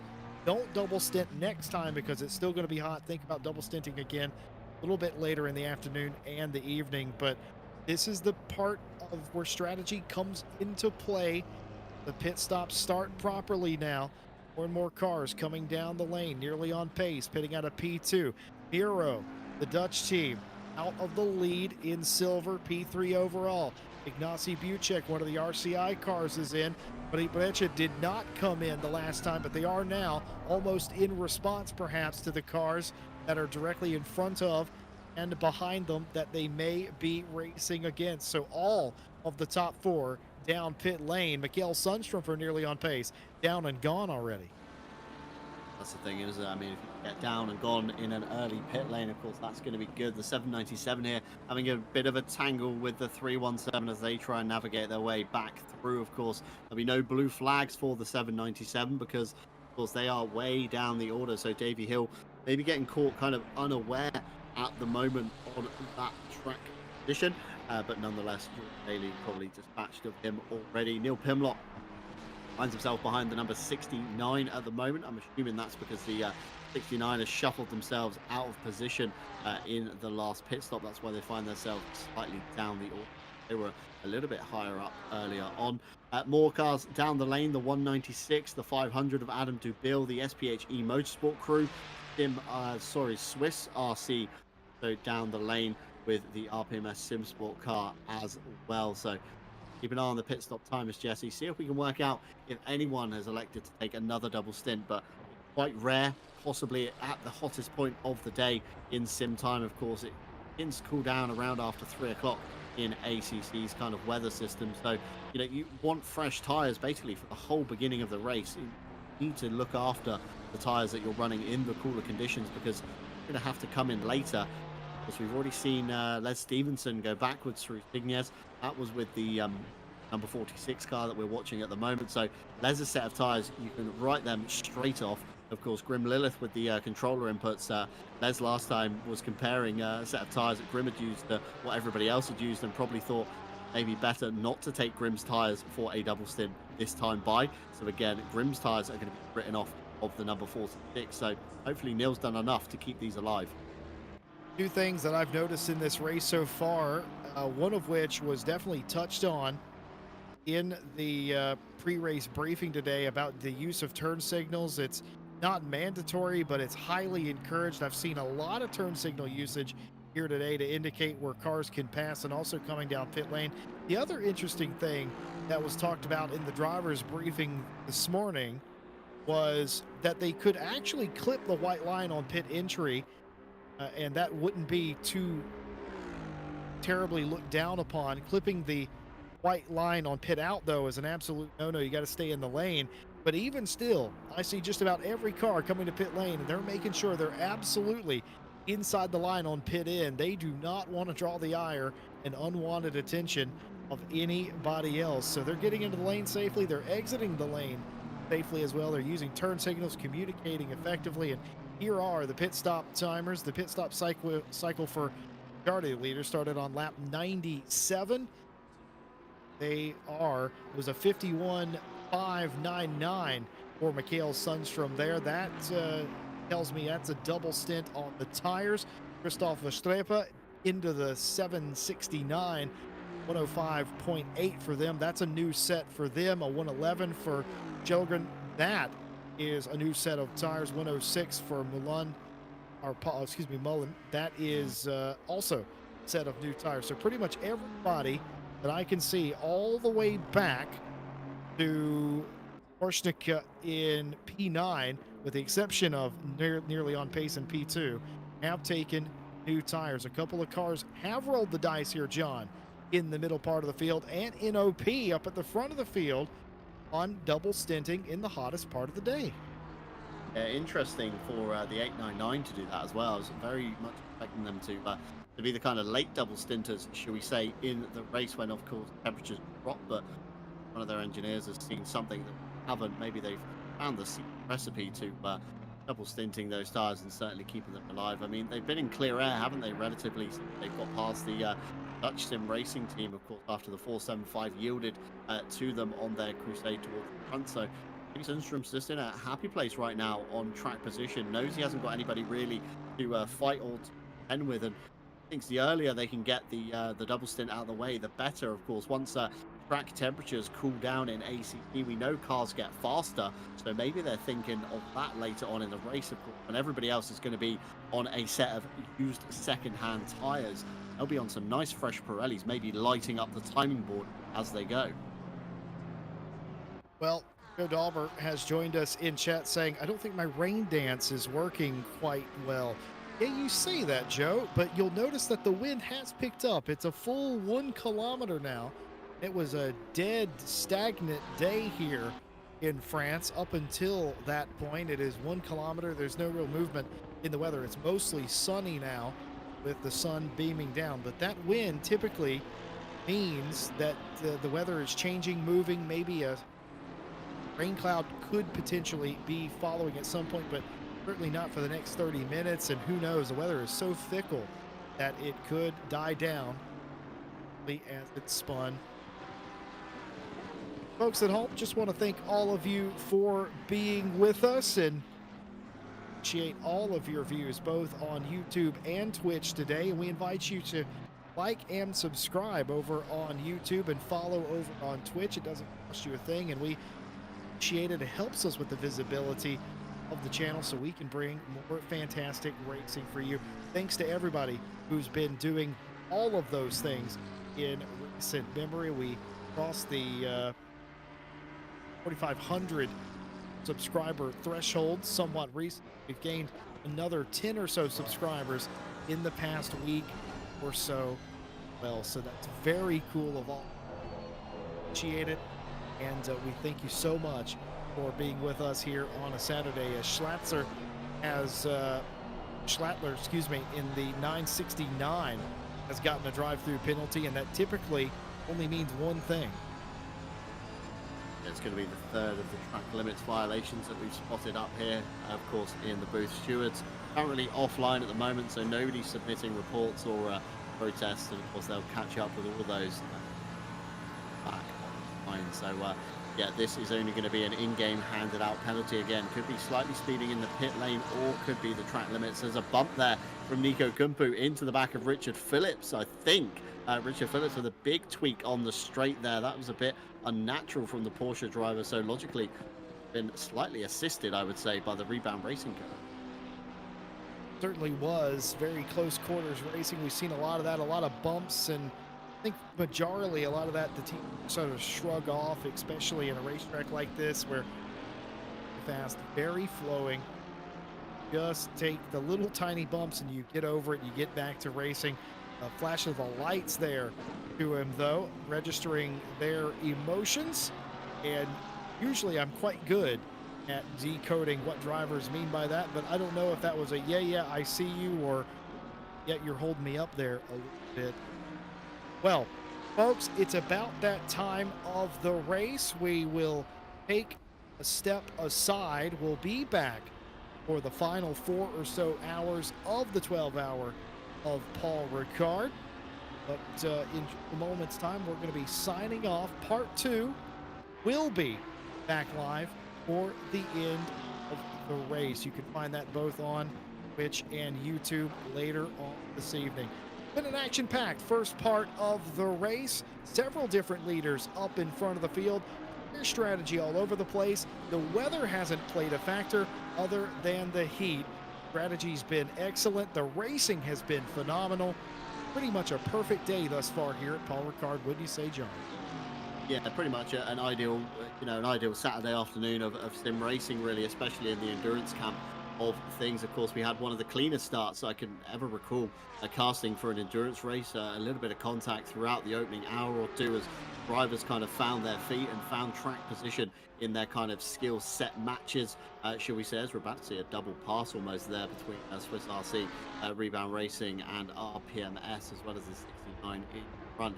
But yeah, it's been a fantastic afternoon of racing. Drivers, of course, will keep racing offline. You've got many other Twitch streams to catch. I know lots of drivers are live with their points of view, nearly on pace. They've got a stream up.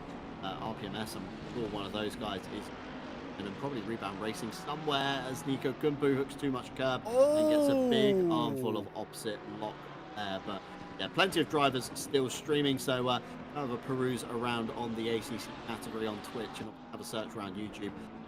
Find plenty of POV. But it's been a fantastic afternoon here on RCI TV. As Jesse Lee says, of course, you can catch us for the final 4 hours of the race. So, of course, in about 4.5 hours' time, should be back live once again, bringing pictures away to the checkered flag. But for now, it's the 769 RCI Esports leading, of course, nearly on pace just behind, and the Dutch sim racing team having a fantastic afternoon in the silver category, mixing it with the big boys. So we'd like to thank you all very much for joining. Yes? Just before we go, people in chat have noticed it. Tom Shipston's noticed it. I've noticed it. I talked about the 1 kilometer wind kicking up. And just to add an extra spice of drama in this race, in 30 minutes time, light rain here at Paul Ricard. And unfortunately, we're going to have to leave you at cliffhanger. Back to you, John. Yeah, it's an absolute cliffhanger to end on there. Very well spotted from the folks at home. And Joe Dorber's rain dance has clearly been working very well indeed. But as I was saying, signing off, of course, just going to watch the two cars go through turn 8. No harm, no foul there from SPHE Motorsport. Textbook move up the inside, no challenge from the sim racing team. Bernardinas still at the wheel of that car some 4 hours later, nearly. Fantastic stints from him. But nevertheless, of course, we are going to leave you for about 4.5 hours. Of course, when we do come back, we'll be bringing you all the action from the final 4 hours to the checkered flag as well. So take a picture of the grid on the left-hand side, because this could look very different in about 4.5 hours time, especially when that rain sets in. But we'd like to thank you very much for joining us here at RCI TV on both Twitch and YouTube. Of course, big thank you to everyone at home, everyone at RCI that has made this possible. And of course, a big thank you to our partners. They've been floating around in the bottom left-hand side of your screen, of course, AK Esports, Driver61.com, Fanatec, digitalmotorsports.com, and lastly but no means least, Go Setups. Go check out all their offerings. Links all down below in the description. But from myself, John Dalton, from Jesse Lee alongside me, and of course Dewey behind the cameras, I'd like to bid you farewell for now. Catch you in about 4.5 hours time back here on RCI TV for part 2. Take care.